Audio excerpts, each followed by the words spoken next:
since we met. Right from the bar to the bed, all night long, roller coaster. A 5-inch scar on my shoulder. You smile, I'm high. I put my heart on the line. I'm addicted to you, I can't lie. It's whenever you kiss me goodbye. I'm high in your love, high in your love, high in your love, high. It's never enough, never enough, never enough. I'm so high in your love, high in your love, high in your love. I'm so high, I can't stop thinking of you. When the world is going down, I won't be there, won't be there. I'm in heaven with you, I'm in heaven with you. We'll be up and losing ground into the air, to the air. I'm in heaven with you, I'm in heaven with you.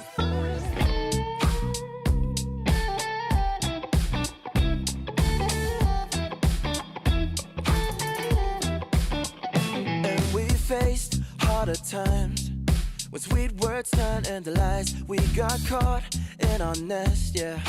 I put our love on a rest. Hit the brake, I turn over. And never ever say that you know her. Got a flame to fuel every night. Keep her safe and hold her tight. High in your love, high in your love, high in your love, high. It's never enough, never enough, never enough.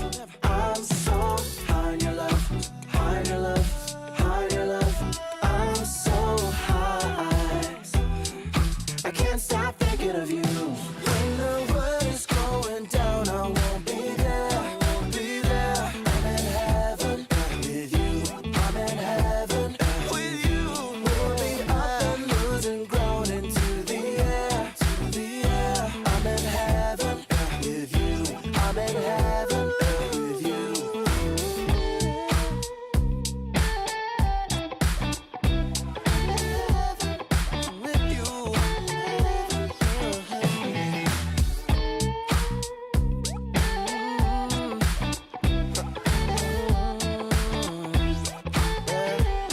With you. When the world is going down, I won't be there. I'm in heaven with you, I'm in heaven with you. We'll be up and losing ground into the air.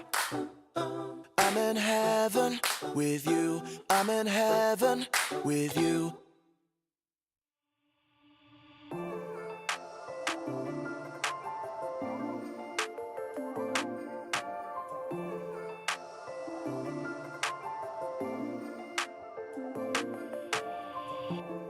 When they told me dreams ain't real, I believed, yes I believed.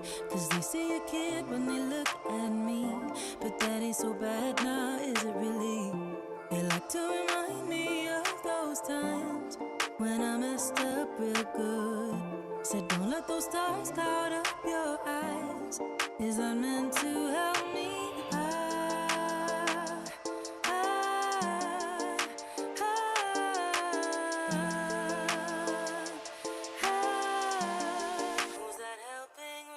I feel good, like I should, like I should, like I knew that I would. I feel good, like I should, like I should, like I knew that I would. Take me away, away, where sunny islands wait, away. They pretend to know it all while they're frowning at me. Not sure I've ever really seen them truly happy. Why those eyes? Are you helping really? I don't like to be over anxious. I feel good, like I should, like I should, like I knew that I would. I feel good, like I should, like I should, like I knew that I would. Take me away, away, where sunny islands wait, away. I see stars all around me, around me. I see stars. I see stars all around me, around me. I feel good, like I should, like I should, like I knew that I would, knew that I would. I feel good, like I should, like I should, like I knew that I would. Ah, take me away, away, where sunny islands way, away, away. I need beaches, on beaches in the sun, just for fun. I'm eating beaches, on beaches in the sun, all for fun. I'm not hiding from anyone.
The Snapdragon Pro Series is brought to you by Snapdragon Elite Gaming, Monster Energy, and DHL.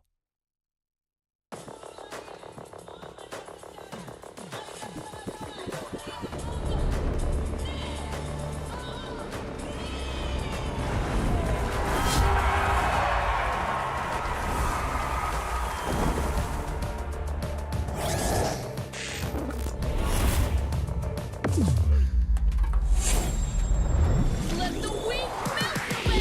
Killing spree! Got easy. Let's take the kill back. Prime time, baby.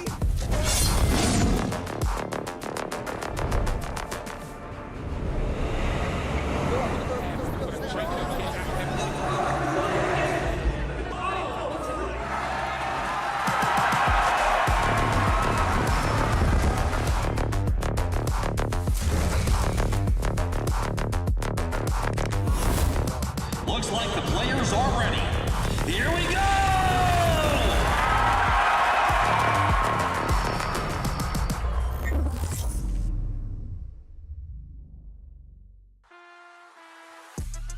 Another day to unveil the teams that is joining in our SPS Season 6 Asia Pacific for the Challenge Open Finals. You're with me, Farsha Bunny, and we're introducing and as well having the pleasure of Staffar in our day for today, guys. Staffar, how are you feeling today?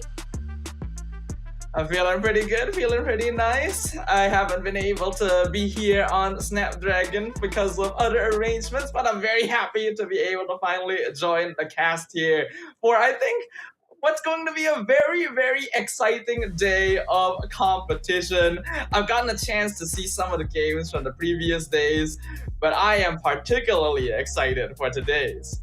Agree, definitely. I mean, like, we've already done the whole round one. Those who were able to get wins on the first day, they're already been divided into their own brackets. Those who lost the first game, they had to compete to get 1 point, at least for the survival west. So let's take a look again on the Swiss bracket. Like we've talked about, some of the teams that was divided into the 0-1 pool as well as to the 1-0 pool, they've already got their victories. Some of the teams already even managed to maintain the win streak to 2-0, but there are teams that was already eliminated on day number 3, whereby we can take a look on the side of 0-2, whereby the teams that are eliminated, Team STV, OD Esport, Gamers Pack Xan, Games MY Ace, IQ Phoenix, Gamer Packs Chief, as well as long on the side of Alter Ego X and YAD Esports. But today we're gonna actually give at least 3 of the matches, that is 1 from the bracket of 2-0, as well as 2 matches from the bracket of 1-1.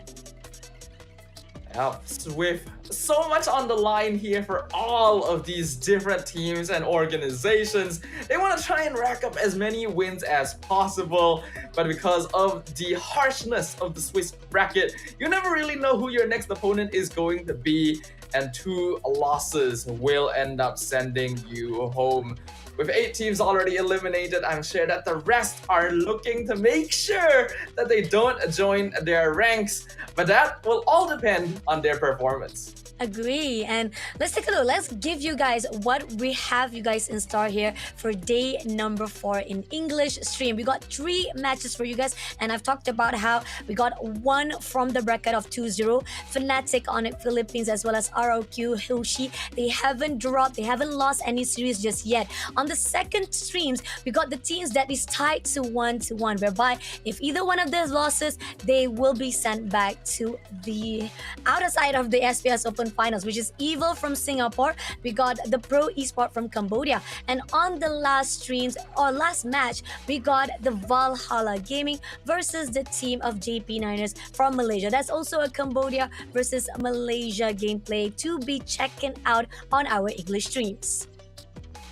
We've got quite the bevy of matches today, but I'm sure that everyone watching has been looking forward to one in particular, which is going to be our opening match for day 4. RRQ Hoshi versus Fnatic Onyx Philippines. 2 really big hitters in the realm of MLB. everyone in the question, who is going to come out on top since Dragon? Agree, definitely. I mean, like having no losses that puts them on the tie, and not only that, these are phenomenal teams from their own region.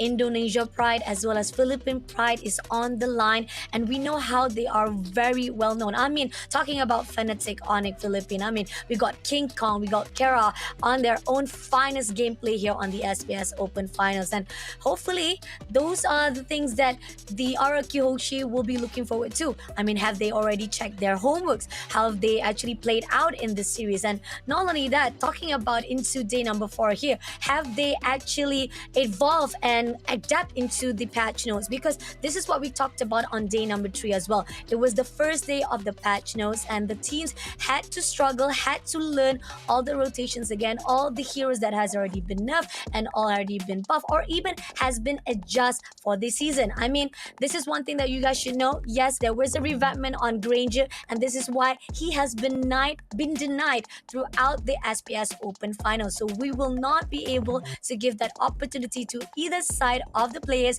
to play it out for Granger. I mean, but it would be interesting to see it maybe next year once we be able to see what Granger will be put out into the gameplay. But other than that, these are the heroes that will be buffed out. I mean, talking about Hilda, the skill 2 wise, once you see the cooldown has been reduced, it shows how much potential Hilda has been put here inside the gameplay of SPS Open Finals. Yeah, Hilda has been getting so much more heavily prioritized because of that buff to the cooldown on her skill 2, down to 6 seconds at level 1, which is actually insane considering how much impact it has in the first couple minutes of the game. It was kind of a niche pick that was pretty popular, especially in Malaysia and Indonesia. But now every single region is realizing this hero is a problem. Besides Hilda, of course, we are also seeing the resurgence of Joy a little bit. Her changes were not that noticeable, with only a slight reduction in the interval between her beats on skill 2. And yet, we are seeing more and more junglers return to our favorite Leonin friend. Agree, definitely. And despite the fact, yeah, Ling got a little bit of a nerve, but we do see there is a still potential coming in for the picks on Ling, even though despite the fact that it has a lot of effects coming into the gameplay of the players itself. But nevertheless, day number 3, it shows how much of the maybe a little bit of messiness, of shakiness on the side of the players itself after adapting into the gameplay. But here on out, this is what we talked about. Granger, so much potential been put out after the revamp itself. Do you agree on that stuff, huh? Yeah, Granger plays very, very differently now. I tried him out myself on stream, my own stream yesterday, and I think my viewers can tell you that I did not do a good job. That's because the hero feels a lot more different than it used to be. In the past, Granger was almost exclusively played in the jungle. He had really high early game damage with Rhapsody and could play around that 6th rate bullet to really deal high burst damage. Now though, Granger is actually a stacking hero that really wants to build up his demonic energy stacks by getting last hits on minions so that he is able to spam his skills more effectively to scale up into the late game to be a very, very powerful ability spammer. Oh, agree, definitely. I mean, again, when you have that cooldown really to a point that it's not even feeling like a cooldown, you'll be able to span up so many times of your skills. It gives so much pressure, but the issue is that you gotta be careful on the energy wise. You have to be very, very, very contingency on the how you actually control your movement, your ability to the fight. But when it comes to the late game, Granger definitely put out a really good tool, and that's the reason why on SPS Open Finals we're banning him out just for a while to give a little bit of leeway for the players to get a hold of how Granger can be put out on the gameplay. Maybe on next year, who knows? Maybe we'll be able to see Granger here inside the SPS. I would love to see it because it is interesting to say the least, but that is not the only thing that we have to look forward to with the changes from patch 1.9.22. The big notable one going to be the overall nerfs to Airborne as a debuff, where the duration of airborne has just been reduced across the board, resulting in notable nerfs to a lot of heroes, though they also made up for it by speeding up animations, removing a lot of force swing and backswing time. So as someone who's played a few games since this adjustment, a lot of heroes just feel so much faster. Agree, definitely. I mean, talking about the whole entire nerve system, that it gives a potential whereby maybe people will definitely utilize or even punish for the mistake of still giving that opportunity for the heroes that have been nerfed. And not only that, some of the gameplays have to be revamped back for the fact that you need to be aware of the heroes that you picked out here on the gameplay itself. And those are the tricky things that you're going to actually be aware of once you go into the fight itself. I mean, adjustments was coming in from the itemization as well. I mean, Malefic Gun giving out a little bit of buff size as well, Malefic Raw as well as Wind Talker. So those are the crucial things that also need to be taken into consideration when you actually build up your heroes into your own fight into this SPS. Yeah, I am a big fan personally of what they did to Malefic Gun, basically changing it to be an alternative option for Malefic to give you more movement speed as well as attack range. I think it could be very useful for certain marksman heroes. And the regen change as well that we saw on that screen is actually a lot more notable than people think. I'm sure that everyone who's been playing MLBB after this patch have realized regen just gives you so much more HP, especially in the first couple of levels. Agree, definitely. I mean, talking about how it has already been put out with 80% of max HP into 720 to 6% of max HP, that shows how regen is one of the really good battle spells to be put out into usage here on the gameplay itself. And even a lot of the changes been put out, like for certain turrets as well. Like, for example, if the turret's damage reduction has been increased once you don't have any enemy minions, that also put out another question of how you cover the maps once you go in for the wave side. But other than that, those are the things that you need to be noted out for the patch. Going into the game itself, this is what you need to also watch out. Teams inside our streams that has so much potential and you need to catch out here inside the streams. RRQ Koshi, you also talked about it. I think we know for a fact these are the two teams that hasn't lost just yet. They are on a win streak, but they are on a really good verge. Indonesia versus Philippines. Which of the region can actually outstand each other into going 3-0 for this SPS Open Finals?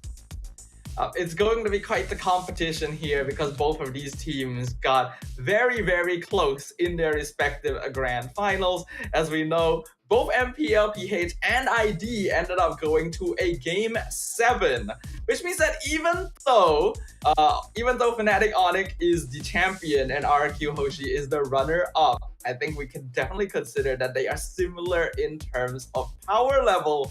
And this is going to be the first time right after the MPLs have concluded that these two teams will go face to face. And a lot of fans, I'm sure, are already ready to see who is the stronger team. Agree. And on the side of our last match of the days or even last series of the day, we are focusing on Malaysia team. The only Malaysia teams here for this stream itself is JP9S. Yes, they have been having a little bit of difficulty on the first day itself. They lost to TL Academy Indonesia with 2-1. But then again, there was a spark of glimpse of fight spirit with getting that 1 point on the side of Kyo, right? I mean, he was the MVP. He managed to actually pull through to JP9ers on the second match. But then as they made off with Alter Ego X, they actually, in my opinion, on the second match, there was a lot of mistake that was done to JP9ers that Alter Ego X was able to actually punish them. And that's the reason why they were pushed into game number 3 to a point that they had to get best of 1. But at the end of it all, JP9ers pulled through and they still maintain here to 1-1 bracket. But meeting off with Team Valhalla, is it gonna be the same case? I mean, Valhalla meeting off with CFU Gaming. CFU Gaming, the community heroes, was able to be trampled by Valhalla I talked about it with Moment. I mean, we were thinking like maybe it was a little bit of confusion, or maybe it was like a CFU gaming trying to try and error on the heroes itself or even on the gameplay. But once Valhalla meet with rebellious esports, it shows it wasn't just like a fault. It was like a fluke on the fight that Valhalla fought off with CFU gaming. If they can put up a really good fight with rebellious esport, that shows that JP9ers, they gotta be careful for that last series of the day. But before we even get into the series, the first round or even the first match going to be Fnatic Onyx Philippines versus the RRQ Hoshi will be coming right after this short break. See you guys after this.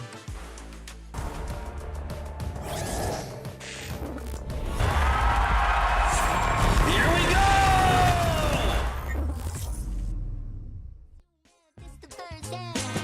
But don't miss all the little things, cause if you're going too fast, you won't hear me sing. Relax, don't worry about it, don't stress about it, don't let it get you down, no, no. Relax, don't worry about it, take a sec to slow down, yeah, you will see it's all good in the hood.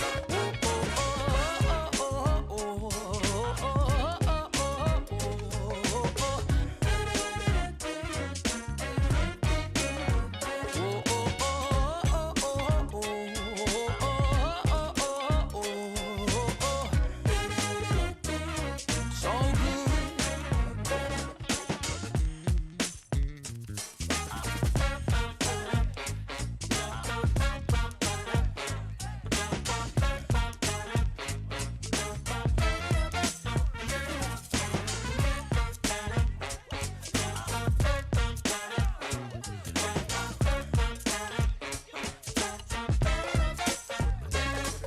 Relax. Whoa. Yeah. Relax. Don't worry about it. Hey, take a sec to slow down. Yeah, you will see it's all good in the hood.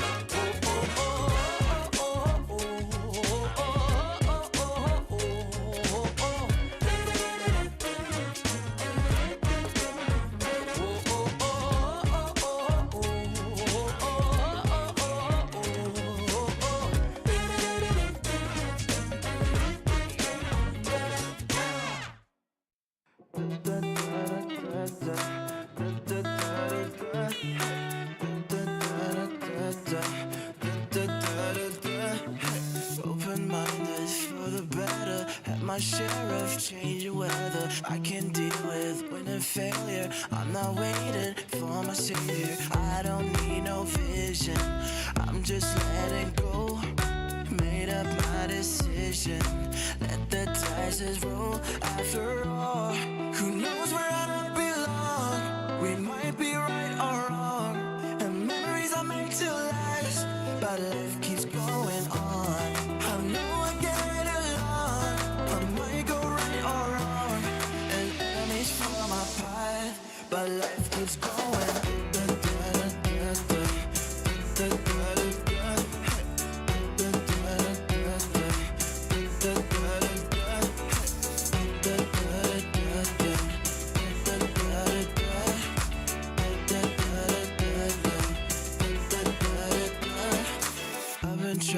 Trying harder, been a hater, been a lover. Wanna live up to expectations, makes me feel I lose my patience. I don't need no vision, I'm just letting go.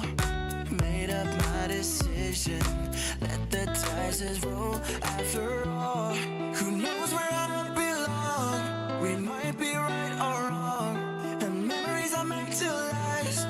But life keeps going on. I know I get along. I might go right or wrong, and enemies follow my path. But life keeps going. Welcome back, guys. This is it. SPS Open Finals Day number 4. We're starting out with a really good bracket right here with 2 zeros by both teams of RRQ Hoshi Indonesia versus Fnatic Onyx Philippines. Now, these are the teams that definitely will boost up all of your momentum here on the first run. I mean, talking about how they're already having their own win streaks and they are on a really good power level. I mean, both regions itself are very powerful. Indonesia wise as well as Philippines, they are MPLs, one to be watched out as well. So hopefully it gonna give guys a glimpse of how it's gonna be like even on the grand finals if they go into the grand finals of SPS. But Sdafa, between two of this team, who are you rooting for? Ah, that's a loaded question right there. I feel like no matter who I answer, there are going to be people on the internet who get mad at me. Yeah. In the end, we know that the PH teams have commonly been touted as the stronger teams throughout the history of MLBB, but I also feel like this is a meta that really suits ID playstyle, right? So I honestly find it kind of difficult. Unfortunately, I have to go the boring route. I have to play it safe. I think both of them stand a chance of winning here. So I'll just leave it at that. But anyway, I do agree on that note. I mean, like here when it comes to the patch note and the meta itself, I think both of the teams, they have what it takes to fight it off. RRQ Hoshi, right here we got Darren at the EXP lane, we got Susujin as the jungler, we got the mid lane as Rince, Edok for the roamer, and Skylar at the goal lane itself. I mean, you give the opportunity to Edok to actually move around. I mean, we saw how it was when Edok picked up the Khalid and he gives that opportunity to Sujin to roam around, find all the resources he needs, and if you let that slip away through your hands, your opponent will definitely fall into the cracks of RRQ Koshi. But on the other note, I mean, RRQ Koshi, they gotta be aware of it because they're gonna meet up with Fnatic Onyx as well, and they are one of the teams that are very vicious as well. That is absolutely the case. RQ Hoshi, they're a pretty aggressive early game team, and in this meta, Sutsujin gets to do a lot, but he's gonna be up against what many are touting as the brand new top jungler of the world, King Kong, alongside his teammates Kurt in the EXP lane, Super Prince in the mid lane, Briscoe as the roamer, and of course our goal Kelra on the Fnatic Onyx, a lineup that has made waves by taking down former favorites and emerging as the brand new champion of MPL Philippines. I mean, talking about King Kong, I mean, he was phenomenal. If you allow him to pick up that alpha, whatever, actually to begin with, whatever the jungler that has in the pool side of King Kong, he will make and break it to a point that you will be denied of your movement. And even on the early stages, yes, you will be a rush from the side of Fnatic Onyx itself. But on the late game, if you allow that so much momentum to be given to King Kong, that's when you need to be aware that he will go with the Spear of Alpha if he has Alpha on his side, and even if you give him Beatrix as well, he will deny it immediately as well. So those are the things that are very crucial for RRQ Hoshi to be poked out. Now, the question is, we have the prediction leaderboard. I don't know whether you saw it on day number 3, whereby right now on the leading boards, it's definitely Kidian. He is one of the most amazing analysis. He definitely predict the future to a long term to a point that he is now the leader for our caster prediction. But alongside on the top 2 and top 3 is me as well as Moment. Unfortunately, I think that you have been denied a lot of the points for the prediction leaderboard. What are your thoughts on that? I forgot to predict yesterday. There's just no excuse for it. I just forgot to do my homework, and I lost points because of it. Now I don't know if I'm gonna pass the class. You know, it's not a good feeling. You know, I gotta accept it. I hope that my predictions today are going to help make up for that fact. But it's hard to predict because I feel like our games today are gonna be really, really interesting. There are interesting dynamics and matchups that we really want to keep an eye on, with this game obviously being the start of it all. Like you've already mentioned, the jungle matchup is going to be one to keep an eye on, but I also am really excited about the gold lane matchup, right? Because we have none other than the Filipino sniper himself versus the gold standard of the respective regions. It is so fun to watch.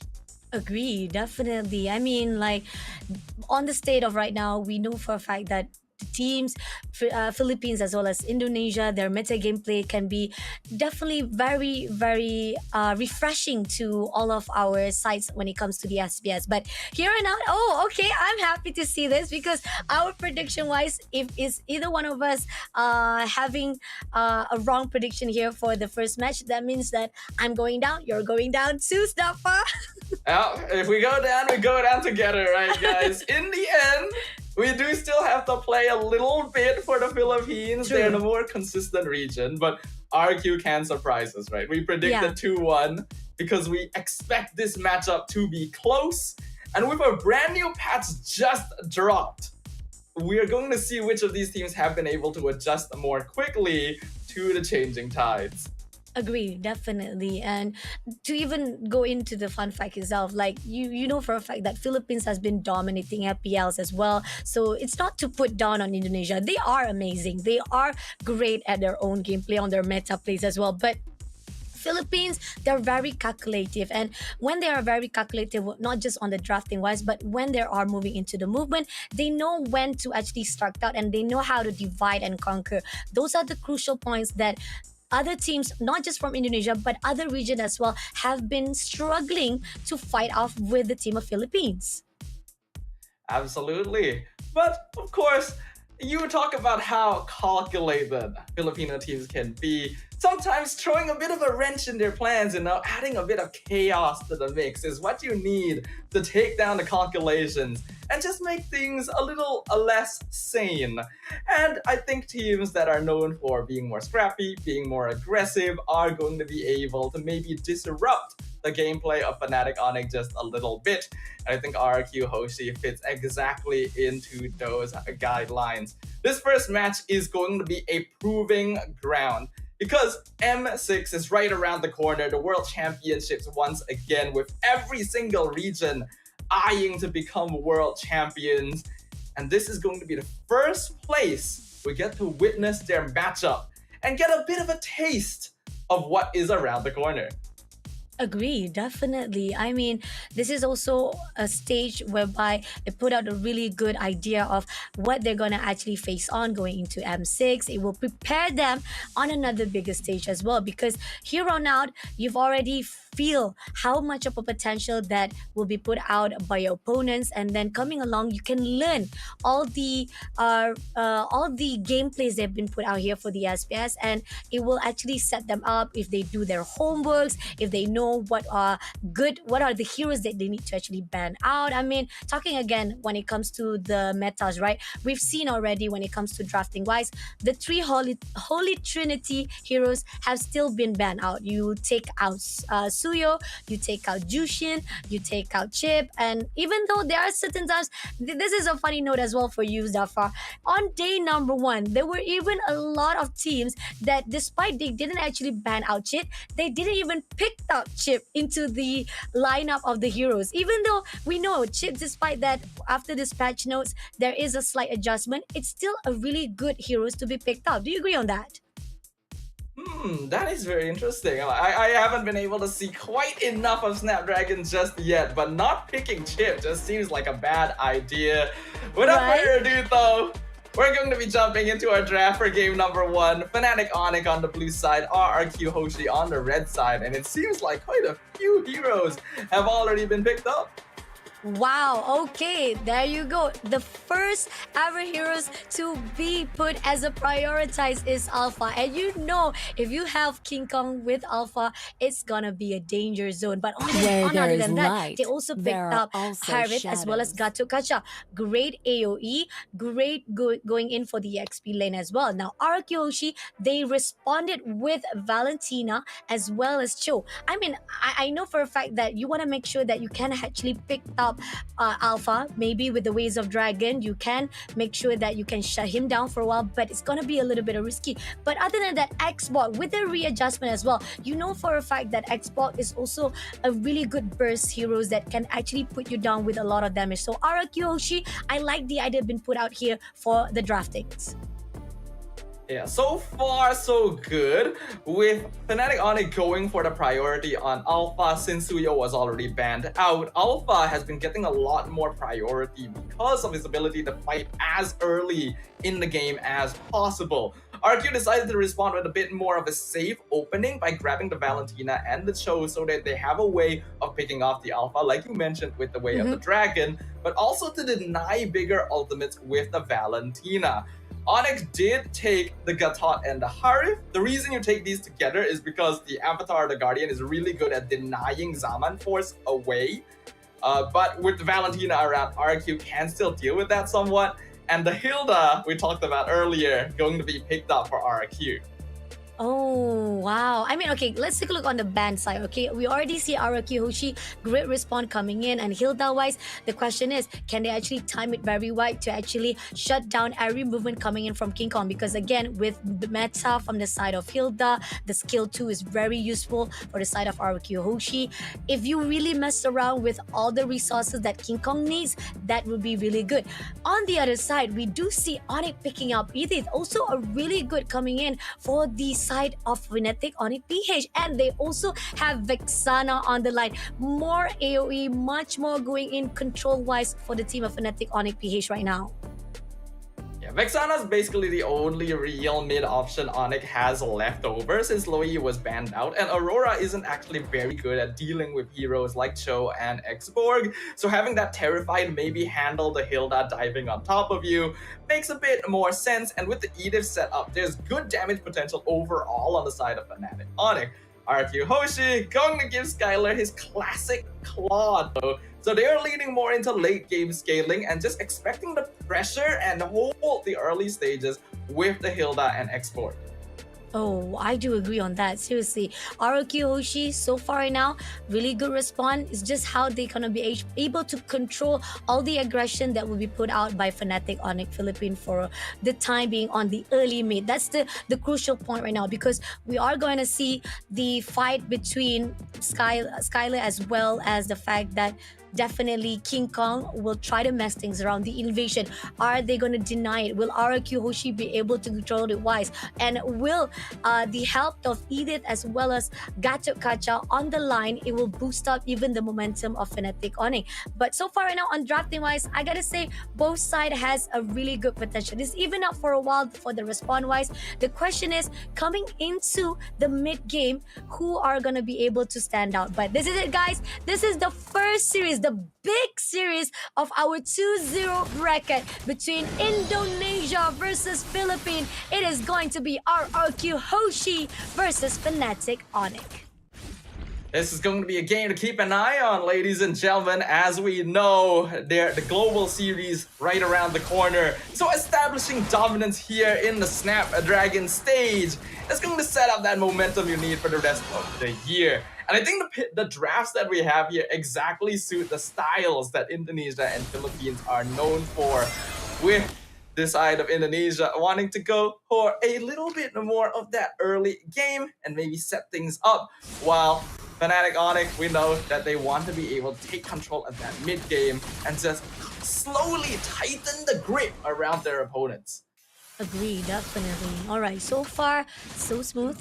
A great cover coming in. I mean, we do see invasion coming in between Susujin as well as Kyler. Kyler gonna be in the pick right now. Oh, almost close enough to be tagged out, but with a dash, he still managed to survive it out. And we do see at least Brusco is on the light side. Whatever it is, he'll be able to be backed up. But that was a really too close to tell whether or not RQ Hoshi was able to be taken down our one Kelra. But nevertheless, he'll still be able to hold the ground, and he had to back away to recall himself.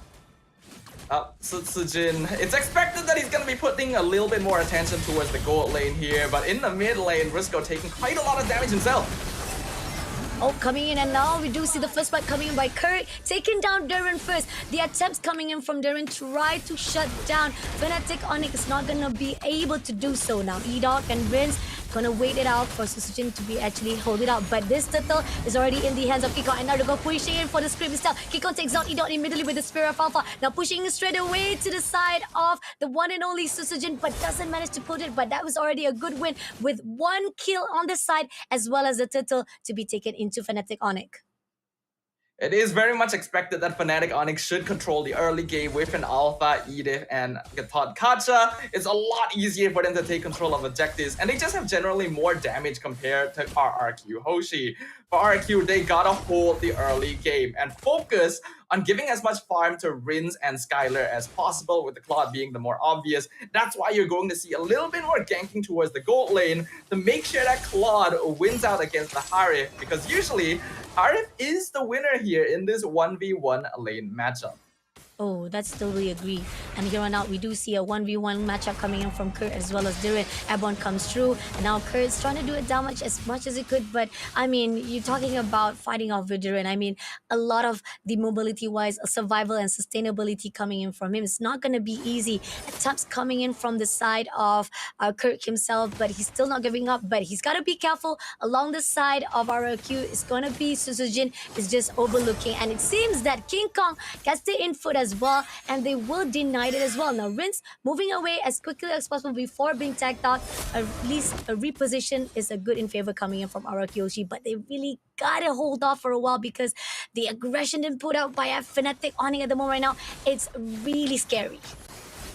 Yeah, I feel a little bit bad for Tyrant because when you are on a Hilda, you're usually the one causing havoc and pressure on the map. But because Onyx just has so much early game damage and they're dealing with an alpha jungle, the Hilda cannot actually invade to try and disrupt King Kong. He just has to try and win out a lane priority, which is already kind of difficult against an Edith, so that they can roam and actually stop Onyx from being overly aggressive on other parts of the map. Unfortunately, Onyx not really being stopped by that. They're going to start contesting the turtle against Sunsujin.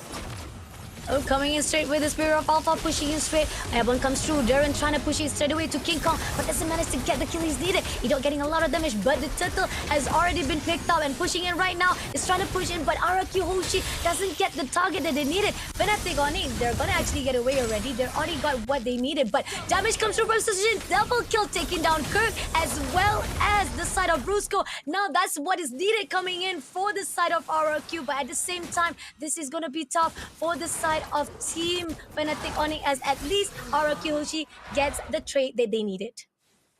That is exactly what RRQ Hoshi is looking for, and actually a massive win, because up until now I have been mentioning that Fnatic Onyx should be stronger at this stage of the game. They just have more presence and damage overall, but extended the team fight a little bit too far, and RRQ beautifully managed their resources and positioning, playing around the healing being provided by the Revitalize so that they could prolong the fight and then re-enter once Onyx had overextended in the mid lane.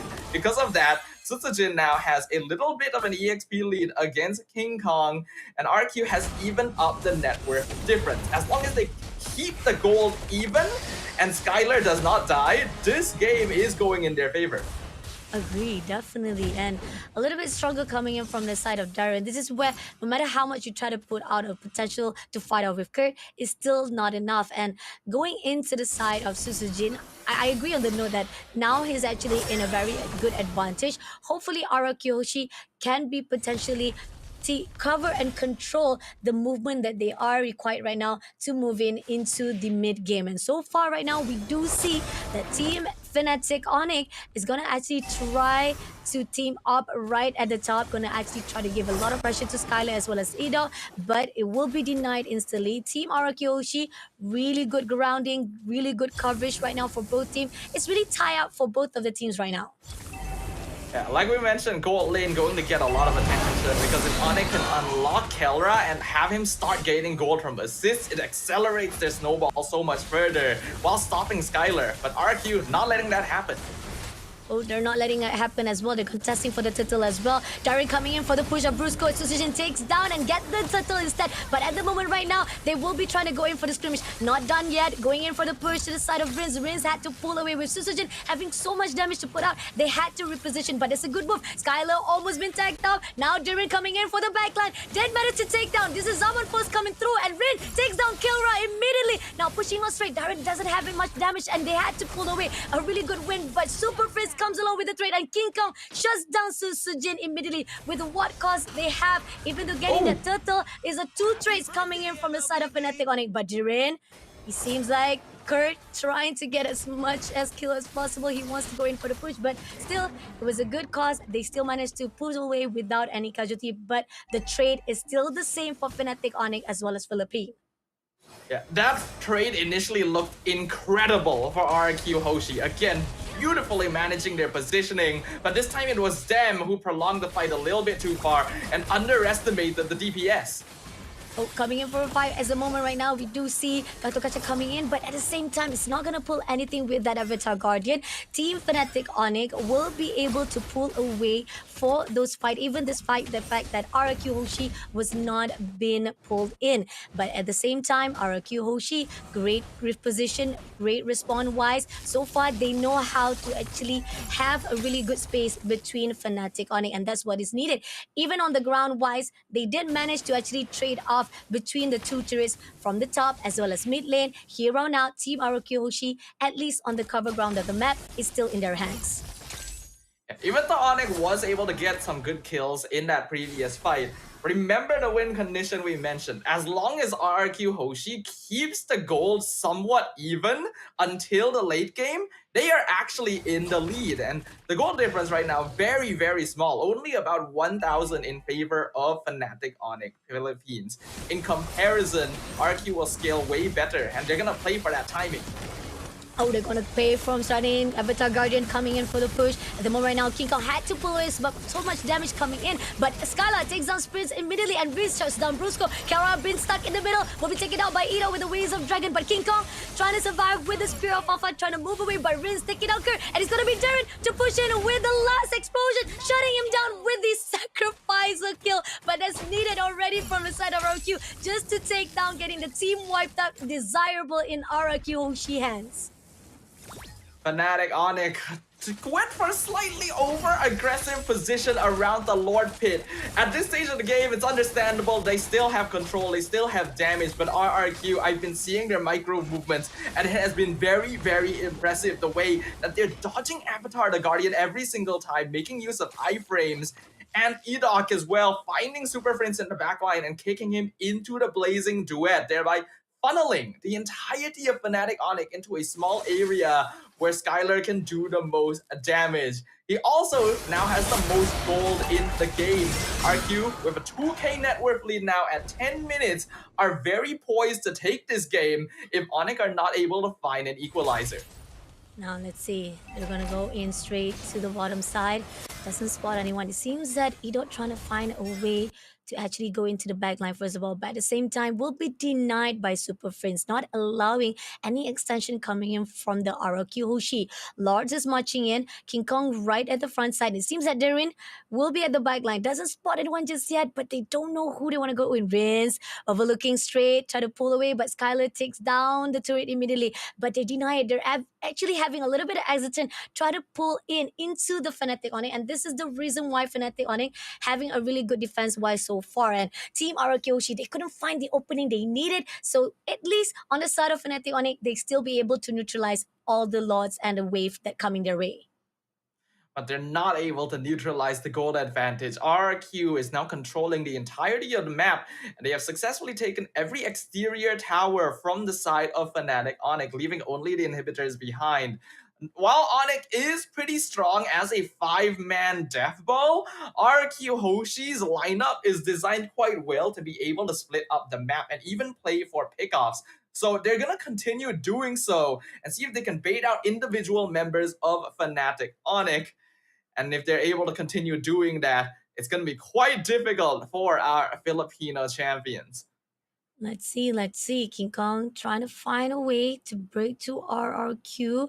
So far, Brusco just waiting for the right time. The fact that RRQ, I like the positioning wise, they're denying every avatar guidance been put out by Brusco. And that's the reason why it's not in the favor of Fnatic Onyx every time they go into team fights. So that's the motion where we're seeing RRQ Hoshi positioning wise is very important for their keys. Now, Kara trying to actually bait out ROQ, trying to actually pull them in. And the best part about it is that team RQOshi, they don't need to worry about anything. They're literally prioritizing on the lane side. As long as they allow those waves come in and keep giving pressure to Fnatic Onyx, it's still gonna be in their favor.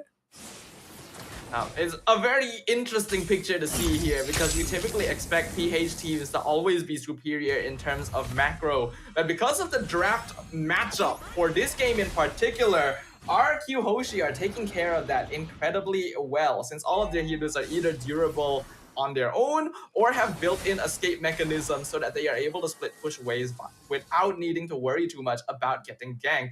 Not to mention that Kirk is the only really reliable form of CC that Fnatic Onyx has. He has to find Skylar, and that is after baiting out a Purify. Otherwise, RQ Hoshi just has so many ways of controlling team fights. Oh, going in straight for the Waves of Dragon, taking down Kikong. So much damage put out. Spirit of Alpha pushing in, try to give as much pressure, but it's not going to do anything as they push into Brusco instead. Getting double kill from the Rise of Rings, but at the same time, Rings is a little bit overextension, had to be shut down by Kara with the Zaman pause. But at the same time, right here, we do see Susujin going to go in for all the burst that is required, but it's not going to be enough. That trade's coming in 2-2-1, and they're going to push it all out to the side of Kurt, as well as going into Kara, immediately shutting him down, and going in with the power of wilderness, a little bit overextension to the side of Jiren, but Kurt still survived it out. Prince takes down Edot immediately. This Lord is mushing in a really good overextension as giving that advantage to the side of Fnatic Onyx. But at the same time, Susujin overlooking to the side of Prince, but here on now, Kurt picks him up immediately as Susujin had to back away, having so much damage, and in the end, the Lord, a little bit those overextension is giving those potential to Fnatic Onyx to reverse this back, the effect into RQ Hoshi. I really like the decision that was made by RQ to just rush in and try to take out the remaining members so that they could end the game with the Lord. Unfortunately, they went a little bit too far, and Kirk was luckily able to survive with a tiny bit of HP, because if the Eden had gone down, RQ would have definitely ended the game right there and then. With that though, that does give Onyx a little bit more breathing room, but they only have one inhibitor on very low HP to hold on to. Whatever happens, this next Lord must go into their hands, or RRQ should be able to quite easily whittle down the crystal. Right, 81 seconds to go for the Lord. Is it that they will try to actually push those team fights, or will they actually try to go in for the team fights along that Lord lane? But here on out, E-Dog is just trying to overlook. He will try to find a way to actually pick it up. Rins, a little bit overextension will be denied by Super Friends, and not only that, they're pushing in straight away, giving a lot of damage. They're going to actually push on for that last turret immediately, but not going to be doing it a lot of favor, but just need one more push. Will be denied instantly by Fnatic. Just one more hit could have actually got that turret, but in the end, Fnatic still giving a lot of pressure, not allowing Araki Hoshi to even come in. Yeah, Skylar tried to go in with the BMI for one last hit on the tower, but we have to remember, in the patch, they updated the tower so that they are just super tanky if you don't have minions nearby. In the past, a single hit would have actually taken that down, but that's no longer viable. Regardless though, I think RQ are in a very, very comfortable position. Right now, Skylar going to be doing a lot of damage, and because there isn't enough ways for Fnatic Onyx to force out his Purify, he can actually position himself very aggressively without needing to be worried about being CC chained. He has 0 deaths so far, and the Lord is coming up. Fnatic Onyx need this, or they need to at least slow it down. With only one tower standing, if RQ pushes in with this and a Claude, the game is basically over. It is coming in right now. We do see King Kong trying to push into Jiren, but at the same time, a little bit overextension coming to Edo with the Waves of Dragon. Didn't pick up anyone, but Skylar will be able to take down Kurt first of all, and getting double kill to the side of Brusco. Susujin take down Killer immediately, and King Kong, the overextension was done by the side of Fnatic Onyx, will be punish from Arakiyoshi, and unfortunately, they will go in straight into the grounds of this side. Despite the fact Diren had to be sacrificed, but it's already a done deal for the side of Team Arakiyoshi. They will be able to get this first game in the hands of Indonesia. An unexpected result, but one that we already considered as a possibility. Both of these teams are very powerful contenders, and this is just a space for them to show how well they have adjusted after their respective performances in their MPL. RQ Hoshi, while their lineup is a little weaker in the early game, they were so good at micromanaging dodges away from big cooldown abilities on the side of Fnatic Onyx, so that once that mid game came around, even though Onyx should be winning just from sheer damage alone, the way that RRQ were dancing in and out of the team fight was so clean. And Skylar, he is on that Claude. It's one of his signatures. If you don't stop him, this man just takes over the Land of Dawn. Agree, definitely. And I like the fact how the overextension was done by Edo. He goes in for the Waves of War, picked up King Kong, picked up either any one of the side. Even we did saw how Kelra as well as Brusco was trying to survive it out, but unfortunately, even with the Avatar Garden, it was denied immediately because of Edo himself. And he was having a little bit of overextension. He pulled away and let the rest of the damage was taken out or given out by his own teammates. You got Subsugin on the side. You got the fact that all the pressure been put up with those burst damage. That was when they were having a lot of struggle for Fnatic Onyx himself. But taking a look on the side of how it's actually built out after the game, this is the aftermath of the statistic wise. I mean, started out really good on Fnatic. We did see on the early stages, both of the teams had a potential. Both of the teams was having the traits of they desire. Fnatic Onyx having the early aggression was what put them on a really good lead. But RRQ Hoshi, that the reason why they know what was in the mind of Fnatic Onyx into the early stages, as well as for those team fights where they denied immediately, where they want to actually be pulled into the center of Fnatic Onyx. That's the reason why RRQ Hoshi just come up top here for match number 1. When you look at the lineups, you can see that Fnatic Onyx lineup is not just more oriented towards the early game, it's actually fairly all in. Yes, they do have some peel in the form of the Terrify and maybe the Harif being able to dash around, but generally when you start a fight, you expect to win it. There's a lot of resources that can be committed to just out DPS the opponent, especially with a lineup like RRQ. But because RRQ Hoshi was aware of this fact already, they made sure to steal away team fight control every single time. Every time Kirk or Briscoe tries to start the fight, you can see how good RRQ are at backing off, reframing the team fight positioning, and then re-entering. And that's why heroes like the X-Board are so good at doing this, all that extra slow and just damage over time that you don't really think about really whittles you down. Yeah, but looking on the damage that deal, Rinse with 77,641 on the back line, denying anyone who tried to pick him up, even despite the fact that there were accountable times that we do see that Kirk tried to push in, even King Kong tried to actually chase after Rinse first of all, but it has been denied by Diren. Diren was ultimately always on King Kong's eyes, making sure that King Kong will not be pushing into the side of Arakiyoshi. But the MVP mention that needs to be put out here for the first series, first match, it has to be Skylar. 3209 KDA, 857 GPM. I mean, if you give Skylar as a goal laner to have this much potential to get that GPM, it definitely will give so much of the boost and advantage to your own team. There is a reason why Skylar is called the gold standard. Even though nowadays Claude as a hero has fallen a little bit in usage compared to more popular picks like Natan and Harith, in the right hands it can still cause so much chaos. And this is, mind you, in a lane where he's supposed to be losing early to his counter matchup, Elra on the Harith. RQ were very smart, putting extra attention onto his lane in particular because they knew that as long as he wasn't losing lane, he is already automatically winning it.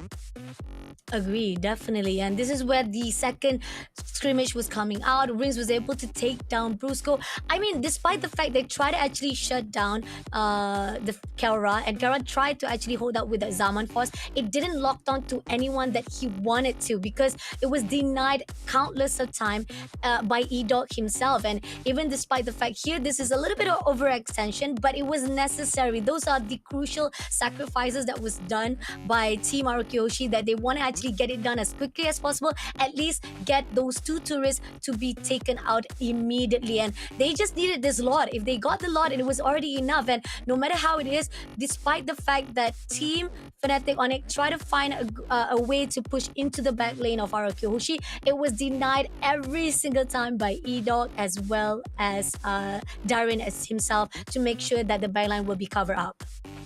Yeah, unfortunately, Onyx lineup is kind of full commit, not just in terms of team fighting, but in terms of scaling as well. They're not very suited for macro play. They can't split the map. They can't open it up. In fact, it's RRQ who can do that more easily. So with all of these extra tools and very smart early gameplay to negate the initial advantage that the opponents may have had, RQ were able to eke out victory in game number 1. We are seeing an evolution here, because this is typically not gameplay that would be associated directly with Indonesian teams. But as time passes, we're seeing a lot of growth across the MLEV community as a whole. Agree, definitely. I mean, this is just the first round for Arakyoshi versus Fnatic Onyx. Let's see if our Philippine teams will be able to respond even better for the round number 2. We're coming up right after this with the short breaks coming up next, guys.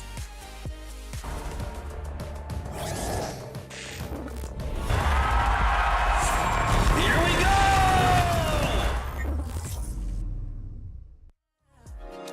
Just you keep on, keep on, keep on.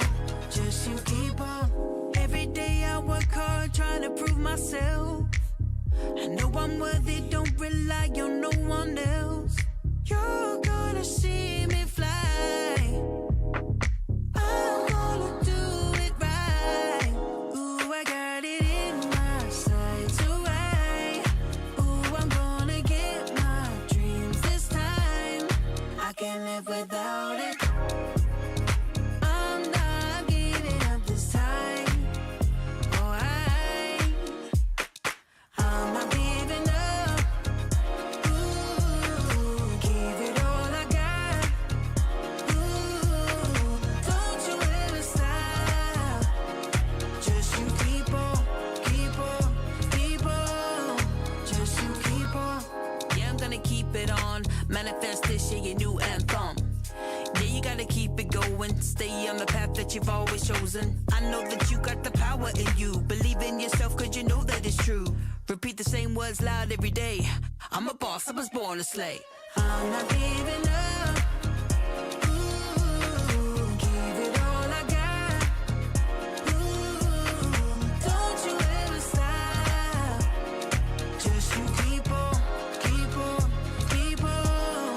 Just you keep on.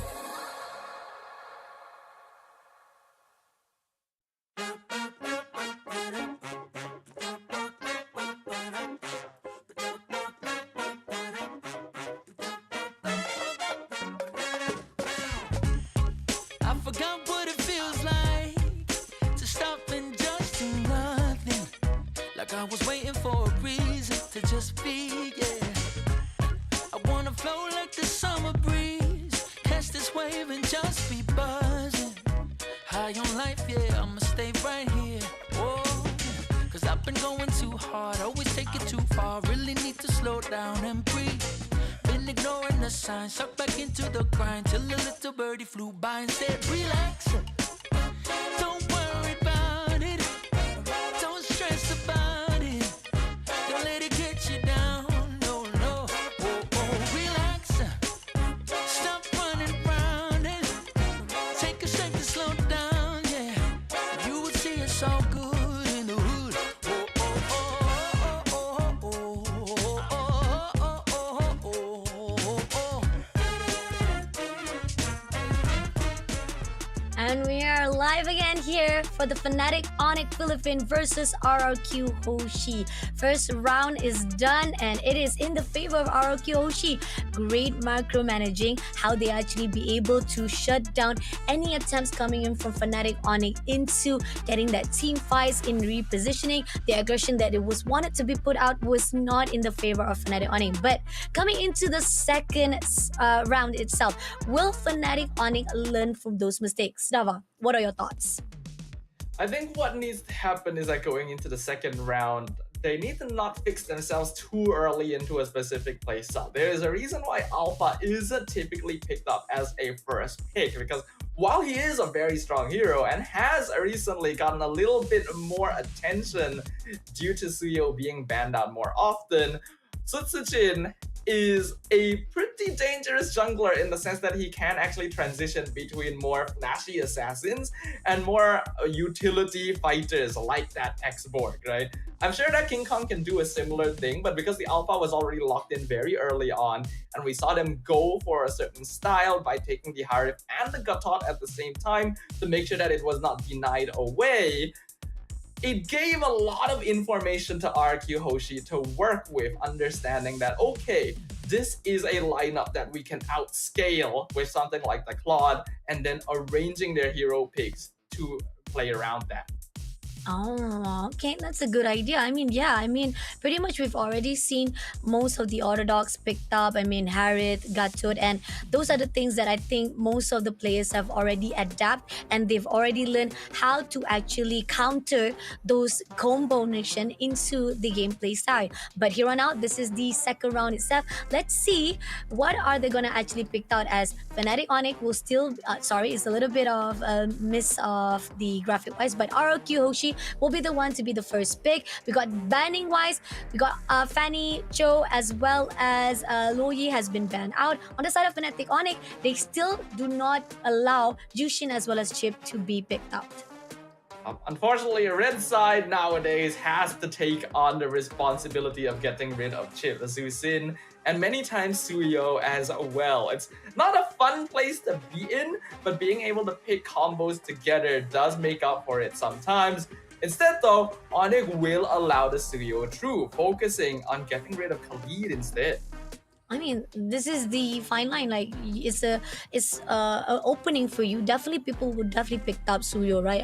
You're already opening up. It's either you picked it up or you will allow those crucial picked up to give it up by Fnatic Onyx. But once ROQ Hoshi picked out Suyo, how will Fnatic Onyx actually respond? Will they actually use the same typical combo? They will actually deny those aggression being put out by ROQ Hoshi, or will they be a little bit more strategic for their pickings? Well, now that Suyo has been locked in by RRQ, it is actually safer for Fnatic Onyx to go for the Alpha rather than just blind first picking it before, because in the first place, Alpha started to get popular again in the meta because he was one of the few early game junglers that could actually match up to Suyo in terms of DPS. Interestingly though, they go for a different option. I thought that they might go Alpha Hilda, but they went for the Valentina instead. Okay, they went to Valentina and Hilda, but we know for a fact that if you have Hilda on your side, it's a really good roamer to give you a lot of potential to give leeway for your jungler. And this is what we saw on ROQ Hoshi, right? Durin was a menace. He always let Skylar as well as Rins to just Skylar as well as Suzujin to be at anywhere with comfort zone on their own. They don't have to worry much because Darren will always be there to just guard them out and allow them to maneuver and the map itself. But now coming into the choices of ROQ Hoshi, we got Matilda being picked up as well as Phoveus. So the reason why the Hilda pick is actually really good here for Fnatic Onyx with the Valentina is because you would typically want to match Hilda with a hero that's hard to kill, right? So obviously Hylos or Gatot However, both of those have really important ultimates that the Valentina can steal away. It thereby forces RQ into something like the Phobias instead, which they do eventually pick up, and this will allow the Hilda in the EXP lane to get unlocked a whole lot earlier. RQ has considered this, that's why they go for the Matilda instead, so that they can match that mobility and deal with the Hilda by pulling people away to safety if she goes for the invade. However, with the Joy getting locked in, that's gonna make RQ's job a whole lot more difficult, because the two positions that would typically have the best CC of dealing with her, the Roam and the EXP, have already been picked by RQ, and neither of them have a solid way of locking her down. Oh, this is gonna be tough. I mean, Fnatic Onyx, you talked about how Joy right now has already been into a popularized pool as well after the patch notes as well, right? And I think pretty much Joy is one heroes that need to be watched out as well. And this is ROQ Hoshi. They still have a map support that they need to be careful on coming into their choices at the moment right now. With ban ups right here, we do see that Farmis as well as Vexana been picked out to be taken out. Vectris also been shut down by the team of ROQ Hoshi on their side. Yeah, Fnatic, I really like the way they're drafting right now. It is very respectful and also very smart. Getting rid of the Faramis, because the Matilda Faramis combo can be very scary in the hands of a coordinated team, not to mention that Joy's damage is very burst based, so if NetherRealm eats all of it, they won't get to do too much. And the Vexana, which is one of the mages that can actually handle a Hilda or Joy jumping on them if they time the Terrify properly. Aurora, unfortunately, is not quite as easy to do with that. RQ do decide to ban out Marksman instead, aiming for a lot of Kelra classics in the Beatrix and the carry, but we do still have things like the Claude and the Natan open. Yeah, that's true though. So, doing on the side of Fnatic Onyx, I mean, pretty much they don't really have much to worry because the pool is still open for them. A lot of the heroes that Kara can use, as well as the fact that I think there's a possibility that you can still pick up anyone to actually distinguish as, or even have those individual fights that is Arokyushi will try to do, will not be in the favor of them. But no, are you kidding me? You're picking up Brody? I mean, I know, yes, Brody has been buffed this season or this patch note, but it's not really, it was not really that much of the buff to be given out. The adjustment is not that much on the cooldown. But then again, I don't know, maybe Fnatic Onyx knows what we don't know now, Steffa? Brody is really interesting because he is supposed to be picked up to win a lane, but due to a lot of changes over the last few patches, doesn't even match up to heroes like Natan, Harif, or Clint, right? Or Bruno, for example. So people just don't really pick him up. He got buffed in the recent patch to have slightly more physical attack growth, but that only helps him out towards the late game. And in that regard, he loses out to heroes like Natan, Claude, Beatrix, and so on. So I don't feel like Brody is that good of a hero, even though I really do miss playing him a lot. I agree. I mean, again, I think even day number 3, we did saw one of the teams, if I'm not mistaken, it should be on the side of Monster Vicious. I think it's either Monster Vicious who picked up Brody to try and error. I'm not sure on that, but there was one team that actually picked up Brody, and it was not going into their side. It wasn't actually what I expected, and that's the crucial point. I mean, like, you try to pick up a hero. I'm not sure what they're trying to pull out into the gameplay style. Maybe because of the fact that patch note, they thought that Brody, after the buff, it will be better to be used. But then again, on the drafting wise that we are seeing right now, 3 of the heroes that have been picked out by Fnatic Onyx is already a good picks for them. But once they picked out Brody into the mashed up, I'm questioning what Fnatic Onyx is actually trying to put out in the gameplay. Yeah, unless it turns out that the Brody pick was actually some sort of mistake, because there was a little bit of glitching going on there. True. We're gonna wait a little bit on news of that, because we're not too sure yet whether the Brody pick was for real or not. We will update you guys in just a little bit.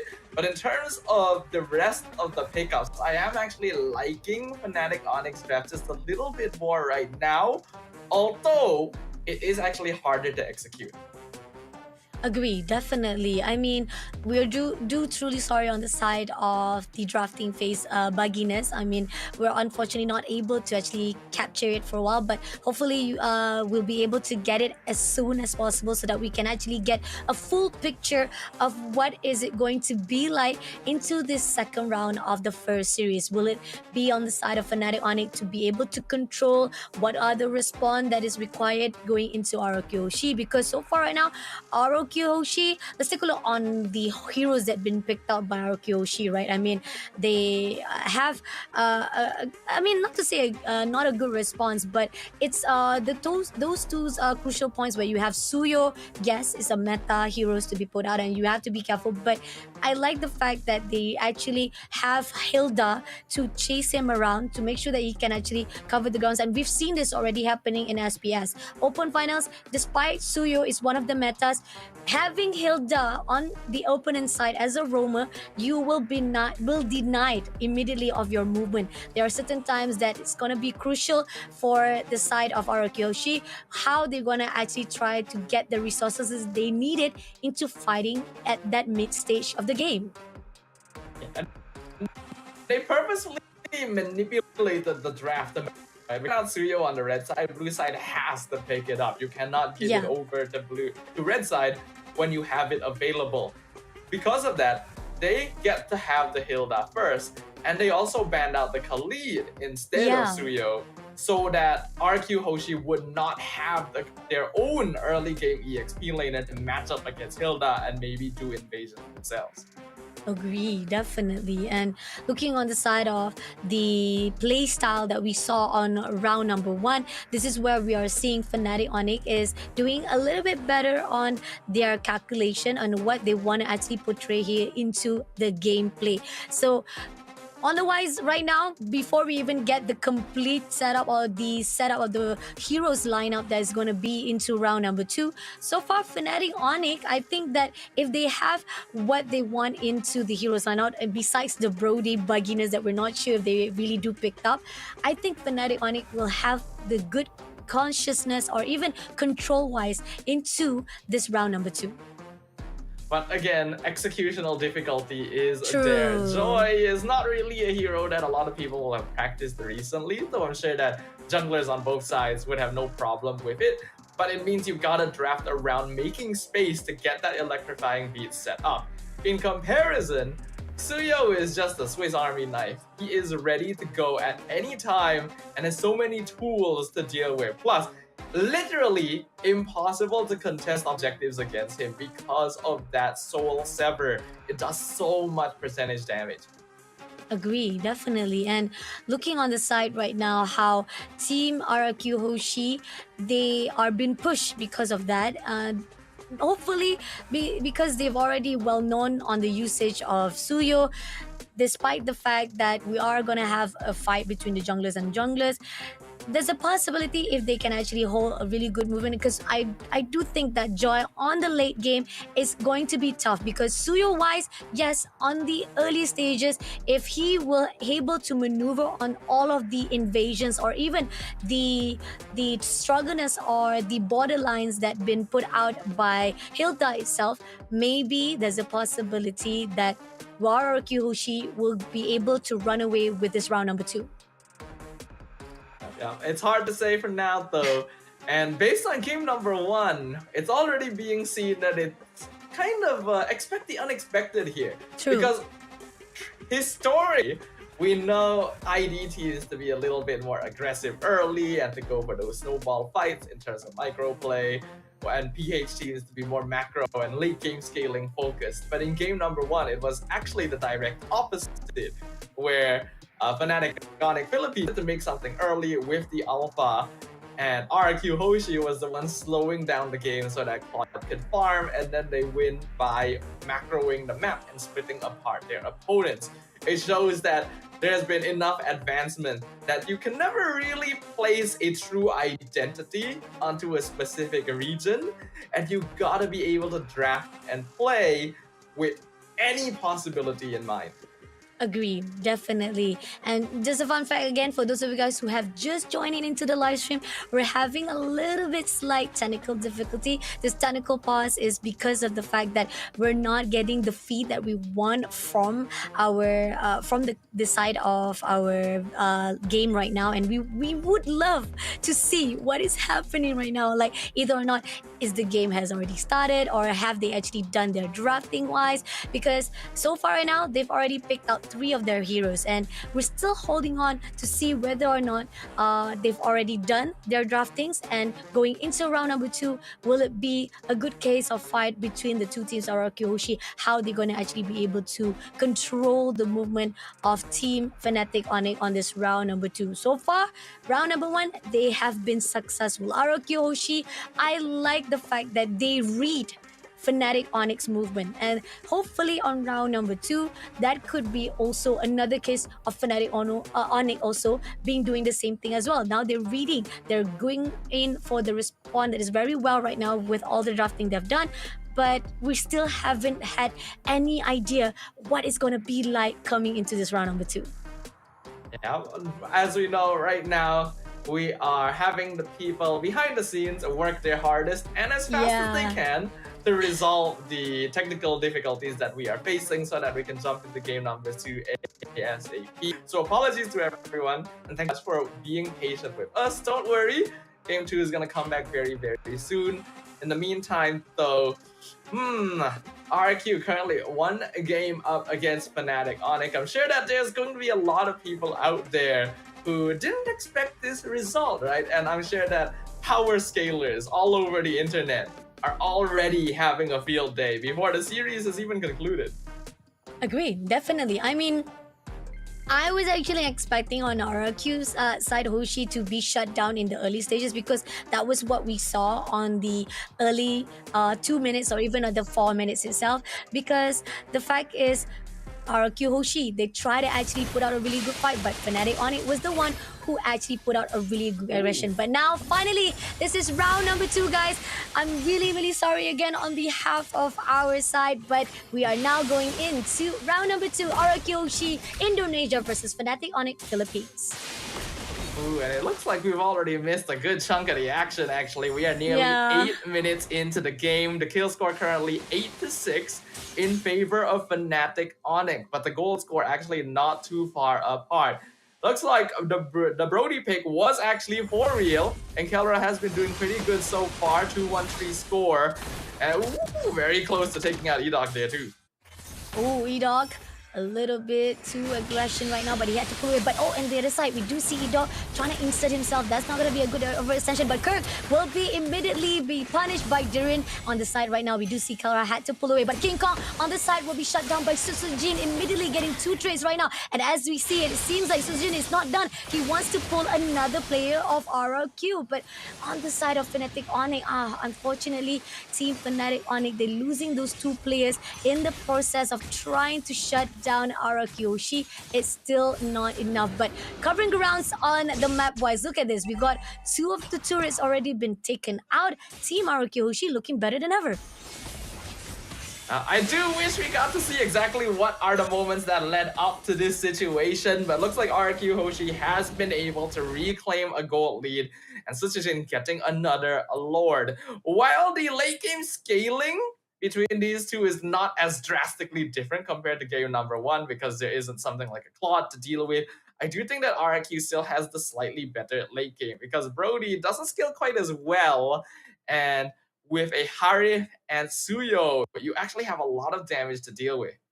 Agree, definitely. I mean, not only that, you got Rins using that Aurora as well. So Team RQ Hoshi, they're going out for the damage itself. Now pushing it straight to Kurt immediately. Durin trying to stop his way with the power of Villagers, but didn't manage to do so as Kurt managed to pull away. Now the Lord will be marching into the lane to clear out the last second turret in the mid. So far, RQ looks to be in control of this game. Fnatic Onyx, they do have tools. Valentina and Joy actually do a surprising amount of DPS once they've got a few items under their belt. But Susujin just finished his BOD. So being able to control the fight is very, very crucial.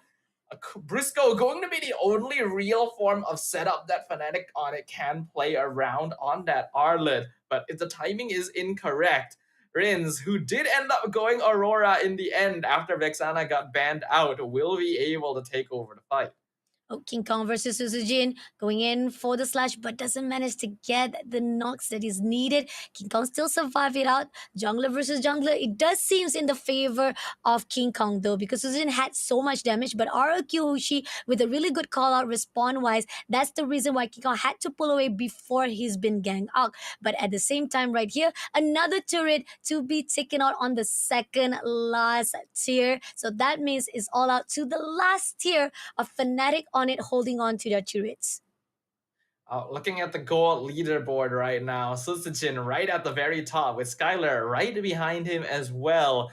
King Kong not quite at level 15, so there is an EXP disparity. We can see that the rotations from RQ Hoshi are very, very controlled with this Matilda. Oh, coming in straight away to try to go in for the power of Wilderness, but doesn't manage to take it out. Now, Duran had to pull away. So much overextension ended up having him to cause his own half line. But at the same time, right here, Zaman Force will not be able to have anyone to lock on. It's just so that to give them at least a slow down tempo coming into their own movement. But at the same time, right here, Fnatic on it, trying to find a way if they can actually pick up anyone from Arakyo Hoshi. Yeah, looking at the itemization right now, Holy Crystal already completed on Skylar as well. This is where Harry really starts hitting like a truck and continuing to invade the jungle. Oh, Psycho takes down Super Prince as well. Great job coming in with that hailstorm. But at the same time, right here, FNOC had to pull away. Yeah, things are not looking too good for Fnatic Onyx Philippines right now. Nearly a 5k disparity between them, 12 minutes in. Malefic Roar just completed on Sutsujin. And while they do have tools to maybe manage the Suyo, they're having to spend a lot of it dealing with just Dyron and Skylar, both of which have kind of get out of free jail cards because of that Matilda. The way that they're able to dance in and out of the team fights, while a little bit different from game number one, is showing some similarities. The controlled rotation, really good micro play. That is how they're coming out on top against Fnatic right now. Agree, definitely. And taking a look on RQ Hoshi, doing a really good ground. They're looking over to the side of King Kong. E-Dog is looking for a way, but oh, they pull away instead to go in for that two-way because they are going to actually prioritize on the wave as the lot is already marching in. And seems like King Kong gets the input. He's going to actually recall back to join into the team fight. Pushing in straight away on the top right now. Hailstorm comes through, does get a hit to Kurt's side, but it's not going to be enough. The turret is coming in already. First of the trade from the mid lane is already been taken down. But on the side of Kirk, he's looking for one person to try to tag off. But it seems that Ara Kyoshi will deny it. But stun comes through, and it's going to be Super Fist to be able to take down Edo. First of all, overextension will be punished. But at this moment right now, we do see the side comes through from the side of RQ to be able to hold down that positioning. So much of the resources has been put out, but it's still not enough. There's very, very heavy pressure on Briscoe right now. That final slash is the only real way that Fnatic can really punish RQ for being out of position. And that was one clear example of it, but they were only able to find two. That's not quite enough yet. They're going to see what more they can take by pushing down mid. Oh, Turin will be picked up somehow. He had to pull away straight away, but at the same time, right here, Fnatic Onyx will be able to take down Durin even with the Kara to be pushed out. But at the same time, RQ Hoshi looking a little bit struggling right now, even though they were in the lead in the first place. Yeah, that is the momentum that Onyx really, really needed. RQ are still fine. They still have a 5k net worth lead. That's just a momentary stopgap in their advancement. But they cannot allow that to happen a second or third time. Briscoe's positioning needs to be paid attention to, and they cannot group out right outside the base because that just sets up perfectly for a flicker final slash. Fnatic gonna use this opportunity to take as many structures as possible and look to regain control over the map so that they can more easily contest the next neutral objective. Agree, definitely. 30 seconds on the clock, Lord will be spawned out, and it seems that they're trying to actually push this wave to the side of Team RQ Hoshi. Let's see if it's gonna be in their favor. Spotted out Kirk in the bushes. They will get the info they required. Not gonna allow any invasion or the movement of Team Fnatic Onyx that easily. But we do see King Kong is already right at the top, and they might actually go in for this fight. Already stacking on the Lord, but waiting for the time being. Briscoe, if he can set up a final slash into King Kong and Kelra, that is the win condition that Onyx is looking for. But it doesn't necessarily have to be a big flashy play like that either. If they can continue picking off individual members of RRQ, maybe forcing out resources early, they can still take control of this game. Oh, but they picked up, almost able to be taken out a little bit too overextension coming in from RQ, but still they managed to actually reposition themselves. But right now, Ido try to find a way to take down Prince, but on the other side, King Kong a little bit overextension. Oh, but he managed to pull away. Even that Zaman support able to take down Brusco immediately. Now they're pushing it to Kelra. Takes down Kelra immediately by Susujin, and that's gonna be an opening. But Super Prince tried to move away as quickly as possible, but will he be able to do so? So much damage been put out. Team RQ Kazu try to hold it out. Even with the shots coming through by Scarlet, is still not gonna be in the favor, but still that's already the enough damage that is needed. But Kurt all by himself tried to clear out the wave coming into the mid lane. Not sure what is going on, but Kurt now will be joining into the team fight. He tried to finish off the mid lane, but this Lord will be able to clear out to give the opportunity for Arakiyoshi to march on again into the baseline of Fnatic Onyx. Kirk definitely doing God's work though. That's basically the only thing that he can try to do there, slow down the middle wave. Because if he didn't manage to do that, it would have collapsed with RQ at the same time when multiple members were already taken out. And that could have actually been the end of game 2. There's no way that Kirk is going to be able to rejoin the fight after all of that. So dealing with wave management and making sure housekeeping is kept up is the best way to maintain the game state. Unfortunately, because Briscoe missed he did land the flicker final slash, but his team wasn't close enough to follow up, and that's the major thing. Oh, but Susujin is in a very tough situation right here, but he will be able to take down by King Kong. Now, Fnatic Onyx denied immediately 2 of the players of RQ Hoshi as well, taking out Rins as well. Even with the Lord itself is already marching into Fnatic Onyx, they don't have enough of resources to be put out. So here on out, seems that King Kong will try to actually go in. Nope, he doesn't actually try to go into, because that's not a really good position to fight out with RQ Hoshi. A bit of a mistake by Susujin there. He definitely should have left. If he was counting the timing, he would have known that the skill 2 of Joy was already back up, and a single hit would have been enough to take him out. And if he's gone, there's no way that Rins can follow up, because the Aurora just has a hard time catching that Joy. If I get that they were probably trying to split push the wave and maybe hold King Kong back from rejoining his friends so that maybe the rest of RQ could push in with the Lord and end the game. But because they lost 2 members there, King Kong was able to get back, Fnatic was able to regroup, and the Lord that RQ had so painstakingly gained for themselves amounted to really no advantage on the map at all. And the longer the game goes, the more control Fnatic is able to take for themselves. This Suyo, while still able to do a lot of DPS in the last few minutes, is pretty squishy once you get to that stage, and Joy actually starts taking over with the amount of anti-CC that she can play around.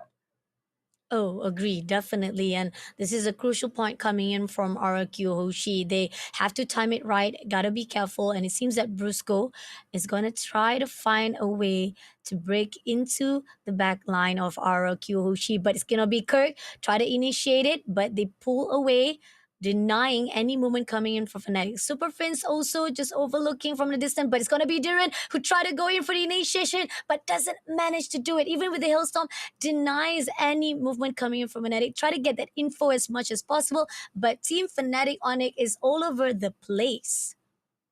Yeah, neither team is gonna look to commit right there. Information is the battlefield right now. As we approach the 20-minute mark, Kirk, his job is just to stand in front, provide scouting, and see where RQ is.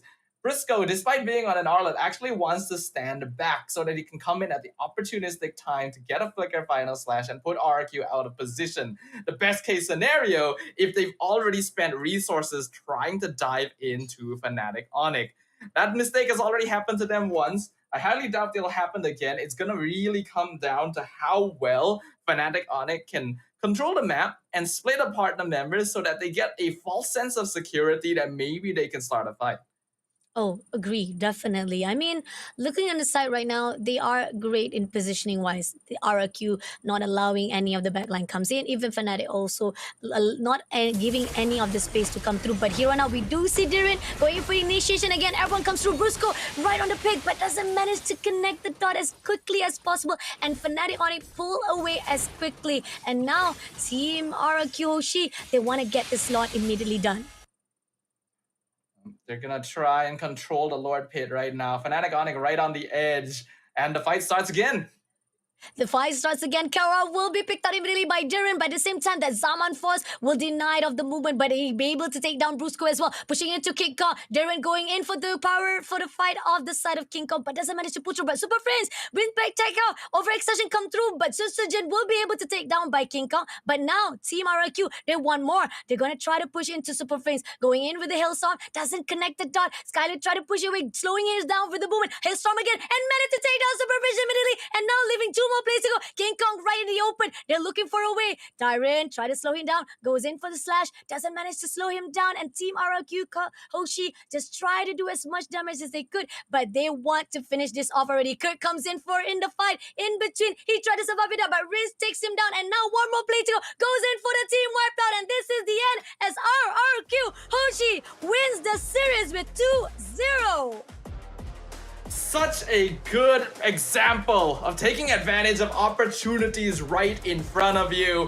While Fnatic Onyx was doing their best to hold their position to maybe steal away some resources, RQ was able to identify that, hey, they are actually split up looking for an angle, and if we can jump on Kelra as well as King Kong at the same time, then we have them on the ropes. After that, it's all a matter of chasing them down because they just have so many ways of doing so, especially with Matilda, Suyo, and Harif on their side. I think Super Friends actually played a really huge role in delaying that final push. He actually managed to pick off Sutsujin. Unfortunately, it was a 2v5 at that point, and the game was basically over. RRQ defying the odds and taking a clean sweep against the Filipino champs. Wow, I mean, I think we did not expect this coming from Indonesia. I mean, we do know that for a fight, it could have gone into a 2-1. It could have been going on to best of 1, but RRQ, that was it was amazing on how they discipline-wise, how they managed to control every movement that was coming their way and denying all these stunts that's been put out by the team of Fnatic Onyx. Let's take a look on the aftermath of what was happening into this round number 2.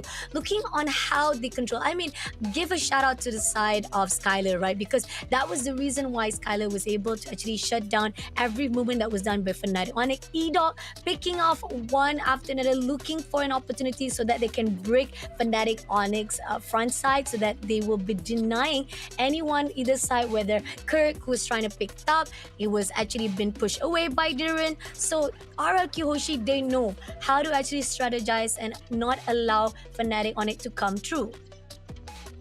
Yeah, I like the idea that Fnatic Onyx went into the draft with, what I mentioned earlier, with them banning out the Khalid, giving away the Suyo so that they could grab Hilda for themselves, while not allowing any of the big EXP laners because they had a Valentina.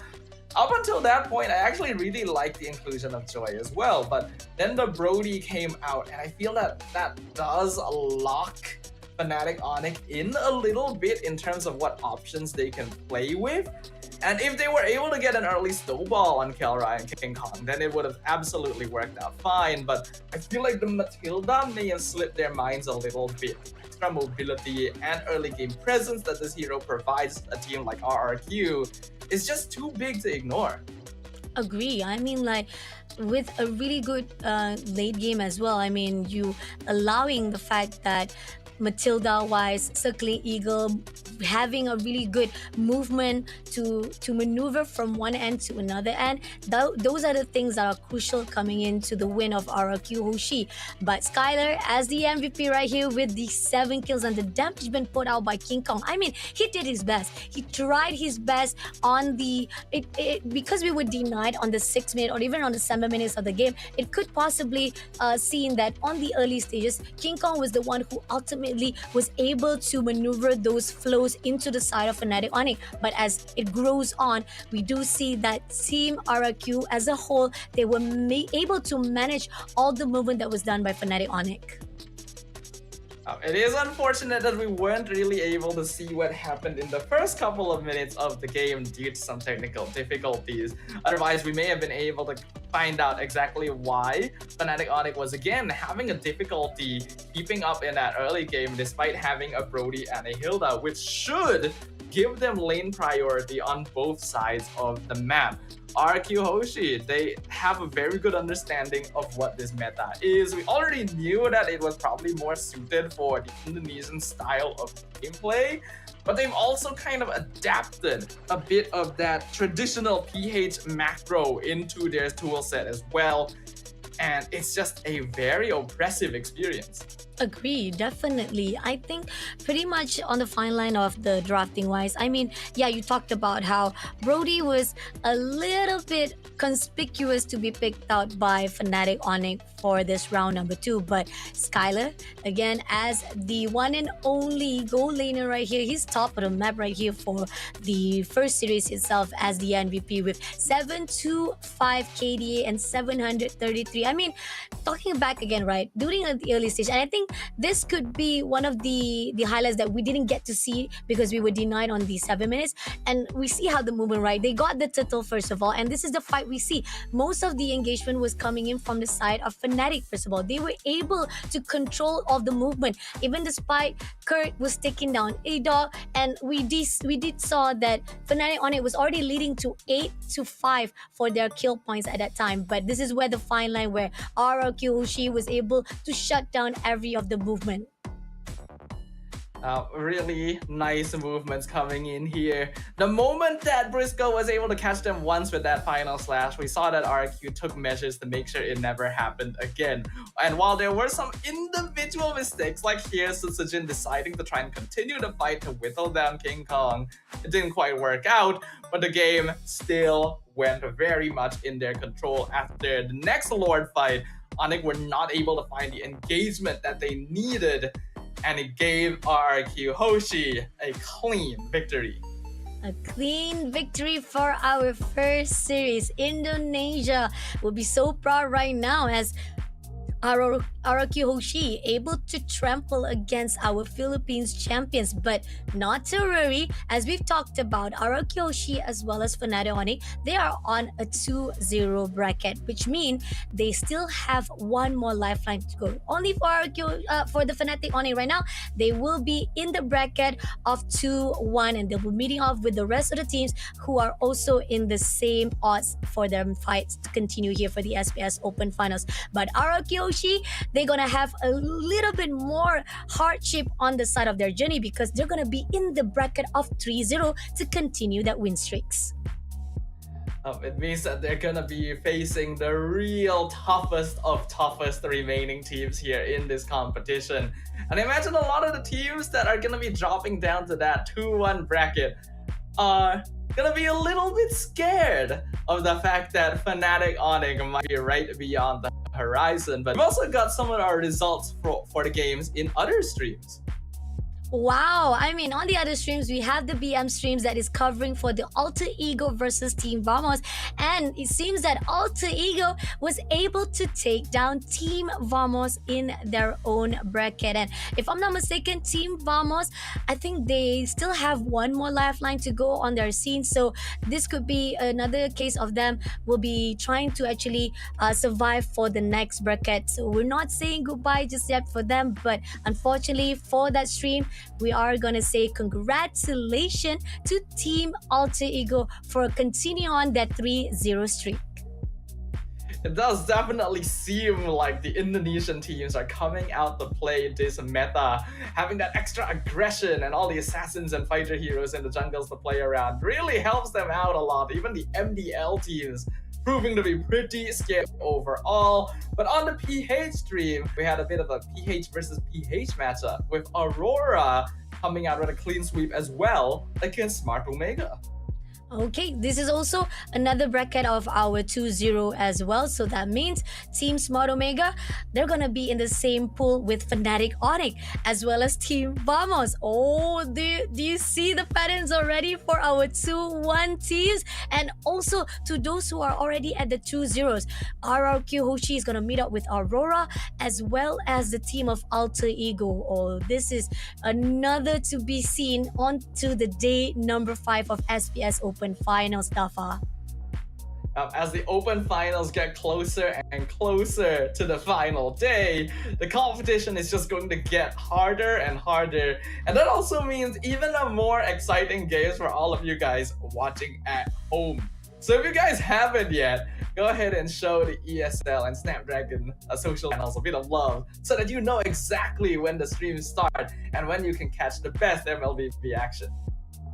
Agree, definitely. Follow us all in all of the social media platforms to get all the informations and all the matches that you are really wanting to watch, because I know you have all the teams that you are all fans of and you want to know how they progress here for the Swiss bracket SPS Open Finals. So far right now, those are the teams here coming in from the 2-0 bracket, and they are still here. They're still fighting off. It's just that one of their lifeline has already been taken away, and hopefully for those who still maintain their win streak, they gotta be careful because they're almost close enough to be the one qualifying into the Challenge Open Finals next stage, which is the group stage. So remember guys, only 4 wins are needed here. If you can maintain that 4-0 in your lifeline, you'll be able to maintain. And not only that, there's also another information to be put out as well for the SPS Open Finals.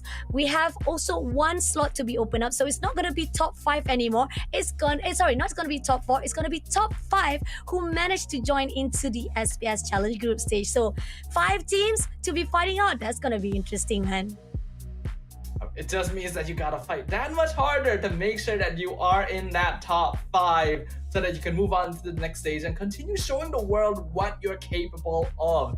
This is gonna be a lot of good practice as well, because it's the last chance for these teams to face off against some of their international rivals before the M6 World Series comes at the end of the year.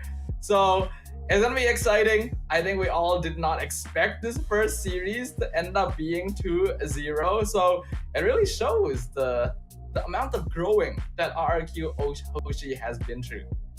Agree, definitely. I think that definitely Indonesia will definitely show out how they are right now in a really good scene. And talking about Indonesia, we got Team Liquid Indonesia right now having a tie fight at the Indonesia team with the Rebellion Esports, meaning they're not done yet. It's best of 3, so now it goes down to best of 1. Is it gonna be the Team Liquid who will be able to rise off to fight off into another bracket, or will Rebellion Esports the one who will be put down into 2-1 for their bracket to meet off with to Team Vamos or even Fnatic Onyx? So those are the questions that we are wondering. So it's still an ongoing fight. If you guys are interested to watch into the Indonesia team, you guys can check out Team Liquid Indonesia versus the team of if I'm not mistaken, it was what was it? Oh my god, I lost my Rebellion Esports. Yeah, sorry. Thank you, Zaba. That's actually right a big on time. surprise, right?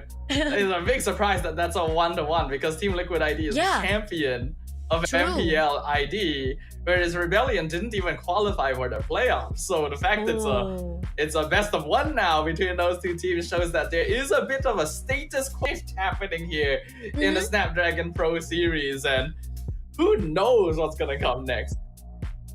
Oh, and not only that, we are also giving you a special segment whereby we have our winner of the first series in the interview segment. Let's welcome our ROQ Hoshi, Skylar. Hello, MVP. Congratulations. Hello. How are you feeling? Thank you.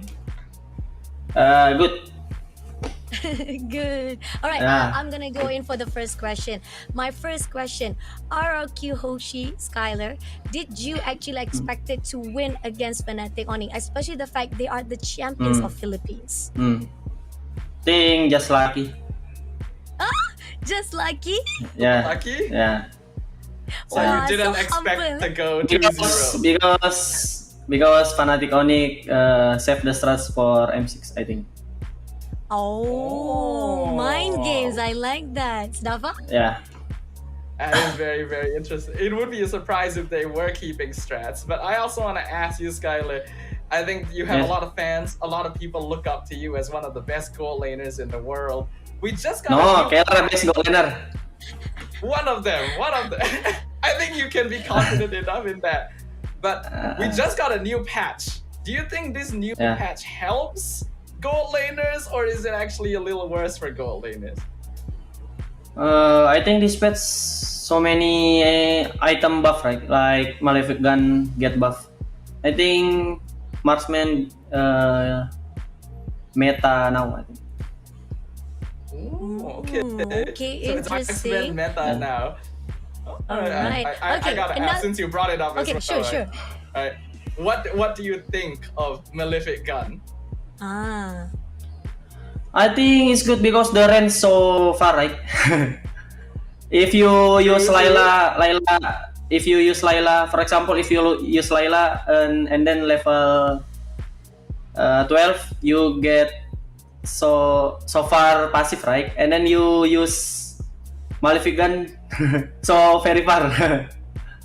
Yeah, that's true. That's true. That's true. All right, last question before we say goodbye to you. You are now in the pool of the win streak. 3-0. You're gonna meet off with Team Alter Ego. You are also gonna meet off with the rest of the team. Who are you looking forward into that bracket of 2-0 teams? I think Team Liquid ID because losing in MPL. Oh, I see. All right. Say Yeah. anything to your fans to say goodbye and also to wish for your next game coming up for the 3-0. Speak bahasa or English? Either one can. Bahasa kan? Can. Sure. Makasih semuanya yang udah support kita dan jangan lupa dukung kita di next match lagi. Thank you semuanya. So is this a translation? Very, very direct translation. Skylar said, thank you to all who support them and please keep on supporting them. Thank you, Skylar. Again, congratulations to the win. Keep on doing your best and hopefully you will keep up that win streak. Bye-bye, Skylar. Thank you. Bye-bye. He said it was a luck because Fnatic Onyx is hiding their strats. Do you agree on that, Stava? I mean, we can't deny that some teams are probably hiding. That's just a little bit here, but you can't deny that Fnatic Onyx was caught a little bit with their pants down there. RQ looked really, really good. And Skylar continuing to be humble, right? Saying he won because of luck, saying he's not one of the best marksmen in the world, even though people call him a gold standard. That's very nice to see. I know. I mean, like, for me, I do agree that there is some truth in what he says because Fnatic Onyx with that Brody pick, I mean, it's questionable. You could have actually have other marksmen, you could have actually have other XP to actually control your lane, but you decided to pick that. Again, questionable because they thought with the new patch, with the new buff, it could have actually be a good pick here for Brody's side, but we've already seen it on day number 3 and it didn't give as much burst as needed, even though we saw how Brusco was trying to get that momentum or even the right initiation to the side of Araki Hoshi, but it was denied countlessly. I mean, talking about how Araki Hoshi, we got the Zaman Force slowing things down. We also have Matilda circling Eagles, just making sure that they will not be controlled at all. Those mobility wise from Araki Hoshi was made them as the winner here for the first series. But we still have 2 more series to go, guys. You guys don't don't want to miss out because there's another matchup coming up next after ROQ Hoshi wins off to Fnatic Onyx. It is going to be another team from the side of Indonesia, if I'm not mistaken. Yeah, it is from Indonesia. We're gonna actually see how the team of Evil versus Pro Esports. Sorry, not Indonesia. Sorry, Singapore versus Cambodia. Whereby can Singapore Evil maintain their position here after getting 1-1 as well as Pro Esports? We're coming right after this with the short breaks.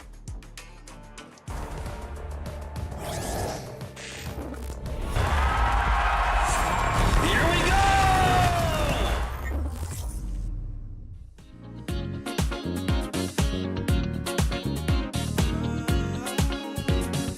Don't stop.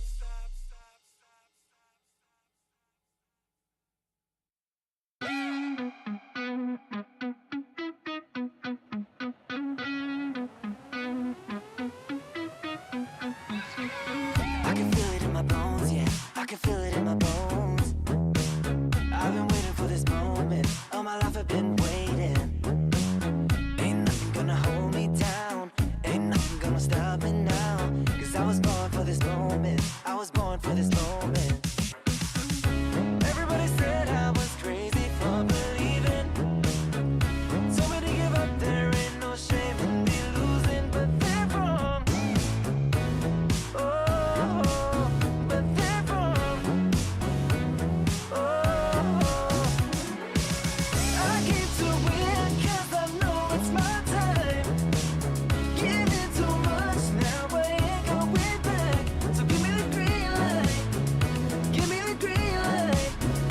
'Cause I'll stand and fight. So give me the green light. The green light. I will stand and fight. I will stand and fight. I will stand and fight. I will stand and fight. I will stand and fight. I will stand and fight. I will stand and fight. I will stand and fight. Everybody said I was crazy for believing. Told me to give up, there ain't no shame in me losing. But they're wrong. Oh, but they're wrong. Oh, but they're wrong.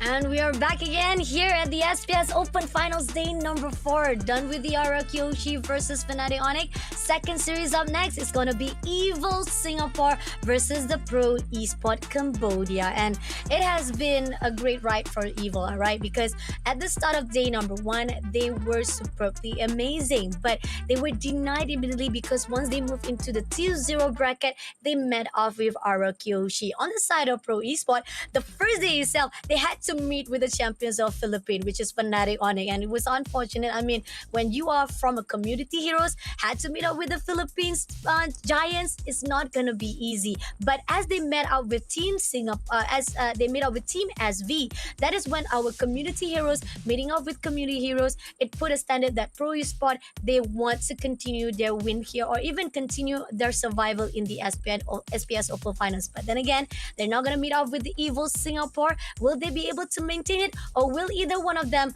will be saying goodbye today in the day number 4? It will be Fasha Bunny as well as Tava in the Castadas.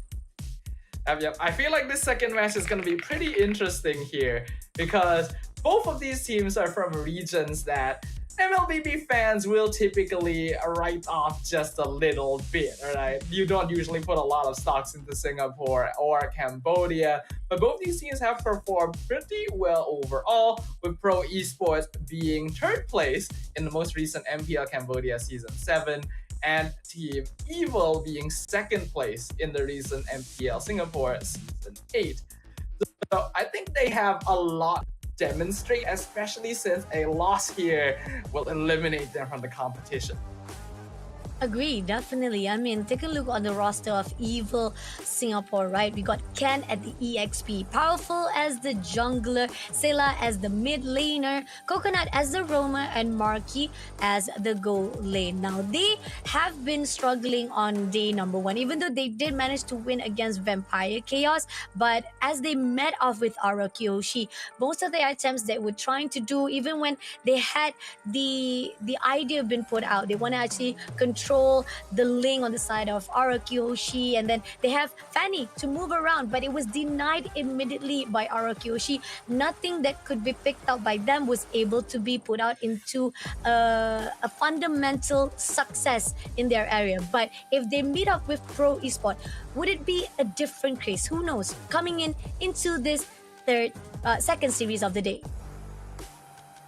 On the side of Pro Esports from Cambodia, we've got Sari and Felix as the EXP laner, Tuzu in the jungle, Sa as the mid laner, PP in the roam position, as well as Super Red in the gold lane. Cambodia has always been one of those regions that feels very interesting, sort of wildcardish teams, in that their gameplay can sometimes be somewhat scrappy and chaotic. One thing that identifies them, though, is how willing they are to maybe break the mold and make things happen, even when the textbook gameplay says that they shouldn't. Oh, that's true though. That's kind of true. Let's take a look on the prediction wise between both of us. So far, we've already been denied of the points for our first series. Now, second series wise, I'm gonna give a little bit of leeway to my Singaporean teams because I want to support them. Even though I know it's not gonna be easy, especially fighting off with Pro Esport Cambodia, but I think Evil might be able to give them a run for the money. But on your side, what are your thoughts with that 2-0? So what I am thinking is, in this meta right now, the classic sort of Singaporean approach to MLBB may be at a slight disadvantage. Like with the exception of a team like NIP Flash, for example, who has very aggressive players, Diablo being the most obvious, a lot of other teams in MPLSG tend to play a very textbook and deliberate style. It works well, yes, but when you have teams who are literally running you down across the map, you can see that there is a sort of slowness in how they respond. It's very reactive gameplay, which I personally am not a big fan of. I think teams need to be able to create opportunities on their own to really be able to stand out on the international stage. Oh, that's a great note. Definitely agree on that because the fact is, when it comes to the patch note itself, this is a crucial point where how do you actually adapt even more so with the meta rising off? And we heard how Skylar said it could be a meta for marksman as well for this season. And this could be another case that SPS Opal Finals will see a different new gameplay to be put out. But ban-wise coming in from both teams, we got Hylos as well as Matilda been banned out by Evil, and Chip also been banned out by Pro Esports. Oh, now look, these are all going to be pretty classic bans to kick things off. Side will once again have to deal with the question of, do I spend my bans to get rid of Suyo and Zusin? Right now, Suyo going to be already eliminated, whereas we see Evil getting rid of Hylos and Matilda because because Evil and a lot of Singaporean teams tend to play a little bit slower in the early stages. They want to deny heroes away from the opponent that can really create pressure by invading and having high mobility across the map. Both of these heroes are capable of doing that, so they're just taking them off the board to be safe. I like that idea. Definitely something that could put a really good standard on Evil Singapore-wise. And Angela also been banned up. Also another support that is also a menace inside the gameplay. If either one of the players will be able to pick up, it's not going to be easy. Now, Pro Esport, they still have Jushin to be banned out. Will they actually allow it, or will they deny that Holy Trinity here into our round number one? As we've seen, a lot of teams have tried to experiment with letting this hero through, but the amount of control that Lantern Flare gives you, especially early on, even if she doesn't have the best mid lane priority, Nowadays, mid lane priority is not as important because you can have a roamer disrupt that lane equilibrium quite easily for you and then immediately rotate around to start causing chaos by pulling people away from their half of the map. Looks like Pro Esports will allow the Zusin through, instead banning the Phobius. So will Evil go for it? Evil did go for it. I mean, it's already open, and you definitely will have that opportunity, even despite the fact that you might have a little bit of issue when it comes to picking up the players. But then again, the respawn coming in from Pro Esport, they're picking up Eve for the respawn. And really Hilda. Like Eve and yep, Hilda, very, very popular now. Like we mentioned right when the stream started, used to be a bit of a flavor for MY and ID, but now everyone is playing her, especially with the recent buff to her skill 2 cooldown. She's just so oppressive at level 1. And with Eve, surprisingly, didn't get to see a lot in the previous series. This is a hero that's been gaining a lot of ground for that real-world manipulation, being able to take control of big, coordinated team fights. And I think that's something that Pro Esports is pretty good at. They're able to find and make these opportunities happen. Having a big box to capture Evil, gonna be great for them. Yeah, and not only that, they're gonna make sure try to counter out with the AOE, right? But we also have Evil will be able to pick up Alpha for themselves, and hopefully that will be one of the instigators that they needed with the Spear of Alpha to give a lot of the potential of team fights. Also will be a case, and not only that, they pair up with Gacha Kacha, who can actually pull in all the enemies into his own area, and those are the things that Evil required the most. But Pro Esport also responded very wisely with picking up Nolan, who has such great mobility to fight it off. One of the better aim assassins available nowadays to be able to match up against Alpha, since Suyo is obviously off the table. If you're able to take advantage of Eve and Hilda to slow down and maybe capture enemies, Nolan can come in and finish them off with a fracture quite easily. The extra movement speed also allows him to navigate around slower heroes like Zusin and Gatot, though he has to be a bit careful in his position in regards to that. Since neither team has picked up their gold laner yet, we are seeing Pro Esports put their focus towards banning that side, since they will have first pick in the second phase.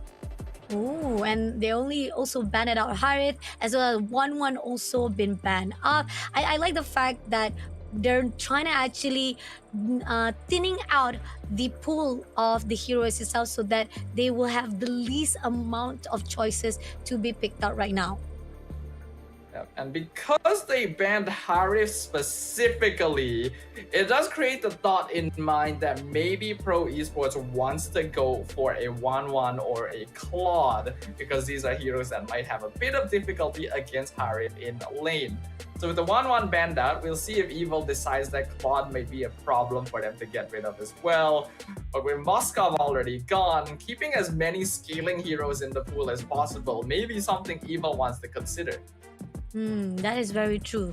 I mean, looking on the side of how Team Evil Singapore, they're doing a really good response to the side of Pro Esport. The question is, what are their, not just say, quite signature character they would like to pick out, and how they are very comfortable with the pools that are still surviving. Joe will be banned off right now. They're gonna actually deny, because the fact that they already have Hilda on the side of Pro Esport, and they're not going to allow anyone to pick out Jushin easily on that side. So those are the crucial points, that at least Jushin on the backline will still survive it out, and they'll still have someone to guard up and hold off any of those pickings to be made by Pro Esports. And looks like Pro Esports will go ahead and grab the Natan.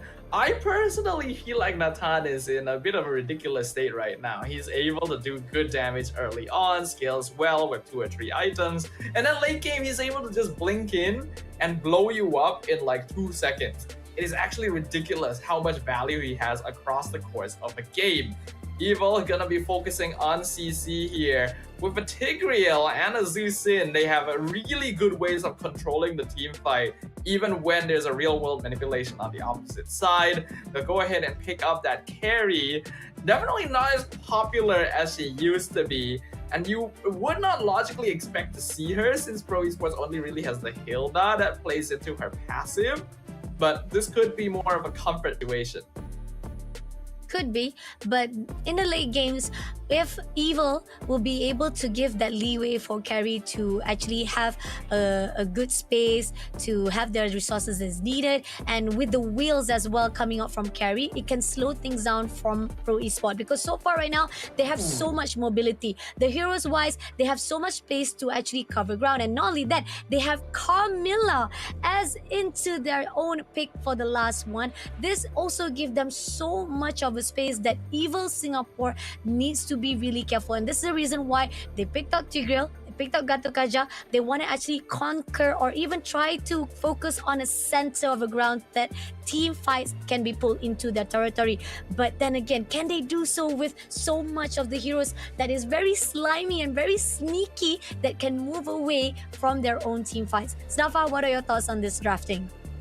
I really like the Carmilla as a last pick, because this not only plays into comboing with things like the Eve and the Natan. Like if you spread that Curse of Blood, it's just so much damage being spread about.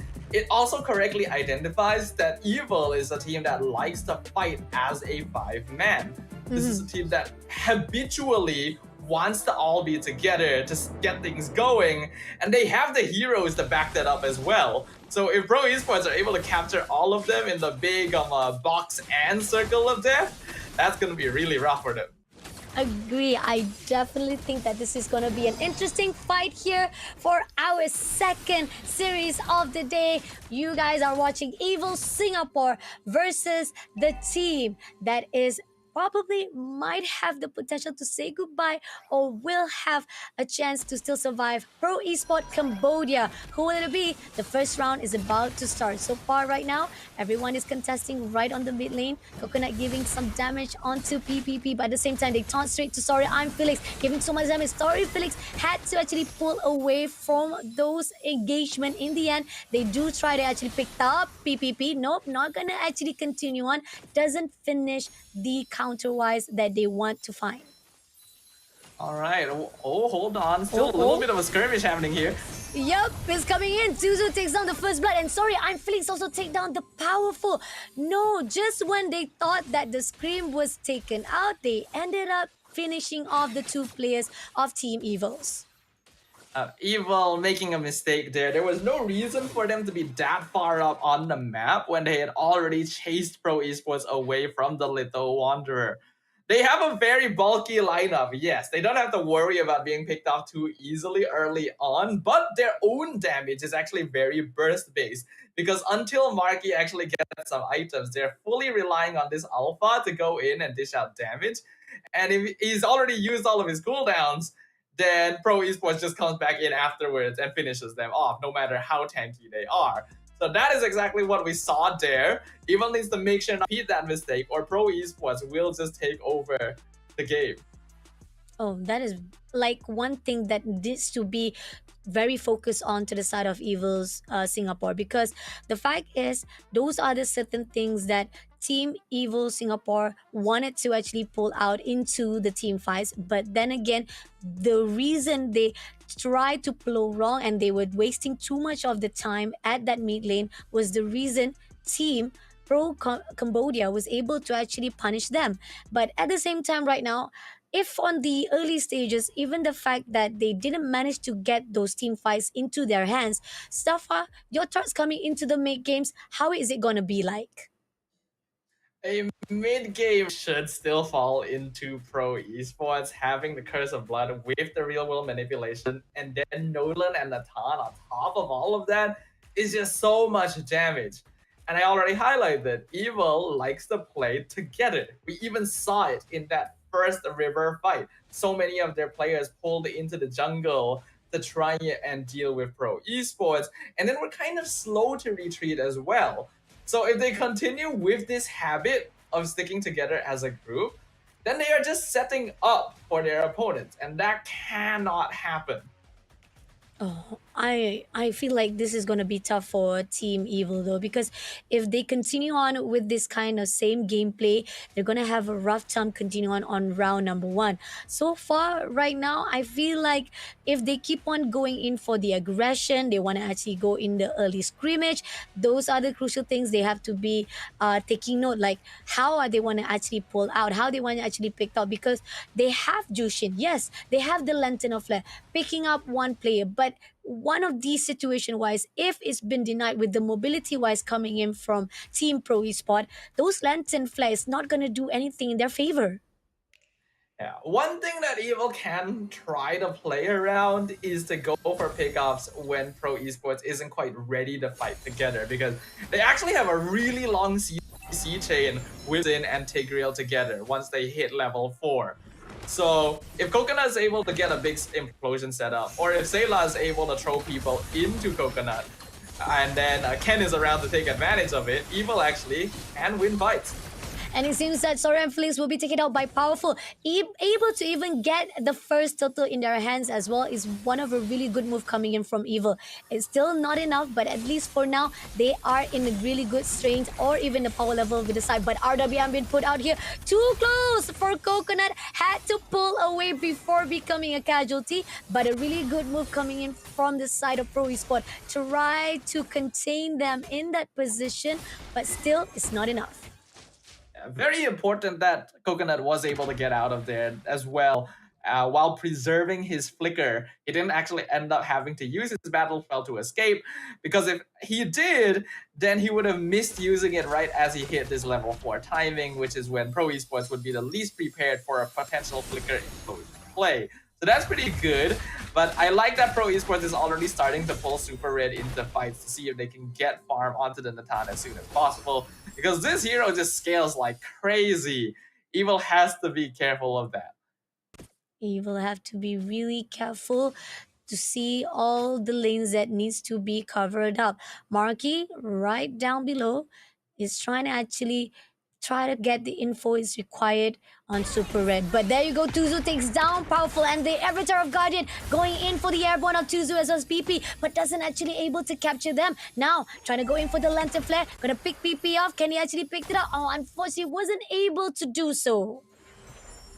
Yeah, I really don't think Evil should have continued it. Even if they managed to pick up PP, they needed to back it off, because I'm pretty sure the Carmilla was just waiting for it to happen so that you could turn around with the Curse of Blood and just allow Sa to start doing some damage instead. In the mid lane though, Oh, in the mid lane here, going to pick up Sub, but Tuzu comes in for the fight as BP also joining in. And this is where Team Evil have to be careful and they pull away from those fight. But PP is overlooking to invade into the territory of Team Evil. Try to kill it, but Tuzu takes down the turtle in the hands of Pro Esports. So that's going to be one turtle in the hands of Team Pro Esports right now. But as the buff was trying to be contest, it wasn't actually trying to go in for a really big fight though. So they're actually being a little bit disciplined right now for Team Pro Esports. Yeah, I also have a little bit of an issue with Evil's draft in the sense that they are mainly bulky setters, and then the horses of DPS are Powerful and Marky, both of which are physical damage dealers. So it makes it a little easier to itemize against them. Yes, both Alpha and Carry will have true damage built in later, but that'll take a lot longer to actually happen, and that's the timing that Pro Esports are gonna go. RWM been put out right here. It's going to be Super Red trying to push in. PP takes down Coconut. Sa trying to have a lot of damage, but Super Red coming in for the backup. Takes down immediately Powerful as well. And that's going to be the end as they manage to actually get another turret right at the top as well. With a really good cover up right here by Pro Esport, they still maintain a good position. Yeah, these are the issues that I was pointing out earlier. Evil just seems a little bit too reactive, and Pro Esports is just willing to do things across the map. The macro play is good, and even though Tuzu wasn't part of the fight, getting a free tower up top, the rest of Pro Esports actually won that, despite Evil initially catching them out with a pretty good Spear of Alpha. The speed at which Evil responds and the draft that they are playing is not very suited toward dealing with the aggression of not just Pro Esports, but a lot of the other Cambodian teams. This is not gonna be easy. Even Coconut try to find a way with that implosion, but it's still not gonna be easy though. But here's Super Red going in for the overextension. Marky pulls away. That implosion was put out, but Super Red comes in, takes down Coconut immediately, and Ken had to pull away. But this is gonna be a 3v1 situation. Ken can survive it out, but the turret is already out. This is where they're gonna punish straight away Ken, and making another kill in the hands of Pro Esports. Double kill by Super Red. Pro Esports is doing an excellent job of punishing Evil right now. They are separating them one by one because they know that Evil has a lineup that needs to wombo combo. If they take apart any member, especially of their frontliners, it becomes a lot more difficult for them to actually execute on it.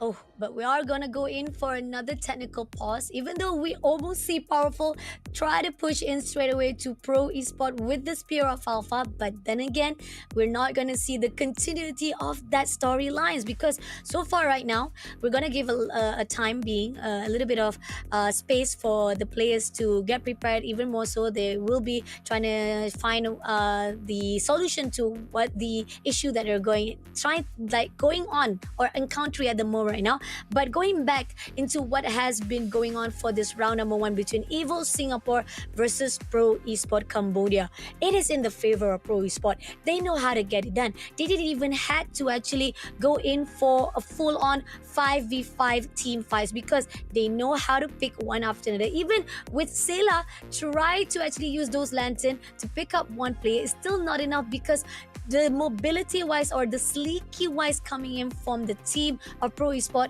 is not enough for them to pull in for those team fights. Yeah, this is going to be rough. I already expected that most likely Pro Esports would have the advantage in the early game, but they are really running away with the situation here. I think Evil needs to try and depend on some bad habits going on later because Pro Esports will always try to look for something and make it happen.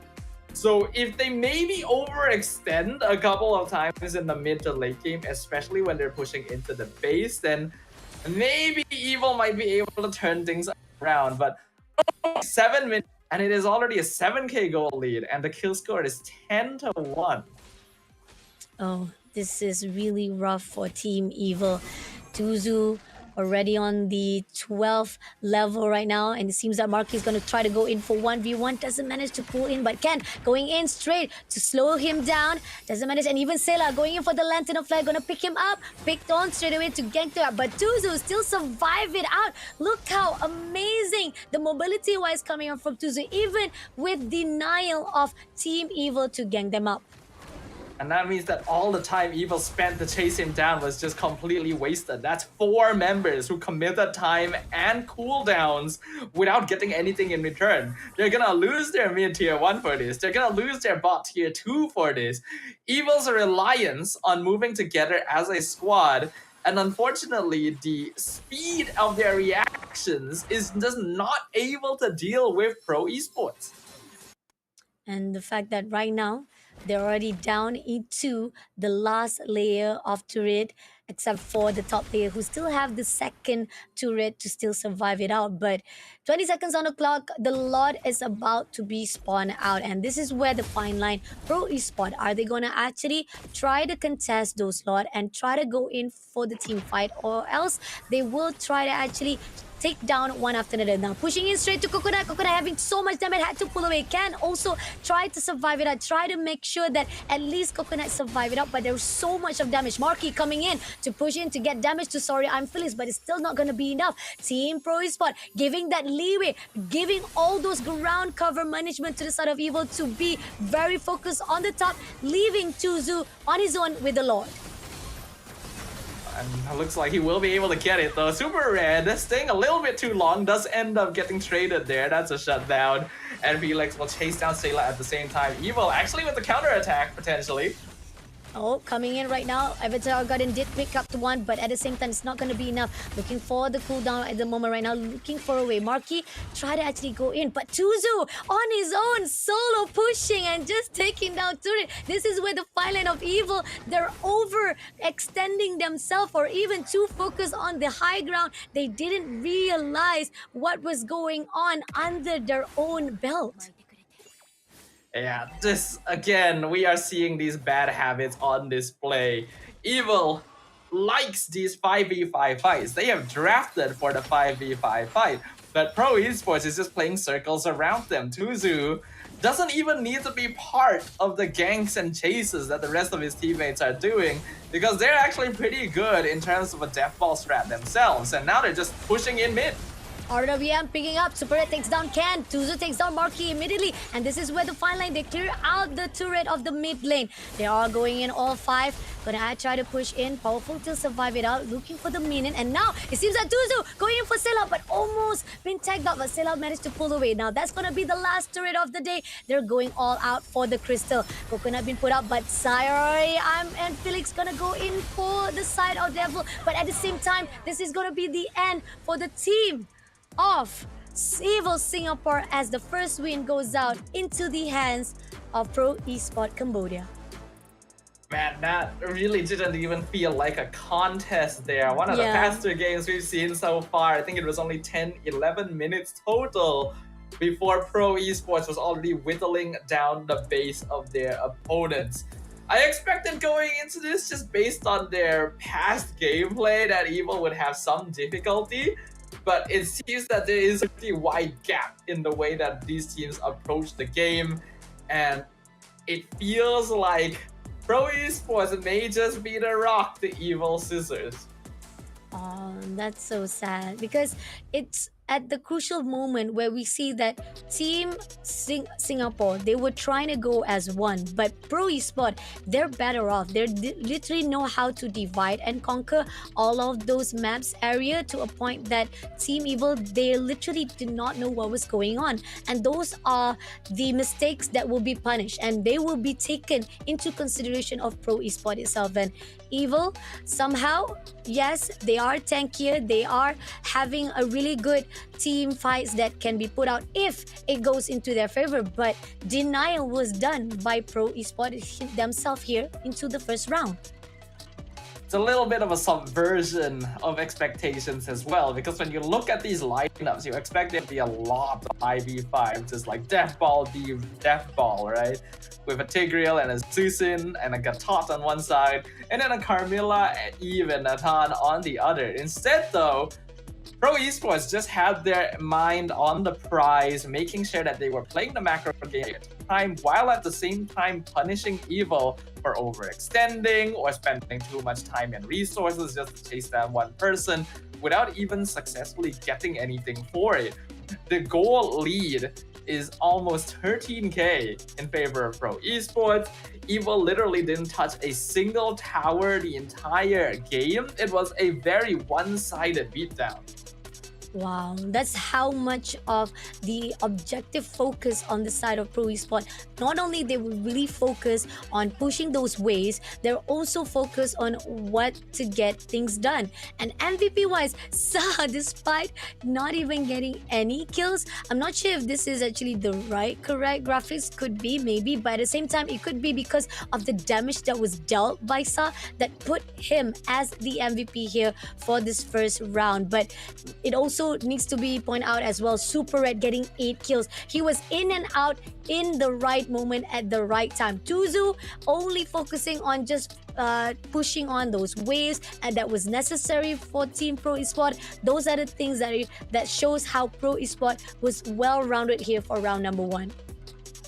Evil just had zero lane priority across the map, because you saw Coconut and Ken and Powerful trying to make things happen in the mid lane. There was no assistance being given to the side lanes, when we already know that Natan and Hilda are going to have the advantage there. And then Eve is able to control fights so easily and so well. As I saw, is able to get the MVP here. Sure, he has no kills, but he has 12 assists and 18% kill participation. Even being able to go for the damage build on Eve, going for the second item, Wishing Lantern, into Divine Glaive instead of more utility like the Ice Queen wand. I mean, talking about that RWM, definitely giving a lot of pressure for the team of Evil. Like, they can't even move away. They couldn't actually try to go in because of the mobility wise. That was really hard for them. This is why we see RWM was picked up, and that's when PP was able to deny Coconut. Super Red takes down Puffle immediately. And those are the crucial things that just are required for a team from the side of Evil. Yes, they might be able to go in for the gang up, but then again, when it comes to mobility wise, they can't move away as quick as possible to avoid those team fights to be thrown into their face. Now, teams that know how to control the map and manipulate the opponent's movements while creating openings for themselves will usually have greater success in any situation. And I think when we look at these two teams, it's very obvious which one of them was coming out on top in every single one of those facets. Evil needs to either shift the approach of their draft and maybe enable them to be a little bit more independent, because otherwise Pro Esports is just gonna do the same thing all over again for game 2. This is just the first round. We still have one more round to go if they want to win this series straight away. Will it be in the hands of Pro Esport, or will it be on the side of Evil Singapore to try to get that 1 point so that they can bet the best of 1? We are gonna have a short break, but we'll be right back after this with the second round of the second series. The Snapdragon Pro Series is brought to you by Snapdragon Elite Gaming, Monster Energy, and DHL.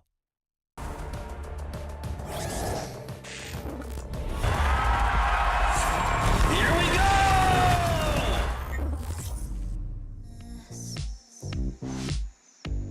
Think you know it all, but then you let me get inside your head. Yeah. Steady jump design, think I know your kind. I'm about to break another code now.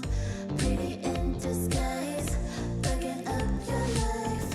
This is my syntax. 3, 2, 1, deploy. XOX cutthroat code, run it again with it. XOX cutthroat code, run it again with it. Steady jump design, think I know your kind. Yeah. Steady jump design, think I know your kind. Yeah. Steady jump design, think I know your kind. I'm about to break another code now. Pretty in disguise, bugging up your life. This is my syntax. 3, 2, 1, deploy. XOX cutthroat code, run it again with it. XOX cutthroat code, run it again with it.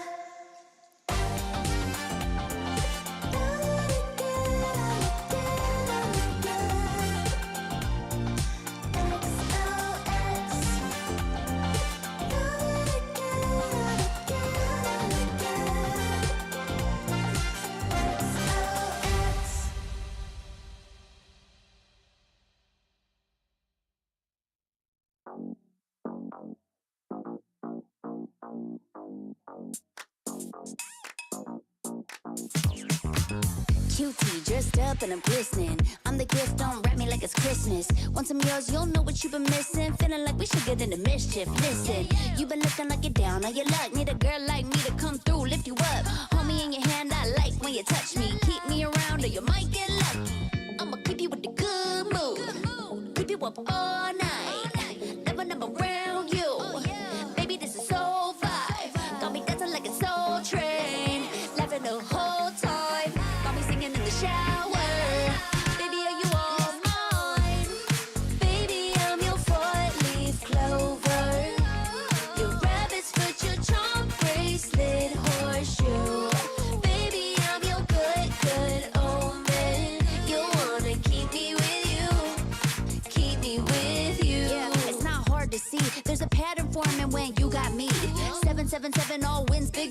tramp over here, never see me coming.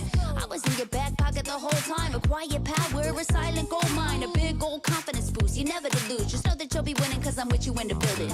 I'ma keep you with the good mood. Keep you up all night. Never number around you. Baby, this is so vibe. Got me dancing like a soul train. Laughing the whole time. Got me singing in the shower. Baby, are you all mine? Baby, I'm your four-leaf clover. Your rabbit's foot, your charm bracelet, horseshoe. Baby, I'm your good, good omen. You wanna keep me with you. Keep me with you. You been looking like you're down on your luck. Need a girl like me to come through, lift you up. Hold me in your hand, I like when you touch me. Kick me around and you might get lucky. Baby, I'm your four-leaf clover. Your rabbit's foot, your charm bracelet, horseshoe. Baby, I'm your good, good omen. Yeah, you wanna keep me with you. Oh yeah, keep me with you.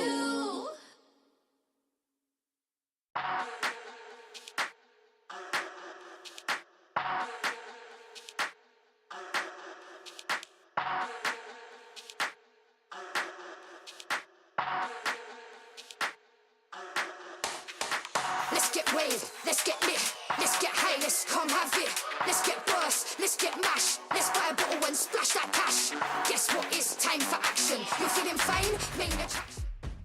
Welcome back to the SBS Open Finals Day number 4. This is our second series.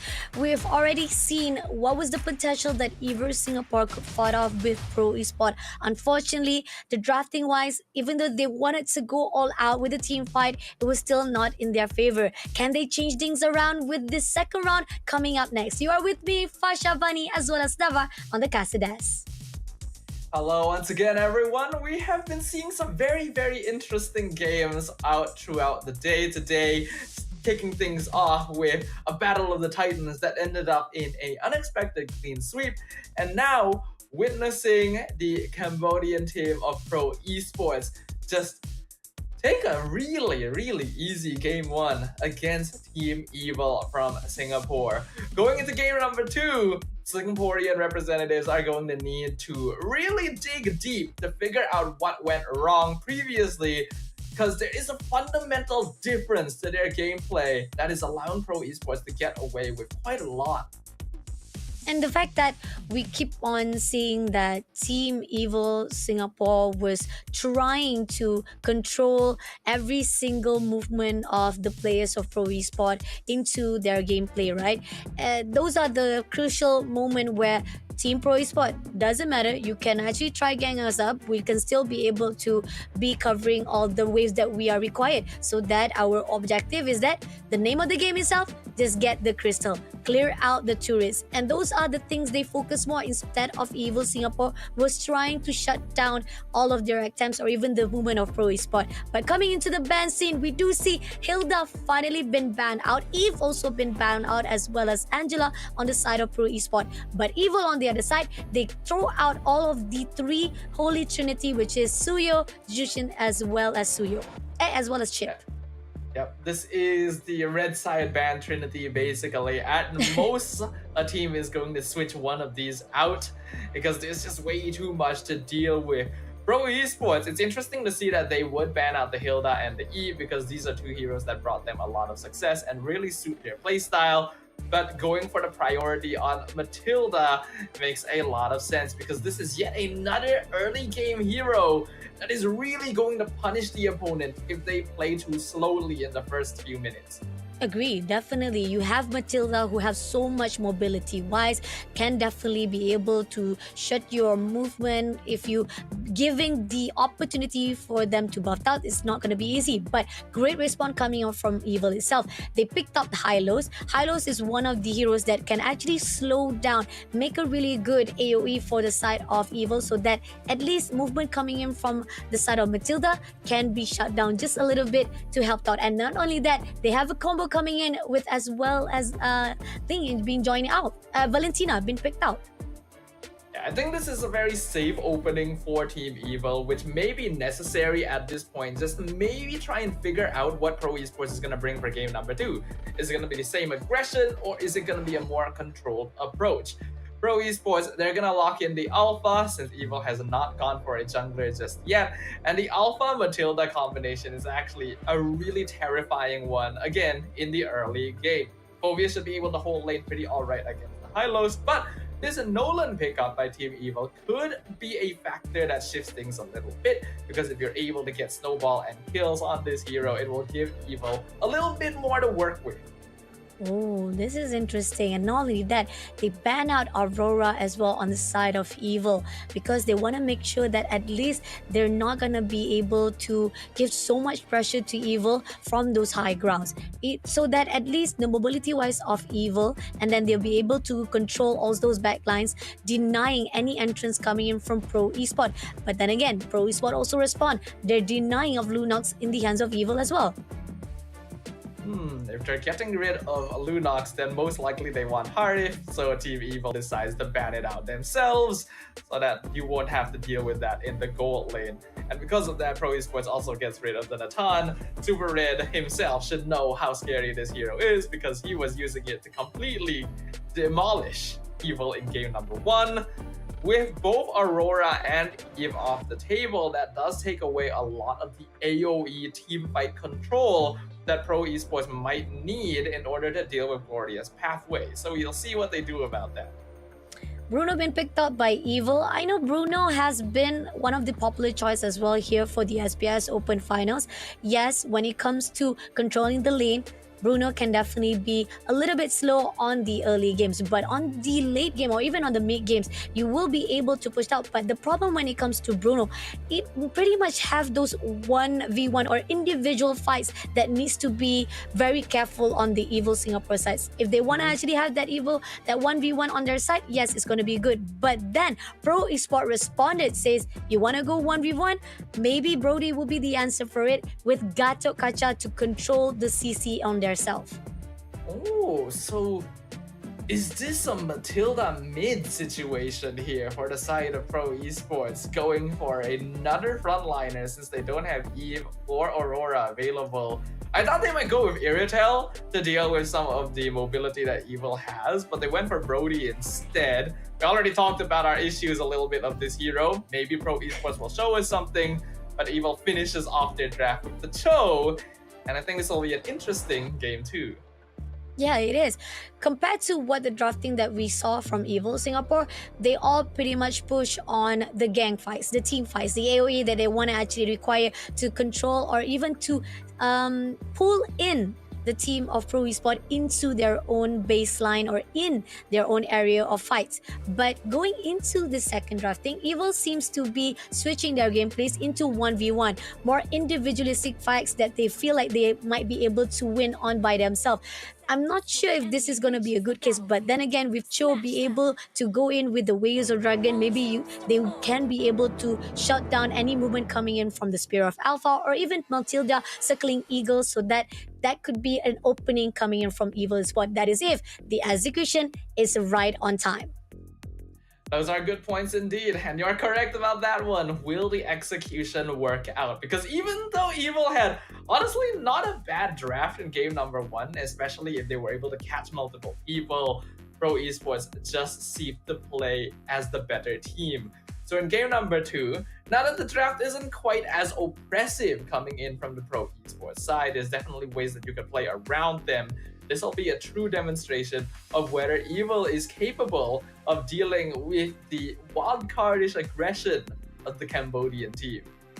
Oh, definitely. I mean, this is really interesting. So far, in my point of view, that difference on the side of, or not even to say like a disparity between both of the teams drafting, I still think there is a potential of both can be in the same level. The question is how they want to actually start off the game itself. The early games are the crucial point of both teams. If they want to actually do that individual fights earlier on and Pro Esport gives that opportunity to Evil Singapore, maybe Evil Esport can have that fights in their favor and also getting the success of the resources, also buffing up and leveling up themselves. But on the side of Pro Esports, the question is, are they going to allow that? There could be a denial as well on the scene. And looking at the side of our technical spot sign as well, it shows that we're not going to be able to jump in to our second series straight away. So we're still going to be talking off. I'm really sorry again on behalf of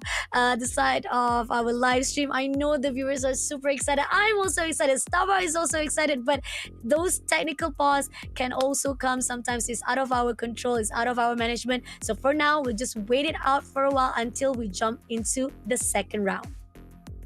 If any teams are having difficulties in terms of like maybe their devices or maybe their internet or anything's going on, we gotta make sure to wait it out until they are truly ready to perform, because all of us play MLBB, right? The last thing you want to do is end up losing a game because you lagged at an important moment. I think we can all understand that, so we'll give them a little bit of time to get that resolved. Oh, well, speaking of, looks like we don't have to wait too long after all. We're jumping straight in. Let's go. This is the second round of our second series. Pro Esport Cambodia versus Evil Singapore. Started out on the lead lane. Ooh, a lot of aggression coming in. Powerful. Airborne comes through, but they still be able to survive it out. Sa and PP just looking for a way out. 2v3 situation. And 3v3. Make it a 4. As Soro, I'm Phyllis coming in. Ken takes down PP immediately, but sorry, I'm Phyllis. Try to actually connect the dot. Try to trade it out, but it's not going to be easy as Evil Singapore going all the way for aggression. Stuns out. Sorry, Army Felix. Tuzu comes in. Also going to insert himself, but so much damage put out. That's a really good backup, and they had to pull away because of them wasting and losing, or even making them loss of time inside the territory of Pro Esports. There's just something about Pro Esports and a lot of the Cambodian teams where even though a fight looks like it starts against them, they're somehow able to turn it around. Yes, they did end up losing PP, but being able to turn around and get a kill onto Ken is actually pretty solid for them to start things off. But Evil, I like the increased aggression. They definitely have more damage to play around with now compared to the previous game. They just gotta know when to call it quits. Let's see if that could be the case here, as Turtle has already been spawned out. Attempts coming in for contest. Powerful is overlooking. He's looking for a way. He does picks out to PP, but he's not going to use just yet what he needs. But Glorious Path comes true. It's going to be Tuzu takes down the Turtle, but at the same time right here, they're pushing in, try to trade off those win. But Tuzu, unfortunately, able to back out. Even those Spears of Alpha will be denying the movement. Don't go too far off. You are a little bit too aggressive and you might cause something. But in the end, right this instant, we do see Ken going one-on-one to the side. Oh, sorry, I'm Felix. But it's not going to be doing any cases as all because the win has already been done. Pro Esport already got the turtle and they're getting even more gain in the side of their fights right now. While it may look like Evil didn't really get anything from that, the amount of time they bought actually allowed Marky to go across the map to steal Tuzu's orange buff. So from what we just saw, Tuzu did the same thing in his jungle instead. Ooh, Sayla just barely escaping. Actually, Avatar the Guardian used as well, not able to get the kill. Oh, wasn't able to get Sa immediately, but again, this is not going to be easy as Spear of Alpha pushing in Tuzu, trying to go out with Powerful as well, but they're waiting for the right time. Sayla gonna go back for the recall. They're gonna actually deny the obvious options of trying to take down Sayla immediately because of the opportunity that would give up. But so far right now, Team Pro Esport as well as Evil having only 3,000 on the lead, they're still in the same level. Super Red is going to be a lane that we want to keep an eye on because Coconut should just outright beat him in damage.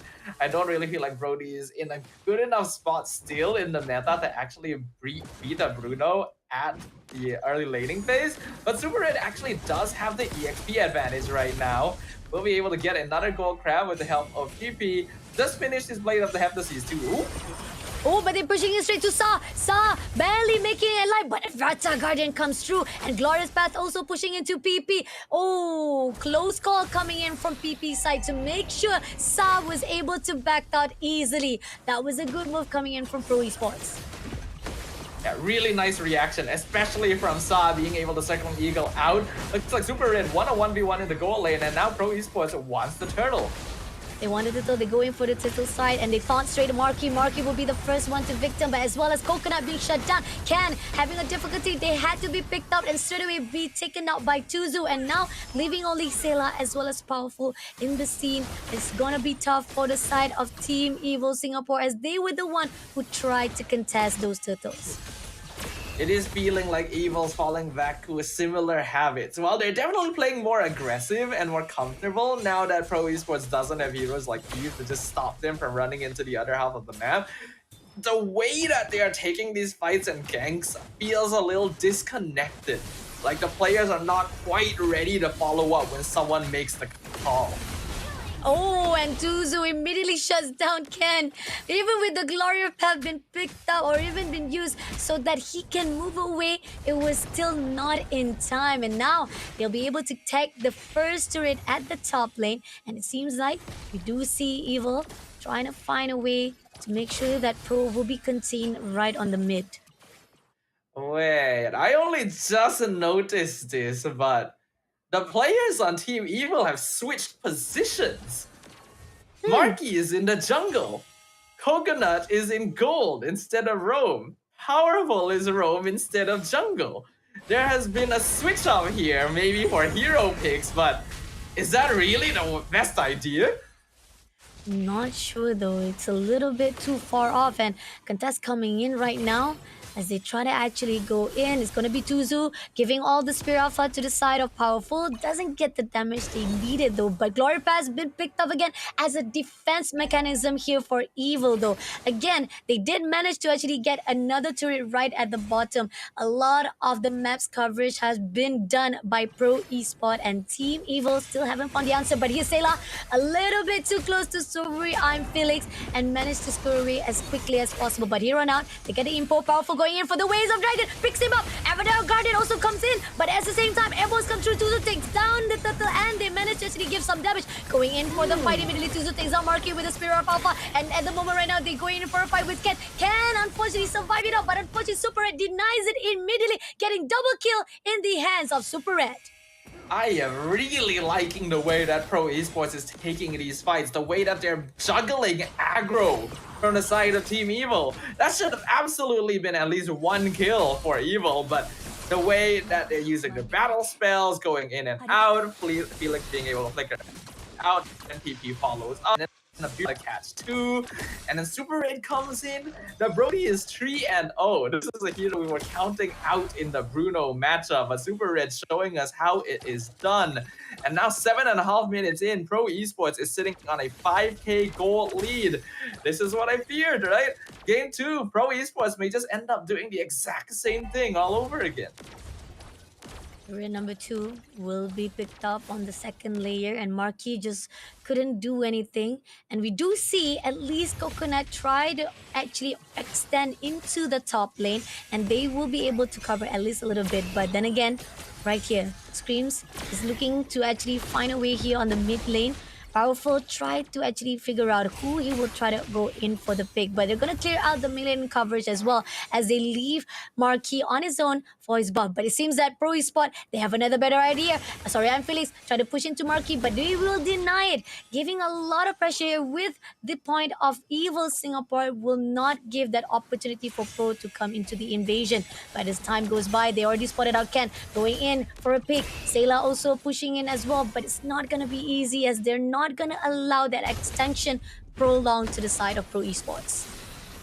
Evil needs to be able to make a decision and just stick to it at this point. They're playing too slow, too reactive, too afraid of Pro Esports. And you cannot approach the Land of Dawn with fear in your hearts. You gotta just run at your opponent sometimes. But that's exactly what Pro Esports is doing. Look at how they're zoning out Evil. They're zoning out Evil completely, and even so, with Powerful try to pick it up, doesn't manage to connect the thought, and they're gonna actually contest. Glorious Path has been put out right here. At the same time, Marquis is already in the target. Avatar Guardian picked him up, but Flicker comes through, but Powerful will be denied. Marquis was taken out by Sorry, I'm Felix, and Super 8 takes on Coconut, immediately getting the lot in their hands, giving a lot of wins to raise in the hands of Team Pro Esport. That's already a win, and the lot is punching in as well. Team Evil Esport haven't found the answer. They really have not, and Pro Esports is just sitting on the answer sheet the entire time. The network lead, the kill lead, everything is in favor of the Cambodian team right now. Kill score 11-1 before even the 10-minute mark. The same bad habits rearing their ugly heads once again. Evil is just not proactive enough to deal with Pro Esports. Not proactive at all. Even can keep on using that Glory Path is not for the opening of the team fight. It's only for a defense mechanism just to get away from Pro Esports. And this is where they're going to clear out the second last turret of the mid lane as the Lord marching in, looking for a way in. Powerful, just looking for the right time. As we do see, PP comes through to the side of Marquis, doesn't get it, but it's okay. They're still surviving it out. Lord marching in does get to the side of Marquis. This is where they're looking for a way. Powerful doesn't spot they need it. Turret has already been popped. They're a little bit too scared to fight off, but this is a team fight they wanted. They go in for a fight. Sorry, I'm Felix pushing in. Sa takes out. Glory Path, unfortunately, is used again as the defense mechanism. Turret number 2 comes in, and Avatar Guardian completely shuts down Coconut, and Sailor also been taken out. 2 more plays to go to survive, but this is it. This is a wrapped up. But Marquis has been spotted out by Sorry and Felix. Goes for the rapture, but doesn't manage to get the kill that is required. But then Marquis denies immediately, and this is another win in the hands of Pro Esport, taking the second series. Pro Esports establishing dominance over their foes here in game number 2, our second series of the day, and yet another clean sweep, this time by a team from Cambodia. I was a little bit afraid that this was going to happen. Team Evil, based on past performance, seems a little bit on the slower side. And while their gameplay has the right foundations, it's just not innovative enough to deal with a team like Pro Esports, and they made use of that fact to its fullest. Really tough coming in from the side of Evil Esport. You talked about how they look very hesitant. They look very afraid to make the move. Powerful was taking so much time to go in for the Ways of Dragon. Previously, he did it. He tried to go in, but it was successful. He did manage to pick up Sa. He did manage to pick up Super Red earlier on, but then Sorry, I'm Felix, as well as PPP, who used those Avatar Guardians at the right timing, denying the pick of the Ways of Dragon from the side of Evil Singapore. And at the end of it all, it's still not enough because they try to shut it down. Those time where they spent so much to slow Pro Esport was still futile because Pro already covering the grounds they need. Evil even tried pulling out some kind of secret weapon by completely shuffling their players around. Marquis, supposed to be the gold lane, now playing jungle. Powerful is supposedly jungle in their own position, which meant that the roamer Coconut ended up playing Bruno in the gold lane. Well, he was supposed to have a more beneficial lane against something like a Brody. Super Red seemed to be able to trump that with experience, and with a little bit of assistance from his team, Pro Esports were able to take extended fights way more easily thanks to the durability of the Gatot Revitalize and the Matilda pick overall. MVP wise, coming in from Tuzu, 7 kills, and Sorry, I'm Felix, as well as Super Red as the honorable mentions. Looking at how much damage that was put out by Sorry, I'm Felix with 51,724, and Tuzu just in the right of time with that Spear of Alpha is what is required, and it is really goes down to how Pro Esport shows the right timing is the the moment that is crucial when you make the decision. And Team Evil Singapore, those are the things that they're lacking of. They lack of time, they lack of the initiation that was required. But Sela did his best. He tried. He goes in for all the damage that it was required with that IMU, IAY, but it was still not enough. And even Marky tried to hold out with the rupture. Yet Team Pro Esport was already in the lead with all the heroes still survive. And this time, MVP is gonna go over to Tuzu on the Alpha, a 708 KDA with 800 GPM and 88% kill participation. This is when an Alpha is truly able to show its fangs. It's a snowball hero, true and true. And unfortunately, Evil ended up staying a little bit too long in some of these team fights. And the longer a fight goes, the happier Alpha is, because that just gives him free space to continue dishing out true damage with Beta and just kicking the early to mid game. And the fact that Tuzu, the mysterious guy here, was able to get away every single time for all those teams fights is what shows how Team Pro Esport give that space to them. And not only that, Evil Singapore also did not expect that. Most probably they were miscalculating the fights itself, and they were expecting that, okay, maybe if they waited out long enough, they might be able to push out again to the side of Team Pro Esport. Even in the part right here, as Sa was almost being tagged out and they try to pull him in, team like the moment the Avatar Garden was put out, that's when PPP was able to let Sa to move away with the circling of eagles. And this is the second skirmish that was put out. They go all the way to Ken. Ken could not do anything with the Glorious Path. It was just giving the opportunity for Pro Esport to shut them down. I like that Evil was willing to be just a little bit more aggressive early on, but you can see that Pro Esports is a lot more comfortable and much more skilled micro-wise in just how many different situations that their players were able to game on a tiny bit of HP. And in a lot of these fights as well, you can see here in the highlights, the members of Team Evil just seem to be hovering very awkwardly, like very disconnected, not really knowing what they want to do in the team fight, even though like their teammates may be fighting and dying right in front of them. That kind of direction is a killer when you are on a stage like this, and a team like Pro Esports is not going to let that escape their notice. Such a sad situation for Evil Singapore, but this is it. This is a wrap of our second series, and as we talked about, this is the second series of 1-1, meaning if either one of them loses this time, it is time to say goodbye. And Evil is one of the teams that we are going to say goodbye today, unfortunately. But Pro Esport, with 2-1 right now in their hands, they still be able to maintain their survivability into this SPS Open Finals. The question is, can they continue on? Because they're about to meet with the rest of the teams who also have 2-1 win-loss in their streaks as well. So they have to be careful. We've already have two of the teams who are now in the brackets of 2-1, whereby we got Team Vamos. We also have another team who also will be going down. There's a possibility either Team Liquid Academy or Team Liquid ID or Team Rebellion, because they were in the earlier stages of our stream just now, they were into 1-1 for the best of one of their own gameplay. So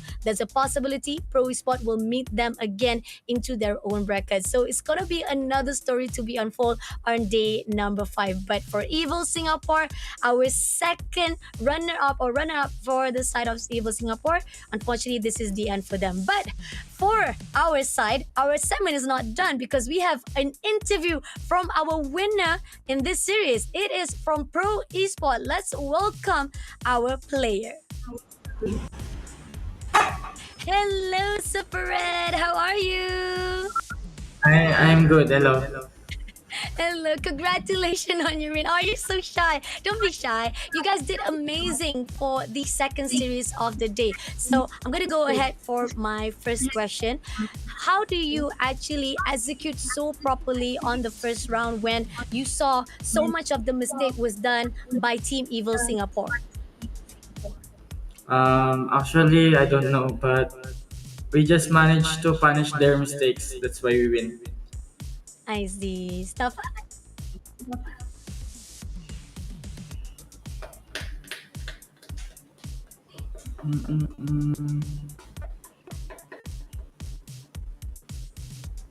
Or like, did you guys just go in and say like, oh, we can win this? I think that we are having. Oh, I think we just had some disconnection with Safa. Can you repeat your question I again? think I'm back. You're back. You're Apologies back. for that. Yeah, let's go. Okay.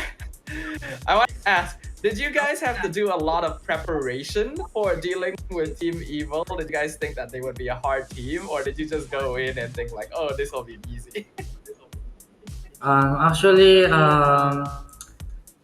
we did good preparation against them. That's why our performance was good.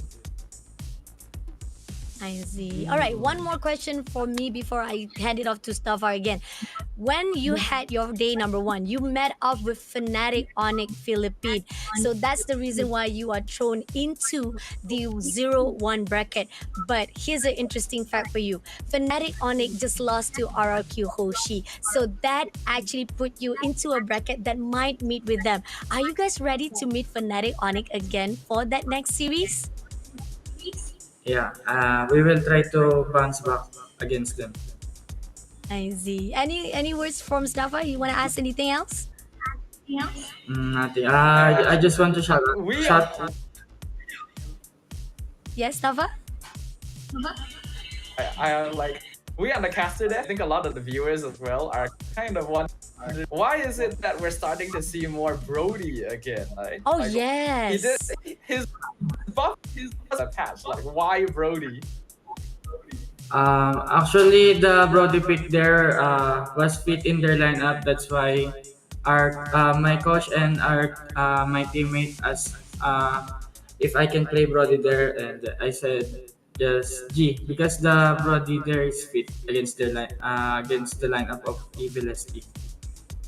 I see. All right. Okay. I guess the last chance for you to say before we wrap up the interview, any shout outs to your fans and your hopes for your next series that is coming up day 5. Shout out to all the fans of Pro Esports, and shout out to our bosses of Pro Vida. Shout out to Boss John and Boss Mike. Thank you for supporting us. And shout out to my family watching in Philippines. Oh, all right. Congratulations again for your win today. Hopefully, you will continue the streaks to 2-1 into 3-1 into the next series. See you again. Bye bye, Sabaret. Thank you. Bye. Wow, okay. So they talked about how they are much more comfortable and they thought that the lineup of the Brody was actually suitable into this next round or the second round itself. And it actually shows the result itself here. And you saw how Super Red was able to take down that performance and they were able to actually have a really good team fight, taking off the fight. I mean, even at the first run, yes, maybe Bruno was having a lot of good structure to able to give a lot of pressure or even damage on the earlier game. But then those are the things that we saw where Evil was making kind of a lot of mistakes and it was punished by the team of Pro Esports Cambodia themselves. There were a lot of really good decisions being made here by Pro Esports, and I think a lot of what Super Dead mentioned made sense. It's nice to see that with a new patch, we do see a little bit of a meta development as well. Heroes like Brody, which previously didn't get a lot of attention.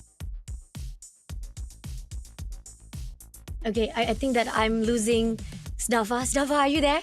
Snava? Oh, he's stuck. I'm glad that he's stuck right at the right time though, because he's stuck in a very good position. Not to worry, Snava. We're gonna see you right after the break because we're gonna have the last series of the day. It is gonna be JP Niners versus the team of Valhalla. Will Malaysia be triumph or will Valhalla Cambodia rise to the champs? We'll see you guys after the short breaks for the last series.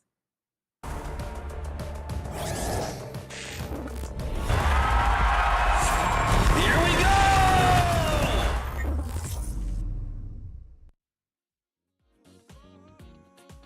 Why don't you take it back? You never had a chance. I'm gonna take the one.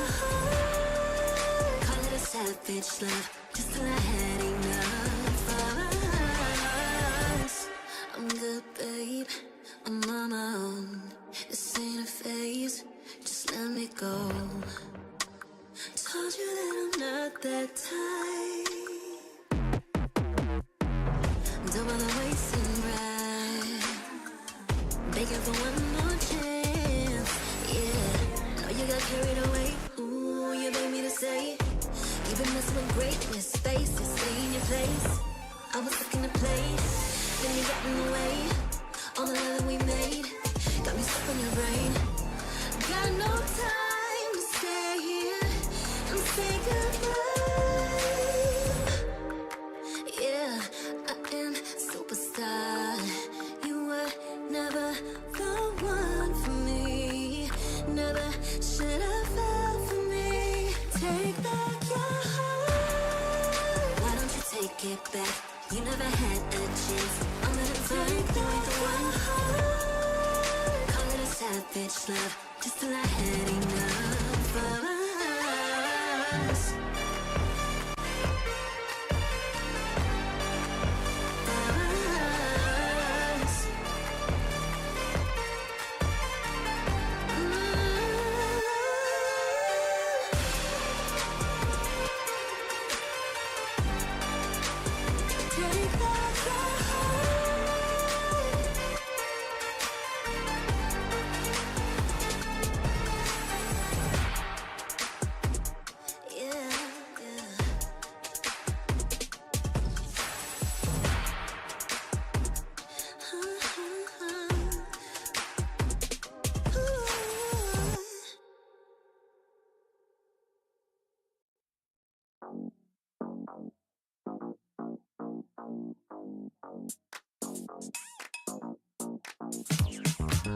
Cutie, dressed up and I'm glistening. I'm the gift, don't wrap me like it's Christmas. Want some yours, you'll know what you've been missing. Feeling like we should get into mischief. Listen, you've been looking like you're down on your luck. Need a girl like me to come through, lift you up. Hold me in your hand, I like when you touch me. Keep me around or you might get lucky.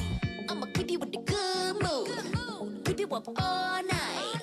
Never, never around you. Baby, this is so vibe. Got me dancing like a soul train. Laughing the whole time. Got me singing in the shower. Baby, are you all mine? Baby, I'm your four-leaf clover. Your rabbit's foot, your charm bracelet, horseshoe. Baby, I'm your good, good omen. You wanna keep me with you. Keep me with you. Yeah, it's not hard to see. There's a pattern forming when you got me. 777 all wins, big money. The tramp over here never see me coming. I was in your back pocket the whole time. A quiet power, a silent gold mine, a big old confidence boost. You never delude. Just know that you'll be winning cause I'm with you in the building. I'ma keep you with the good mood. Keep you up all night. Never, never around you. Baby, this is so vibe. Got me dancing like a soul train. Laughing the whole time. Got me singing in the shower. Baby, are you all mine? Baby, I'm your four-leaf clover. Your rabbit's foot, your charm bracelet, horseshoe. Baby, I'm your good, good omen. You wanna keep me with you. Keep me with you. You been looking like you're down on your luck. Need a girl like me to come through, lift you up. Hold me in your hand, I like when you touch me. Kick me around and you might get lucky. Baby, I'm your four-leaf clover. Your rabbit's foot, your charm bracelet, horseshoe. Baby, I'm your good, good omen. Yeah, you wanna keep me with you. Oh yeah, keep me with you.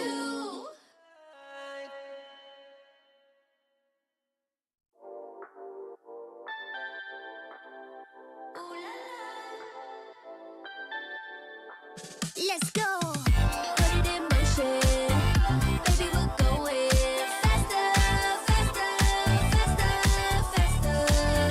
Seizing the moment. Baby, keep going faster, faster, faster, faster. Speed up, make that thing rough. Foot on the gas so you got nothing left. Let's drive to the top of the mountain and see the view. Let's vibe, looking back on the journey, just me and you. Ain't nobody wanna go slow. Yeah, I was chilling in the past, I was solo. Now that I got you in my life, I'm like, go, go. I be living for the thrill of it.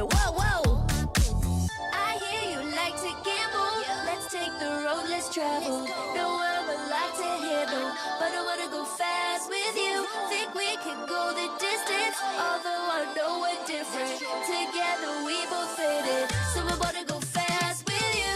Put it in motion, baby, we're going faster, faster, faster, faster. Seizing the moment, baby, keep going faster, faster, faster, faster. It's like they never even seen us, and nothing will ever get in between us. I'ma ride by your side every season, and if anyone try to stop us, we just speed up. Yeah, always keep it at 100. Top down, pretty face, so sun-kissed. Know it's scary, but I swear I really love this. Big shades on, summertime in London. I hear you like to gamble. Let's take the road, let's travel. No, I'm a lot to handle, but I wanna go fast with you. Think we could go the distance, although I know we're different. Together we both fit it, so I wanna go fast with you. Put it in motion, baby, we're going faster, faster, faster, faster. Seizing the moment, baby, keep going faster, faster, faster, faster. Put it in motion, baby, we're going faster, faster, faster, faster. Seizing the moment, baby, keep going faster, faster, faster, faster.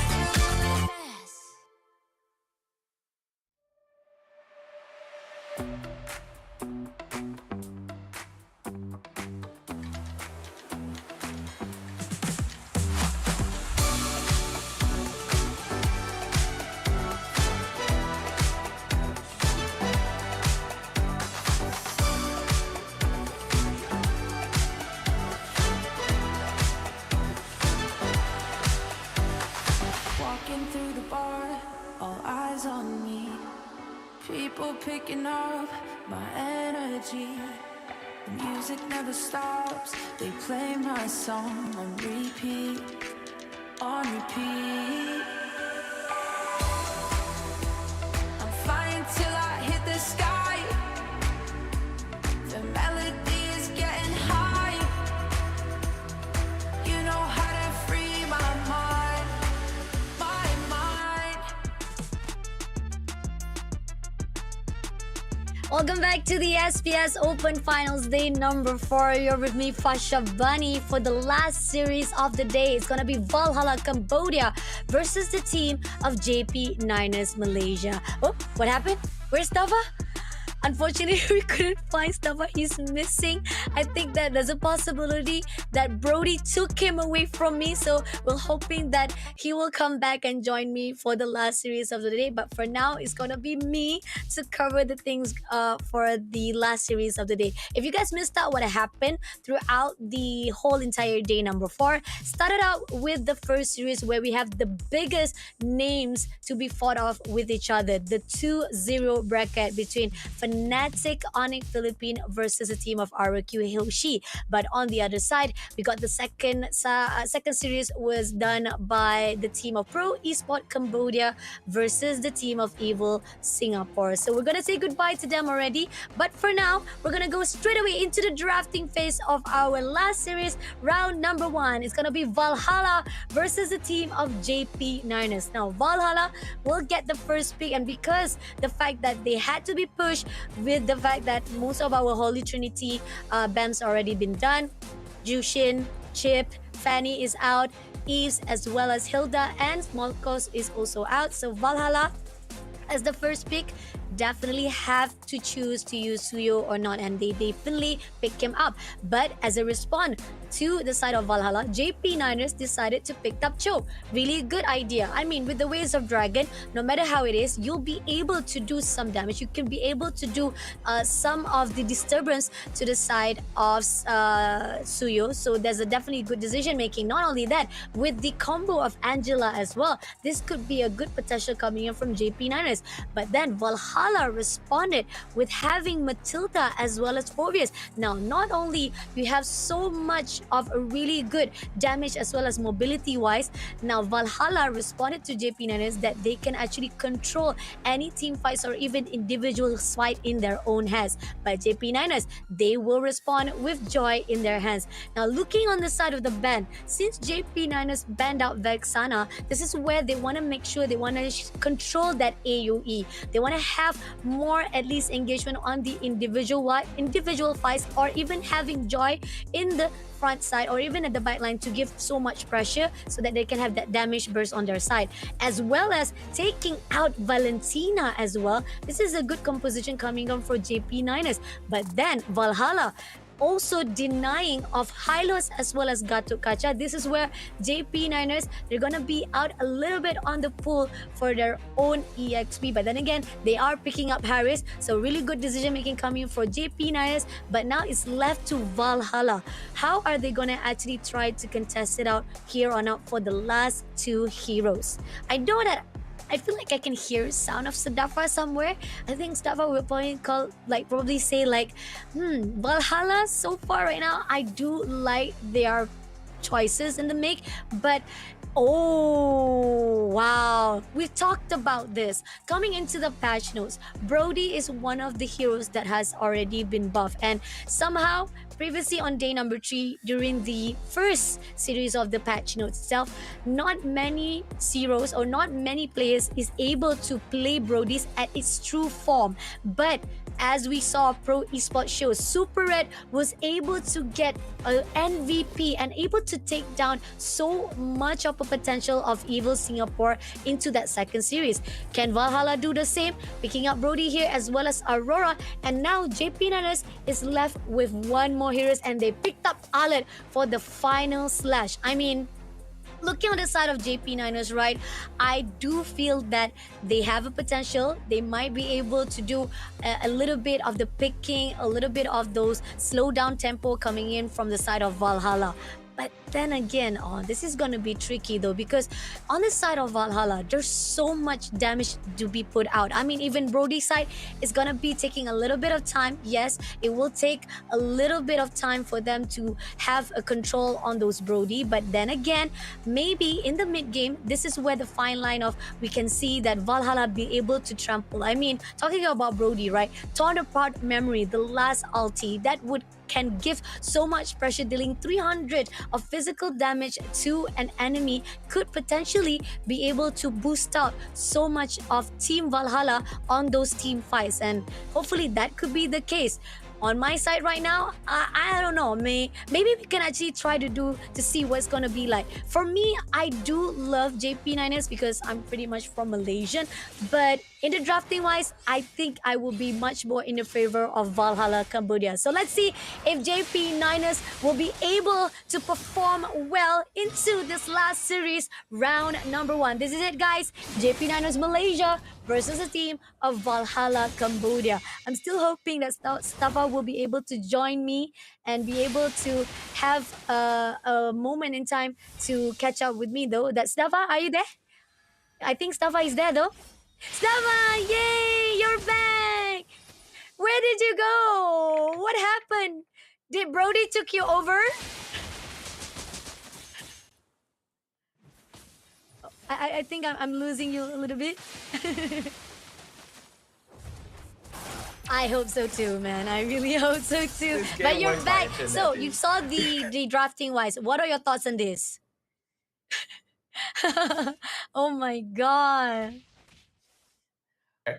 My internet completely died.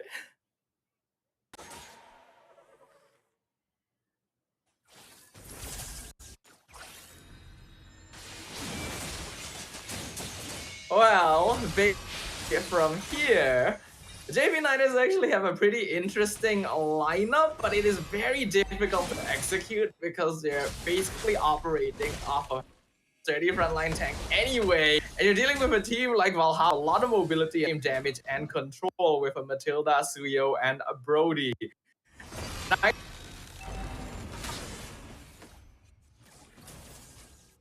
Niners are traditionally a bit more of That's a very mid true. to And the late fact that now lineup. we are seeing Valhalla, so much similar aggression esports, to be likes to put play a out little bit already more by from Valhalla. early, but They're it's already taking the first turtle as well, because those are the fine lines. They were trying to go in for the scream at the mid lane, and they push out every single attempt of JP Niners, and they were almost down by 1 HP on their lifeline, and that is the reason why they ended up had to go away and give that leeway to Team Valhalla.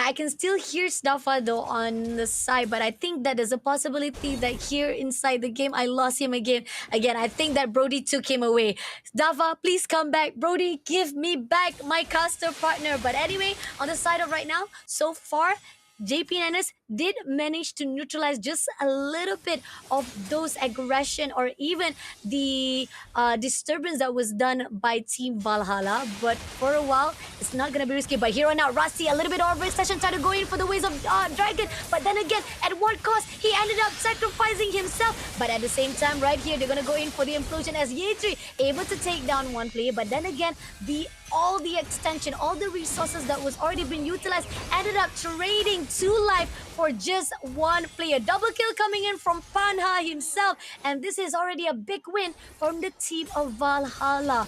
I mean, talking about how it was so late on the side of Razi to try to go in for the Wizard Dragon. He overextended. He didn't manage to pick up the right time, and he was still in the turret of the enemy. That's the reason why JP Niners is in a nick. But Zion Force been used, slow things down for the side of Mod 100. Farhat managed to pull away, but at the same time right here, pushing the side of Secret, and Year 3 be able to neutralize the situation here for Team Valhalla. Risky move, but then again, at least for now, JP Niners have a time to breathe. I'm still holding on to wonder or not Staffa will still be here. Is Staffa still there? I hope Staffa will still be joining me for this round number 1. I can't hear his voice just yet, but hopefully he will say hello in the midst time.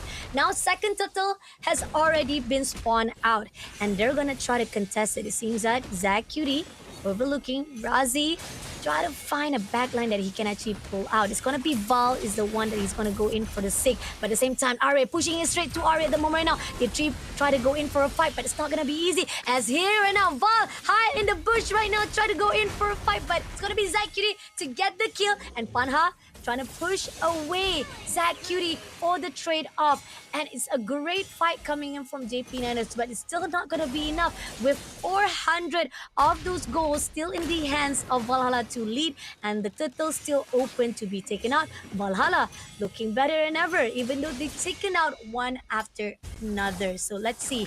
Here on out, we do see Razi just gonna try to back things up. Max, a little bit of the overextension into the turtle wise, looking for a way to mess things up for Valhalla. But at the same time, Valhalla gonna let Panha get away with the second turtle. So Team JP Niners, unfortunately, despite the fact that they want to contest it out, it's still in the favor of Valhalla for this round number 1. Second turtle is already in, making more of disparity in their level between Valhalla as well as JP Niners. But Staffa, are you there? Are you back?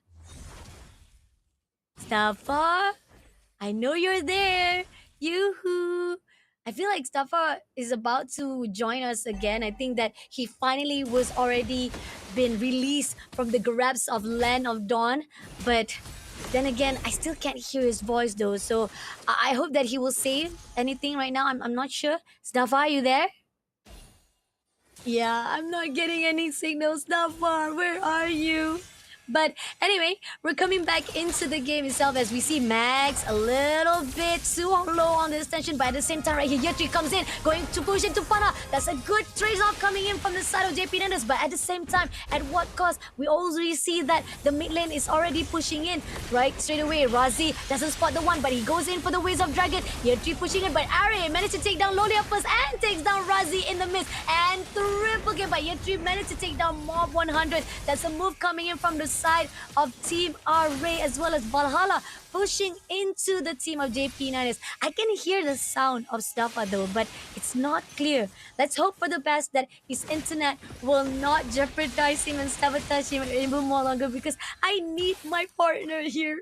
I need him to accompany me into this JP9ers versus Valhalla fight. And as we see right now, even though there's a little back and forth coming in between the team of Valhalla versus JP9ers, but here Lolea pushing it. It's gonna be 2v1 situation. Panha right in the midst of it. I like the fact that JP9ers, they know that they need to disrupt every movement coming in from Panha, and that is the crucial point of them, to deny any movement and the resources. But at the same time, JP9ers, they're gonna try to go in for the scrimmage right at the mid lane, and it's gonna give the opening here for Max to get the turtle. But Secret and Ari gets the info, and now they're gonna try to contest it out. Can they steal it away? But Max managed to get the turtle before it was stolen. But at what cost here? Year 3 try to survive it out, and Max try to survive at the moment right now. They had to move away, and Razi also managed to actually scare away, and Year 3 also barely coming out alive from that skirmish. But it's already a win from the side of JB9ers. At least they managed to tie up the resources, the currency in both of the level between Valhalla as well as JP9ers. Dafa, are you there? Are you there? Yay! You're finally here! Oh my goodness, I have been through something. But not nearly as much as these players, I am sure. Oh, I mean, it's crazy where we see Valhalla and JP9ers neck and neck at the moment right now with their own currency, also with the gameplay. I mean, what are your thoughts on this, Tafa? Looking at the current situation, we can see that the gold state is about even. The kills are about even as well. We did already mention earlier on that JP9ers, their lineup is a little bit more difficult to execute overall. So you can see that they are having a bit of difficulty in that regard. And while they do have some presence in terms of late game scaling with Harif and Joy, I actually think Valhalla just overall have more utility once you get into that stage of the game. So that's what I'm a little bit worried about as the game prolongs. Like, Niners, they're not really in a state to properly fight just yet, but the longer they wait, the more comfortable Valhalla is also going to get. Agree, definitely. And looking on Panha as well as Max, right? We got the two junglers already neck and neck with the same level. But the attempts coming in from Loliao to make sure that Panha will not be able to get the resources or even cutting him out from his movement. Those are the crucial ideas that is coming in from JP9ers, and I like that. It's risky, but at least it helped them out just a little bit. But here on out, Lord has already been spawned. Let's see what can be done. Yeah, having a good positioning is going to be important here. Unfortunately, because of the fact that they are setting up the ant with a little bit Rasi and yeah, Tree, you're able to find those solid setups in order to get things started. However, having this QT on this does mean that JP9ers is able to play a little bit more for macro, having the Angela split push on the opposite side of the map, since they know that he can rejoin a big team fight with the Heart Guard whenever it is necessary. Positioning though, they gotta keep an eye on hide on push. This Aurora could completely stifle a rush. But here on out, Hailstorms comes through. Razy doesn't get the Waves of Dragon, but he did pull out. He managed to take down Panha immediately with the help of Lolia. But at the same time, right here, Val managed to steal away the Lord. No, Valhalla kills it all. Even though they win those fights, they ended up giving the opportunity of the Lord in the hands of Valhalla. But here on out, it doesn't even matter. The win fight still goes out to JP9ers. They managed to clear out 4 of the players of Team Valhalla, and Hide on Bush was only managed to maintain at least the wave that coming into the favor of JP9ers.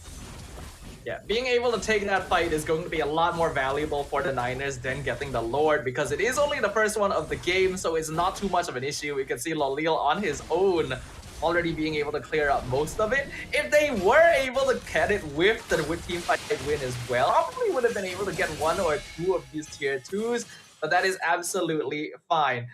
Really nice identification of opportunity there, especially from Year 3. Once the fight was already going and Valhalla was in position to try and go for the front and back, he flickered into the back line, got the final slash, pushed them all together, and that is exactly the setup that the JP9ers lineup want to play for, because they're very, very burst based. They really don't have a lot of consistent damage compared to Valhalla. So if they're able to group up the entirety of the enemy team at once, that is going to be their win condition.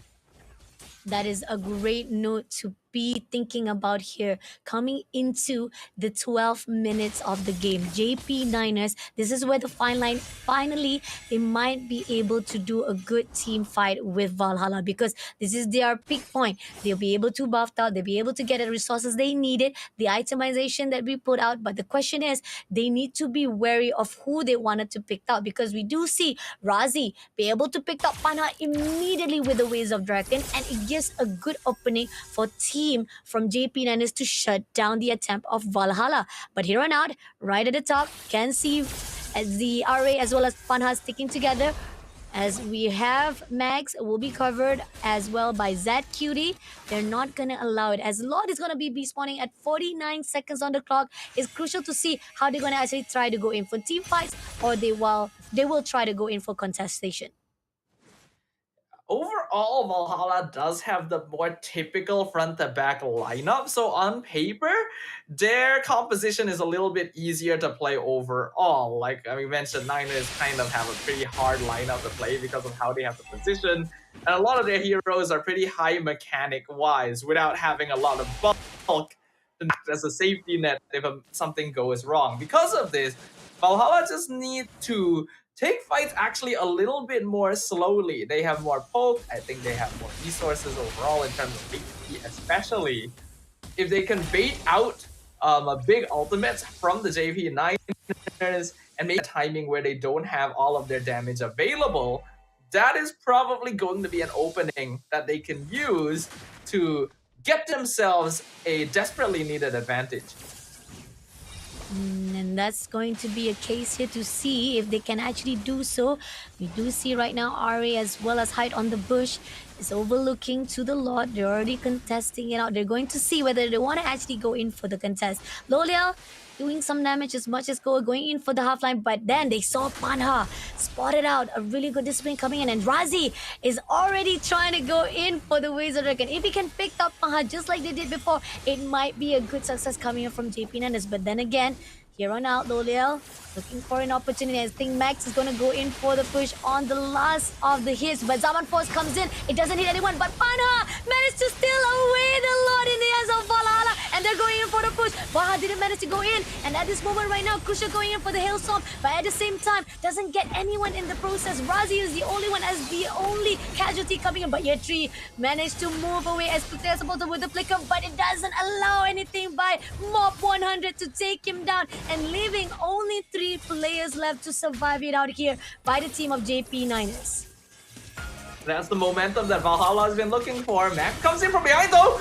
Whoa, Zaman Force come through, managed to connect the dot and slow down the 3 players, but did manage to take down 2 players before Loliel gets that double kill. Now Max, having a really good casualty on the side, takes down Mob 100 as well as Secret, but this is it. This is the enhanced lot. Is it gonna be enough though, as JP Niners did manage to make a little bit of neutralization in their process? It's still not gonna be easy. Lifeline still depleting at the moment right now. JP9ers just need to hit too many conditions. They need too many things to go right for this lineup to be able to win out, especially in these later game 5v5s. Again, as long as Valhalla keeps calm and they keep a proper view of the situation, they should win almost every single fight. And that's exactly what happened during the Lord. Niners actually got a pretty good setup with the initial kick from Rasi, but they weren't really ready. I think Max actually needed a few more seconds to have his skill 2 back off of cooldown, and because of that, he couldn't actually go in on the Zaman Force or the setup from Rasi and Yatri, and that created this really, really awkward timing for the JP9ers. Whereas Valhalla, they will basically have damage available all the time with heroes like Suyo and Brody around. JP9ers have a really, really difficult challenge ahead of them. I'm not a big fan of the limitations of this draft. Let's see. The waves are coming in. They're already clearing out mid. They're already clearing out the bottom as well. And somehow, Team JP Nanas, they know time is ticking and crucial. And we do see that at least right at the top, there is a wave that will be trying to clear out at the top lane for the side of Valhalla. And maybe that could be a requirement or maybe a status that needed to the side of JP Nanas to finish it off. But here on out, they spotted out Zack Cutie. Zack Cutie is right in the open. Mob Hunter takes down Zack Cutie immediately. And there's going to be a fight to the third. Max, unfortunately, was taken out. And in the process, Razi tried to go in for the Ways of Dragon, but doesn't manage to pull anyone. He was a little bit of overextension in the end. Right here, scattered all over around the map to survive and to deny Valhalla to punish for their mistake. I think at this point, the Niners have to just kind of admit they are not going to be winning 5v5. Oh, I think you have to start sacrificing bodies things at the wall. Maybe go for macro play because Valhalla, it's just too strong as right now. Too strong. Even try to go in for the pull right here. Razi trying to find a way, but Mobahadan takes down the lot. And here on out, Razi a little bit too close, and he will be taken out immediately. Zababon been put out, but it's not going to catch anyone as Team Valhalla managed to skirt away. Now Are right in the midst right here. Lolia trying to go in for the fight. It's going to be a slain here, but Panha on the side right here meeting up with Max. Can they actually pull through? No, they're going to actually try to survive with that. No, Panha managed to skirt away with Secret and Team JP, but they're not allowing it. They're going to go in for a push and manage to take down Secret as well. Now the Lord is marching in, but it doesn't mean anything as JP Minus managed to actually take down the 4 players. But Panha, all alone, will be clear out, and he's going to actually have the mortality, but it's not going to do anything as they will be able to shut him down for good. And with just 1 minute in their hands, Team JP Niners pulls this win in their own way. I cannot get over the irony of the fact literally just said that the Niners will probably not win any team fights and need to try to do something different to turn the game around. And then the next moment, they go for a team fight and come out on top. But a lot of it came down to the angles that they took. You can't take a direct front to back against Valhalla. Their comp is not built for that. You gotta split them apart. You gotta come from every single direction. And that is exactly what we saw, especially Max with that Heart Guard was doing so much AoE damage. Once they cleared out most of the members, just continued pushing in with the wave, making sure to keep those alive so that they could take down that crystal and game number 1. It's crazy. I mean, talking about how Loliel managed to actually get the opening, takes down one of the players of Valhalla, and that's when they keep on pushing. They keep on pushing, and that's the discipline that you need. You don't want to back down once you find an opening, and this is what we saw from the previous days as well, where if you let any slip come through, this is where Team JP Niners will shine the most. And Team Valhalla, if they actually go in for the fight, and Panha didn't actually back up. Even the fact that we saw how it could have been potential on their side, but this is where Razi was able to actually extend himself, goes for the Ways of Dragon, even to a fact that Are was trying to survive it out, but Lolia go in for those Zaman Force, and to a point that slows down Secret as well as more 100. Those are the keys that gave the success in the hands of JP Niners on round number 1. Despite the chaos of it, it was actually a pretty quick game overall, only about 11 minutes. And the net worth difference, only 1k at the very end. Not to mention the tower score difference between the two teams is very, very impressive, with JP Niners only actually taking 1 external tower total to push in on that single lane. I think Valhalla ended up being a little bit greedy with the way that they were approaching this, because they do have a much easier and much more standard lineup to play around.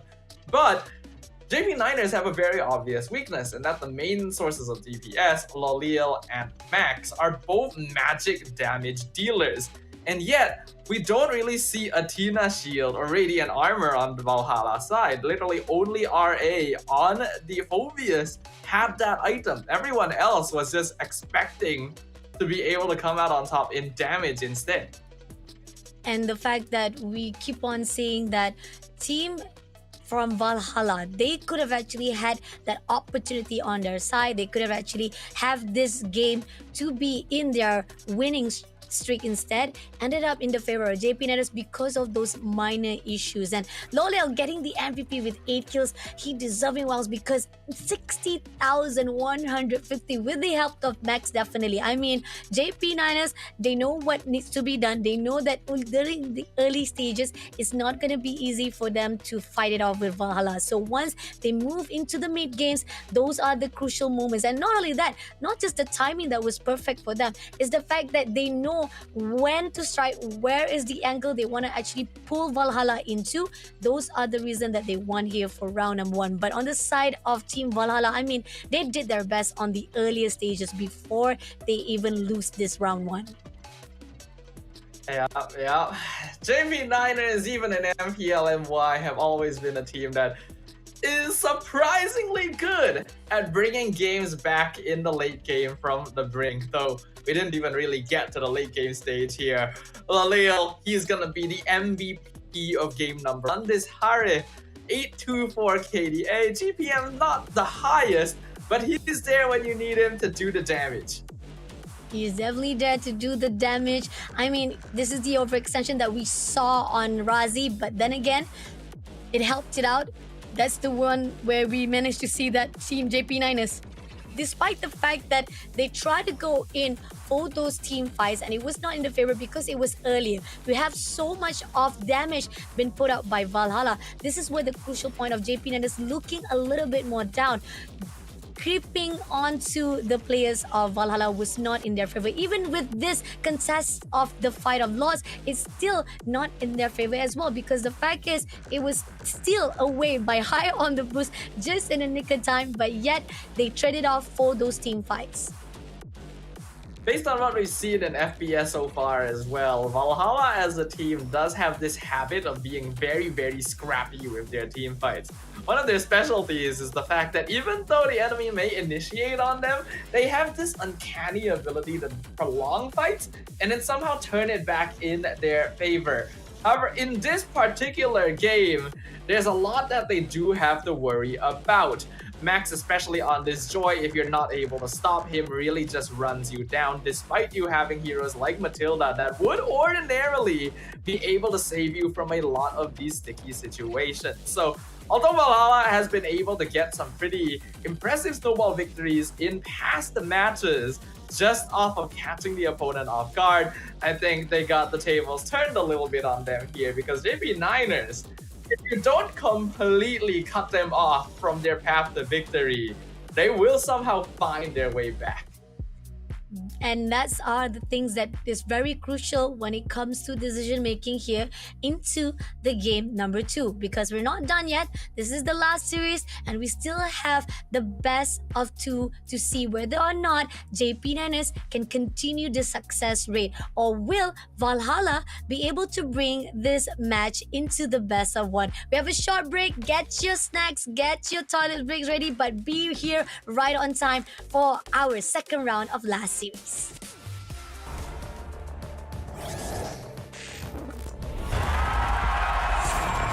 we go!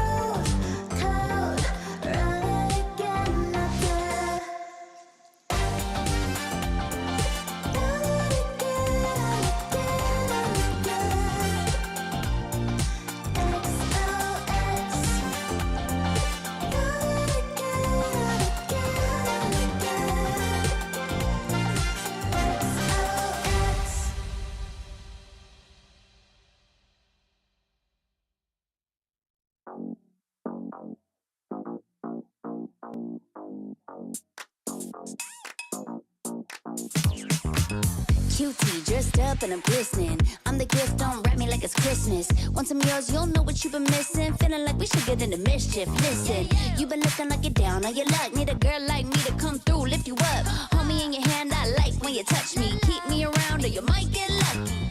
I'ma keep you with the good mood. Keep you up all night. Never around you. Baby, this is so vibe. Got me dancing like a soul train. Laughing the whole time. Got me singing in the shower. Baby, are you all mine? Baby, I'm your 4-leaf clover. You're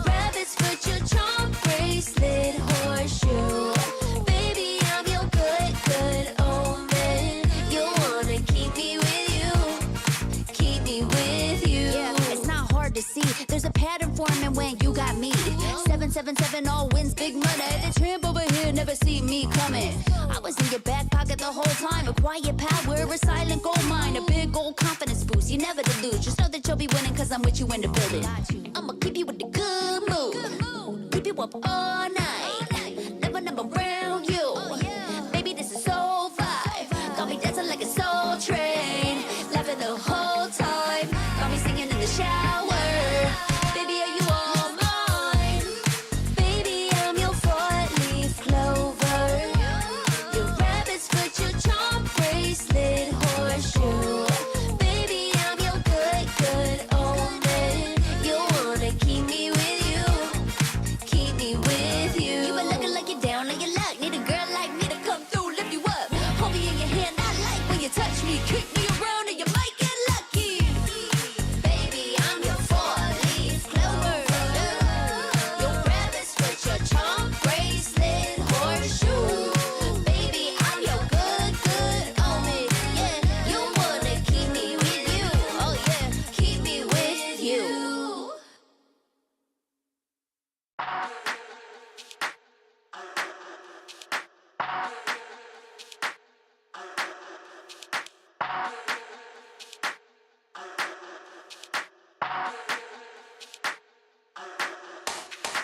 Let's get waved, let's get lit, let's get high, let's come have it.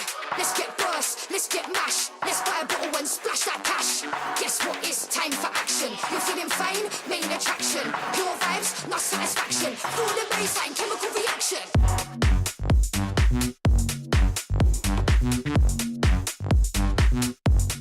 Chemical reaction.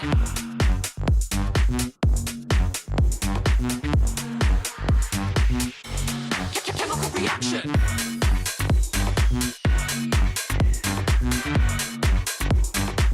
Guess what? It's time for action.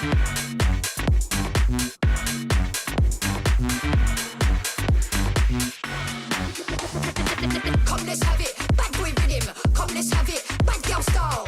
Okay, all eyes on you.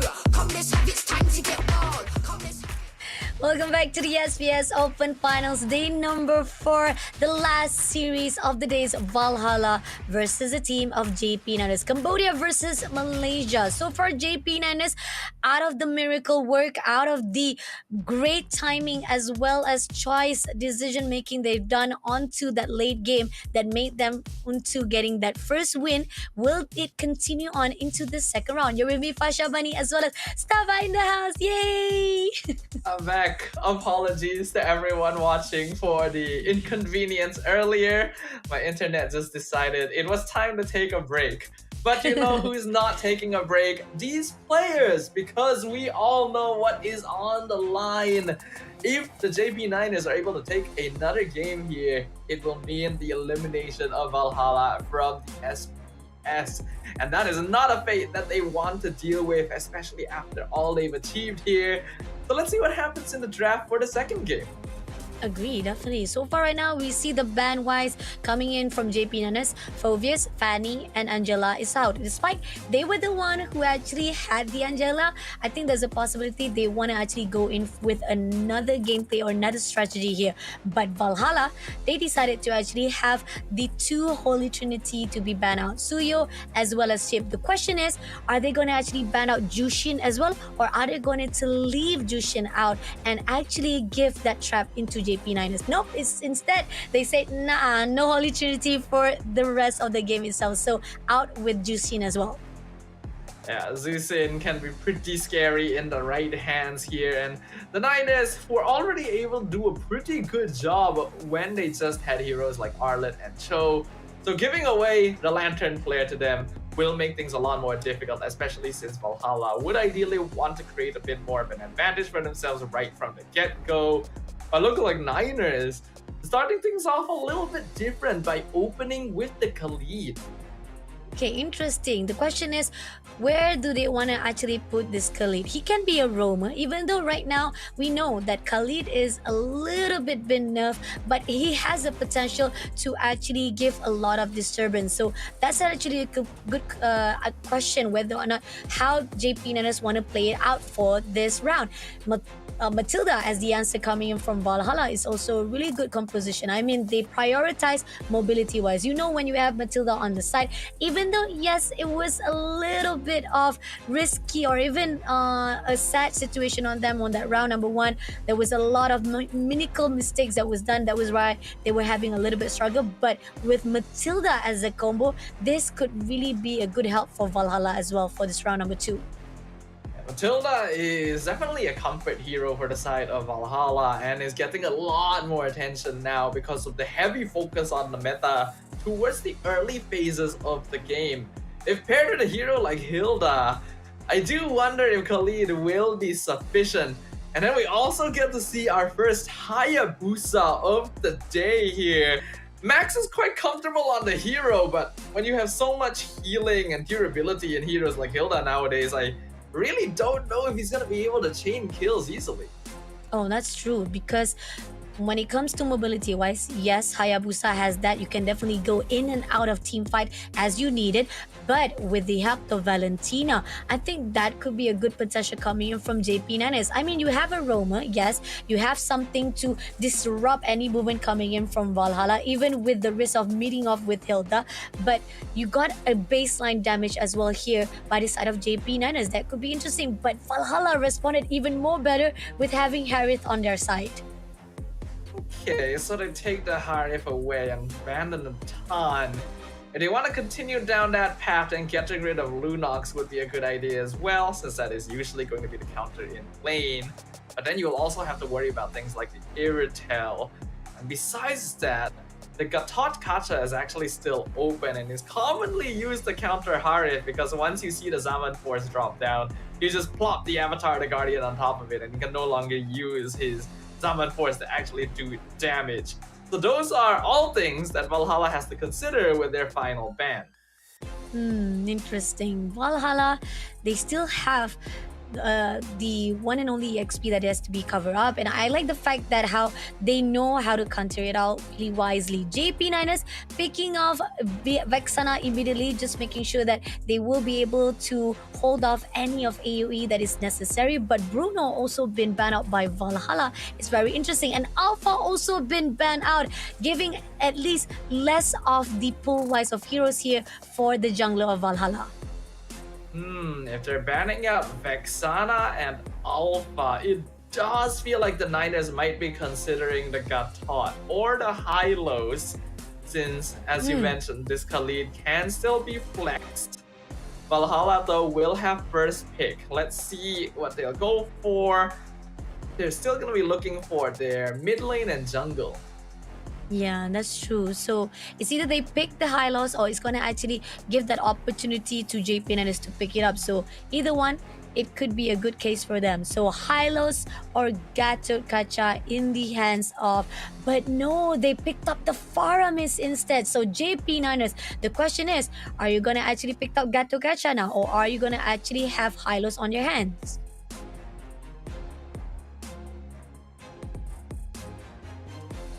And I think we're actually losing Staffa. Are you there? Are you still there, Staffa? Oh no, I think it's actually a little bit stuck. Okay, you're there. You're there. Yay! Right, you're back.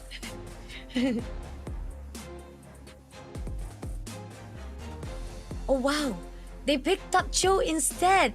They picked up Cho and Lunox for JP Niners, Staffa.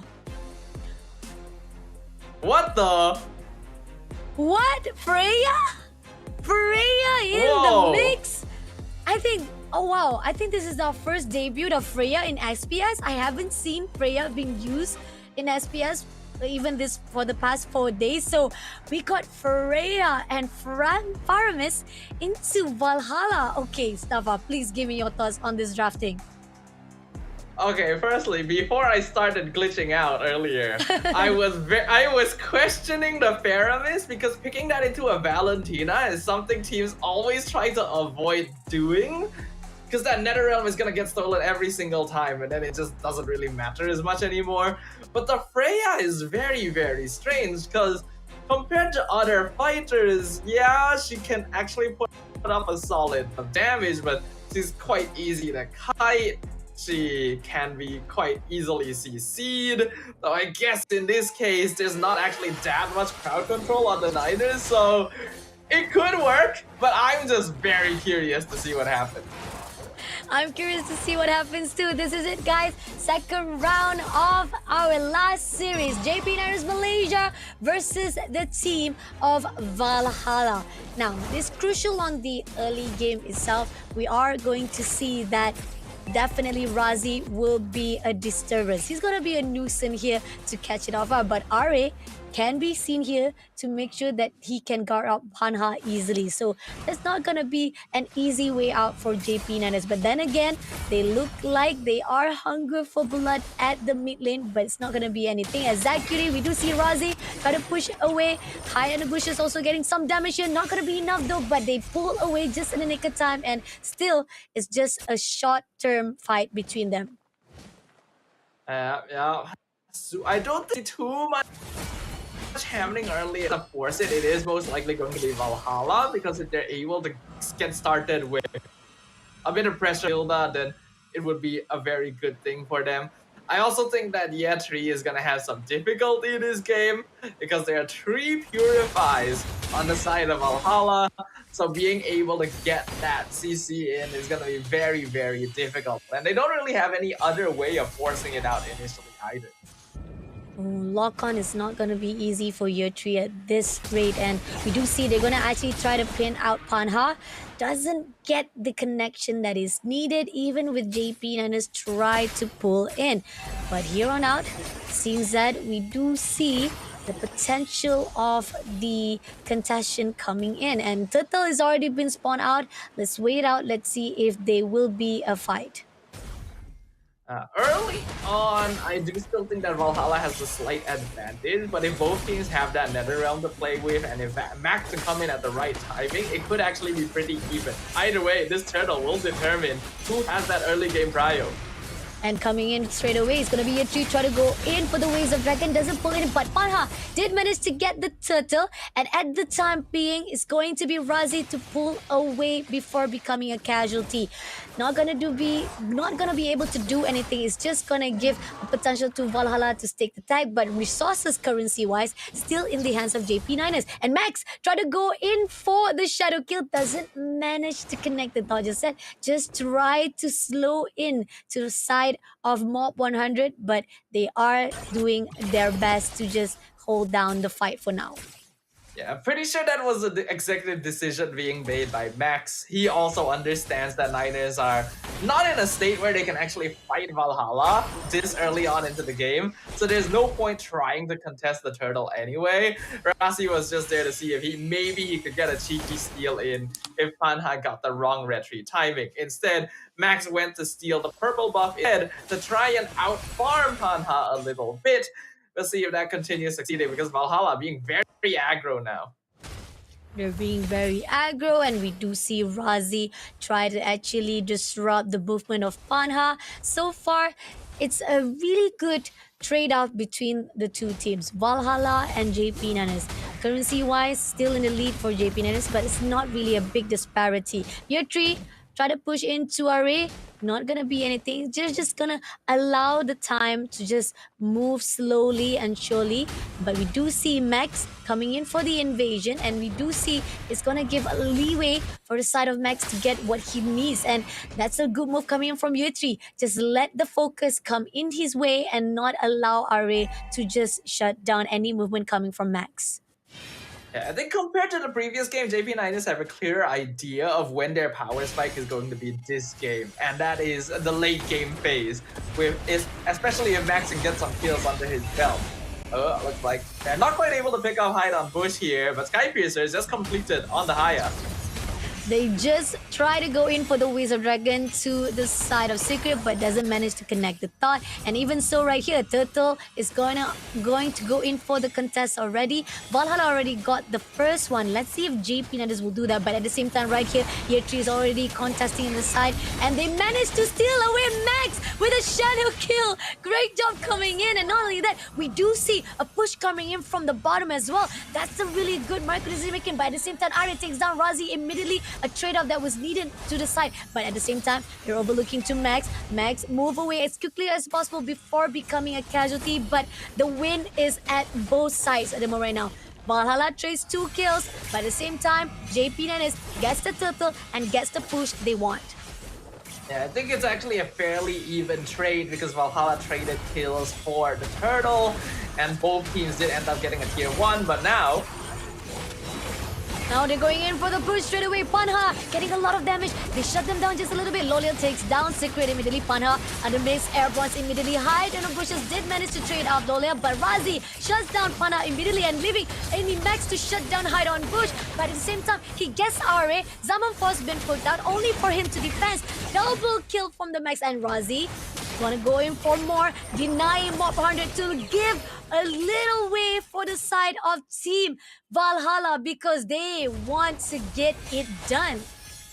great decision making from the Niners right there. They saw that Valhalla pushed way too far into their jungle and actually made the decision to Netherrealm first. Usually in a Valentina versus Paramis fight, you want to be the one Netherrealming second so that you can catch your opponent off guard and have the health available a little bit longer. But in this case, because Valhalla goofed up so heavily, the Niners were able to do really good damage to them to immediately start off the fight. Loliel unfortunately went a little bit out of position, got caught out, otherwise it would have been much cleaner, but Max is the true winner of that one because he is way ahead in terms of gold now. Now they got the turret and they're gonna go in all out to Panha. Did try to go in for the Waves of Dragon, didn't manage to steal away, but it seems like Zaman Force been put out. Hide on Bush takes down Razi, and that's gonna be an opening for the side of Valhalla. They push away JP Nanis immediately, and we're gonna actually have a little bit struggle here, but okay, we're finally back into the scene. We do see the fight continues on as they try to push to Valhalla, but still, it's a trade that was won by Team Valhalla themselves. Team Valhalla right now do still have a pretty good composition, but the Niners are farming very, very well. And again, a lot of that gold lead is in Max specifically. We all know Hayabusa can be very, very scary as a hero once he has a couple of kills under his belt. And that's exactly what he has right now. He's building up those Sky Piercer stacks. Valhalla ideally needs to pick him off within the next few moments, but they really don't have a lot of crowd control themselves, actually. They're purely operating off of vault with that Netherrealm. And the third turtle is about to be contested. Now Razi goes in, try to go in for the push, but doesn't get the connection that is needed. They go in all out. Airborne comes through. Max takes down the turtle immediately. Zombie been put down, but at the same time, at what cost here? JP Nut is losing their lifeline. 2 players already out. Panha goes in for Zakiri, but at the same time, Zakiri got to finish the dot. He did manage to take down Panha for the turn, and Max comes in to shut down the last players right in front of him, but he's still surviving. Secret try to survive it out. Zakiri gonna deny it 2-on-1 situation, but he did manage to circle away with the circling angle, so there's no way that Team JP Nutters will get another trade for those loss. This is why Matilda is a very annoying hero in the right hand. So much mobility. But the Niners, again, really well played in that last fight. They're using all of their AoE to make sure to burn down the Netherrealm on the side of Valhalla before Max goes in with the Ogi Shadow kill. He wasn't able to get any additional kills with that one, but he got some more assists, and everything goes towards that Sky Piercer just to make it much more easy to execute the members of Valhalla once they have been whittled down by Rasi and Loliel. So far, things are looking pretty good for the Malaysian team, but Valhalla, they've turned things around before. Let's see if they can do it again. Oh, a little bit extension coming in from year 3, try to go in for the Wizard Dragon, but then ended up being taken down, punished by Valhalla instead.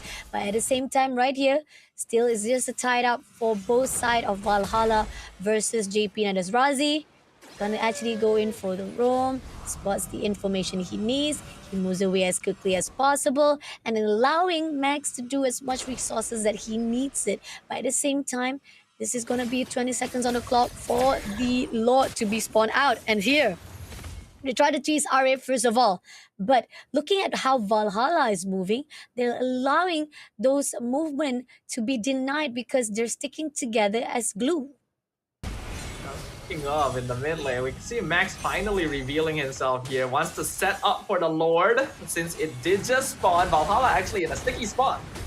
They're going in for a fight. Everyone comes through, and this is where the fine line of Habrazi takes down Secret immediately. Hide on the bush did manage to trade off with Zaman Force, try to slow things down, but Panha managed to connect the dot. But Max comes in with a shadow kill, takes him down. But at the same time, at what cost with Zack Cutie managed to shut down another kills. But here Valhalla leaving only Hide on bush all alone, and Zack Cutie wants to get it done. Hears him out immediately with the last hit, and it is going to be a team wiped out of Valhalla in the hands of JP Niners. And Max can already get this lot to the side of JP Niners so that they can push those wave into the territory of Valhalla. There's a lot of confidence showing on the JP Niners now. They are reaching the stage where they can very comfortably out macro Valhalla. When you have a Matilda Faramis combination, it's very powerful in that it allows you to keep the fight going. Unfortunately, it also means that you want to typically fight as a team. And Valhalla as a team like to go as a 5 as well. Because of that, they're missing out a lot on map control. Niners are able to farm more parts of the map more safely since they know that Valhalla will typically be together and they won't be at too much threat if they're separate. And we can even see they're starting to invade and steal away all of Panha's jungle camps and buffs as well. The vice grip is closing and the Niners have turned the hourglass on their opponents. Lord is marching in. They already clear out all the waves in. Now let's see if the wave is going to be successful. Looking for a way in.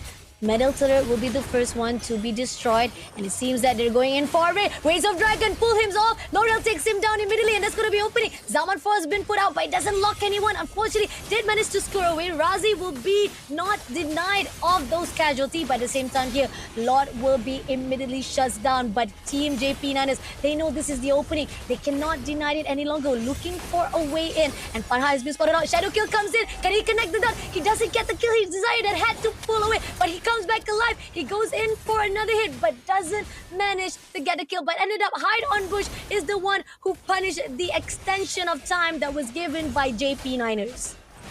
JP Niners wanted to go for the end there. Unfortunately, RA actually throwing his body to cut the minion wave down bottom, slowed down the push by forcing the Niners to wait for another minion wave before they could actually get the bottom inhibitor tower.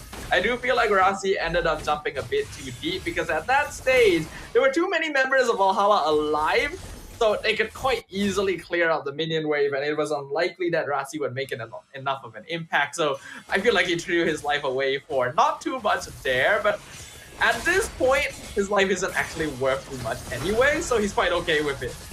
That's kind of true, but Max takes down Hide on bush. That's going to be opening, and Circular Eagle will deny by Zack Cutie, and this is they're going to go all out with the fight. Stunned straight away by Ari. Ari will be denied by Max, and Zaman Force had to be pulled out as a defense mechanism. Double kill by Max again and again. Is getting already 7-0-6, and they know this is the last push they needed, but they're going all out with the Waves of Dragon, taking out first of all to Panha, but Panha managed to score away, but that's definitely managed to take down Hide on bush. 100 try to push away with that Zaman Force, but at the same time Lola takes down Panha, and it's going to be the end of round number 2, making another 2-0 donut in the hands of JP Niners Malaysia. Yet another clean sweep to close off day 4 of the Open Finals here in the Snapdragon Pro Series. And a very different performance from JP Niners compared to game number 1. That's what happens when you have a composition that's a bit easier and more comfortable to execute on. Max has already shown that he can make things happen on this Hayabusa, provided the enough space, and that is exactly what happened. And with that, it means that Valhalla, their journey in the SPS does end here, and the Niners will move on to the next stage to fight another day. Goodbye to our Valhalla Cambodia as the end of the road, but great job coming in from JP Niners to make it through off that 1-1 bracket. So that means they're now 2-1 bracket into the 2-1 brackets, meeting off with from the team of Vamos. They're gonna meet off with the team of Fnatic Onyx as well, and then you're gonna meet off with Smart Omega as well as Team Liquid ID. So this is also a crucial point to wonder what is going to happen to JP Nanas as they push in. But before that, let's take a look into the stats itself, how it started out. Like at first, when it comes to the drafting wise, we see into this round number 2, definitely JP Niners, they know they had to slow down the tempo of Valhalla, and we saw how aggressive Valhalla in the earlier state. But then as time goes by, they gave so much of the space for Max to cover all the resources they need. Even in the process, they managed to steal away the turtle in their hands. Those are the crucial wins that is required by JP Niners to shut down Valhalla. And I think they managed to hit a lot of those conditions on the head right there. Valhalla, I feel like their draft, they did end up making some mistakes. While the Matilda Paramis combination should be pretty strong ordinarily, you don't want to pick it into a Valentina because they're realm as well. And they decided not to ban out the Lunox when it's one of the more obvious counters against the Hierophant Blade, not to mention an easy way to burn down the Nether Realm so that the Ogi Shadow Kill can start going to work. I think Panha had an interesting idea with the Freya. He actually went for a first item Malefic Gun to go for that extra movement speed and extra attack range to maybe deal with some of the weaknesses of a melee carry hero, but it's still a bit too easy to play around her, especially when you have your own Nether Realm to deny all of that damage. Agree, definitely. And I mean, those are the crucial ideas that was put out by Valhalla, but it was denied so much by JP Niners. And I like how they control the movement of Valhalla in the scene. And Zach Cutie as the MVP here for our JP Niners. I mean, talking about taking all the power from the enemy side into your own hands. And this is what put out so much potential for JP Niners to punish Valhalla into this last round.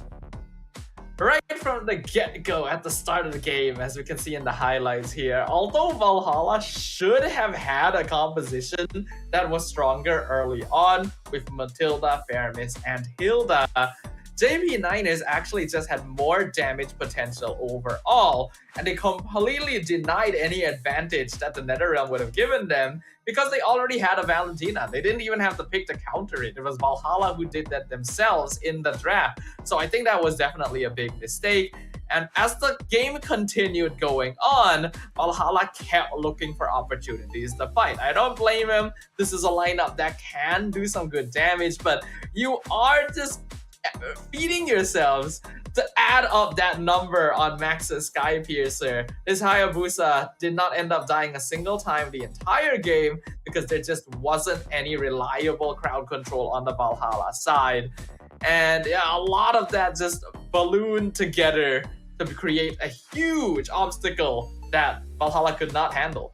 And they could have actually won it off straight away on that first slot itself because it was just a little bit of overextension coming up for Razi. But even so, with that overextension, it was still enough for JP Niners to confirm the win here for the last round itself, which is superbly amazing. And I think there's a possibility we might actually get an interview. I'm not sure. That's actually for us to find out later on. But other than that, this is the wrap up for our last series. Started out with Fnatic, Onyx, Philippine, which quite surprise for us that Araki Hoshi was able to shut them down, but they're still in the SPS Open Finals running. They just need to join into the 2-1 bracket alongside with those who managed to win on the second series, which is the team that fight off with Pro Esport. Pro Esport managed to have that 2-1 side on themselves, so they're gonna meet off with the team of Fnatic, Onyx, Philippine as well for the bracket. But now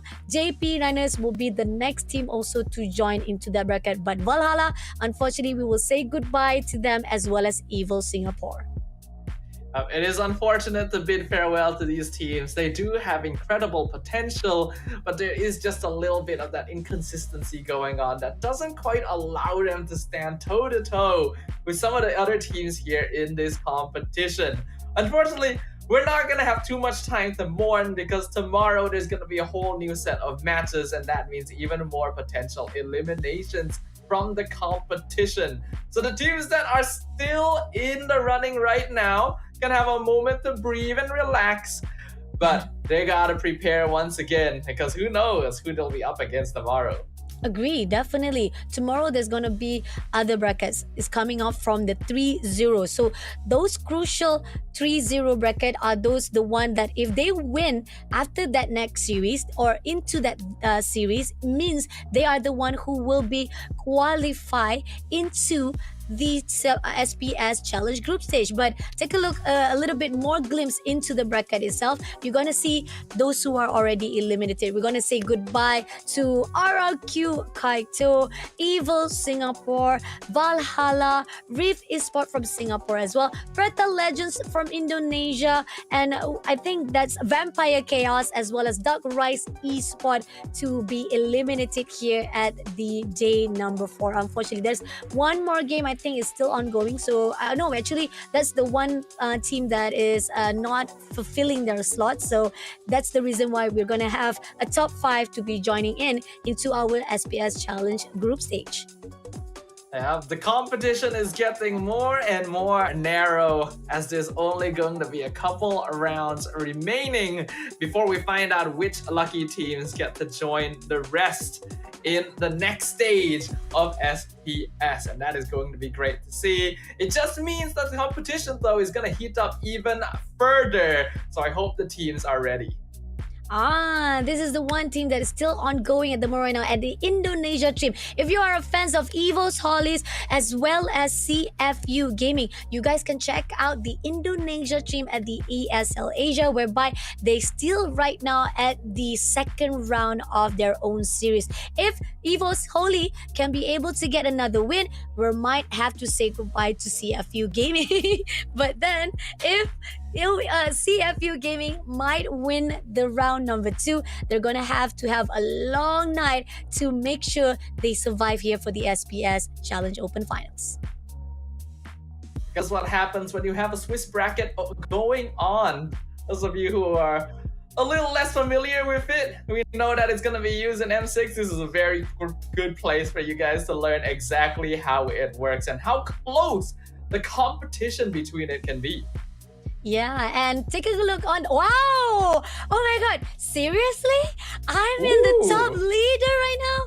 I mean, okay, just a fun fact. I did saw the prediction sheets, and I think that the only reason, okay, you guys cannot look at the prediction sheets, okay? It's because Gideon is actually unwell right now, and most of our casters in the roster of our SPS Open Finals is having a slight fever for themselves, so they probably not involving themselves on the prediction sheet. That's why if you are not involving yourself, you are in the stand of being denied of your points and you'll get minus points. So that's why I'm at the top leaderboard, but it's okay. I'm happy because today might be my last day inside the Open Finals. Who knows, maybe there's a possibility I might be joining again. But so far into the last 2 days that is coming up, it's going to be Staffa, Fel as well as Gideon that will be covering SPS Open Finals. But Staffa, what are your thoughts on seeing me at the top leaderboard for prediction? Hey, I mean, you already carried me through earlier when I disappeared for a moment. That. Yeah, so I think it's all good. You know, I think I only got like 1 point from predictions today as well. So you know, it's something. I'll take it. Some of the other casters, like you mentioned, maybe not as available. But in the end, you still gotta do your homework. Otherwise, your grade is gonna get reduced. So, yeah. It's good. We still have 2 more days to go, and hopefully the prediction will be better off. And we'll see by the end of the Open Finals who will be the victorious caster who predict the future better.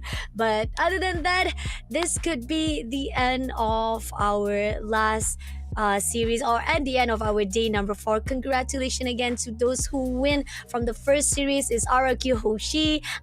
Damn, Mr. Dodo is in the house, guys. Even though he's a little bit affected, he's not well, unfortunately, but he's still here in the side of Staffa. But we do want to be here. Oh, but he's a bit under the weather, you know. He's a lot more purple than he usually is. So, so it's okay. He got a bit of screen time at the end. It's fine. It's fun. On the other hand, we want to say congratulations as well to Pro Esport Cambodia. They're still up in the running. And we also want to congratulate to JP9S for able to win and continue on the SPN Open Finals. Thank you again for all of you guys who joined into the live stream. We appreciate it. Hope you guys to see again at day number 4. You'll see Snuffa as well as Lafel to cover that up. Thank you. See you guys on day number 5.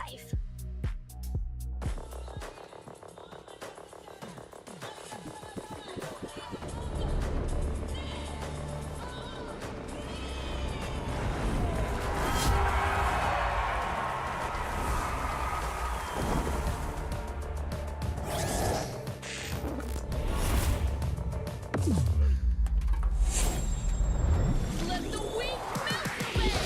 Killing spree.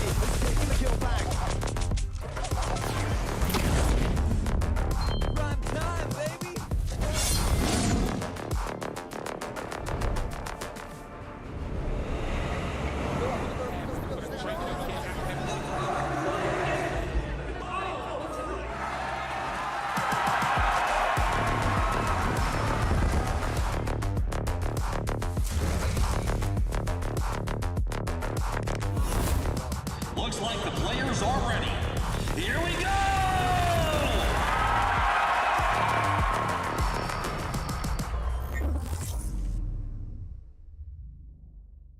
The Snapdragon Pro Series is brought to you by Snapdragon Elite Gaming, Monster Energy, and DHL.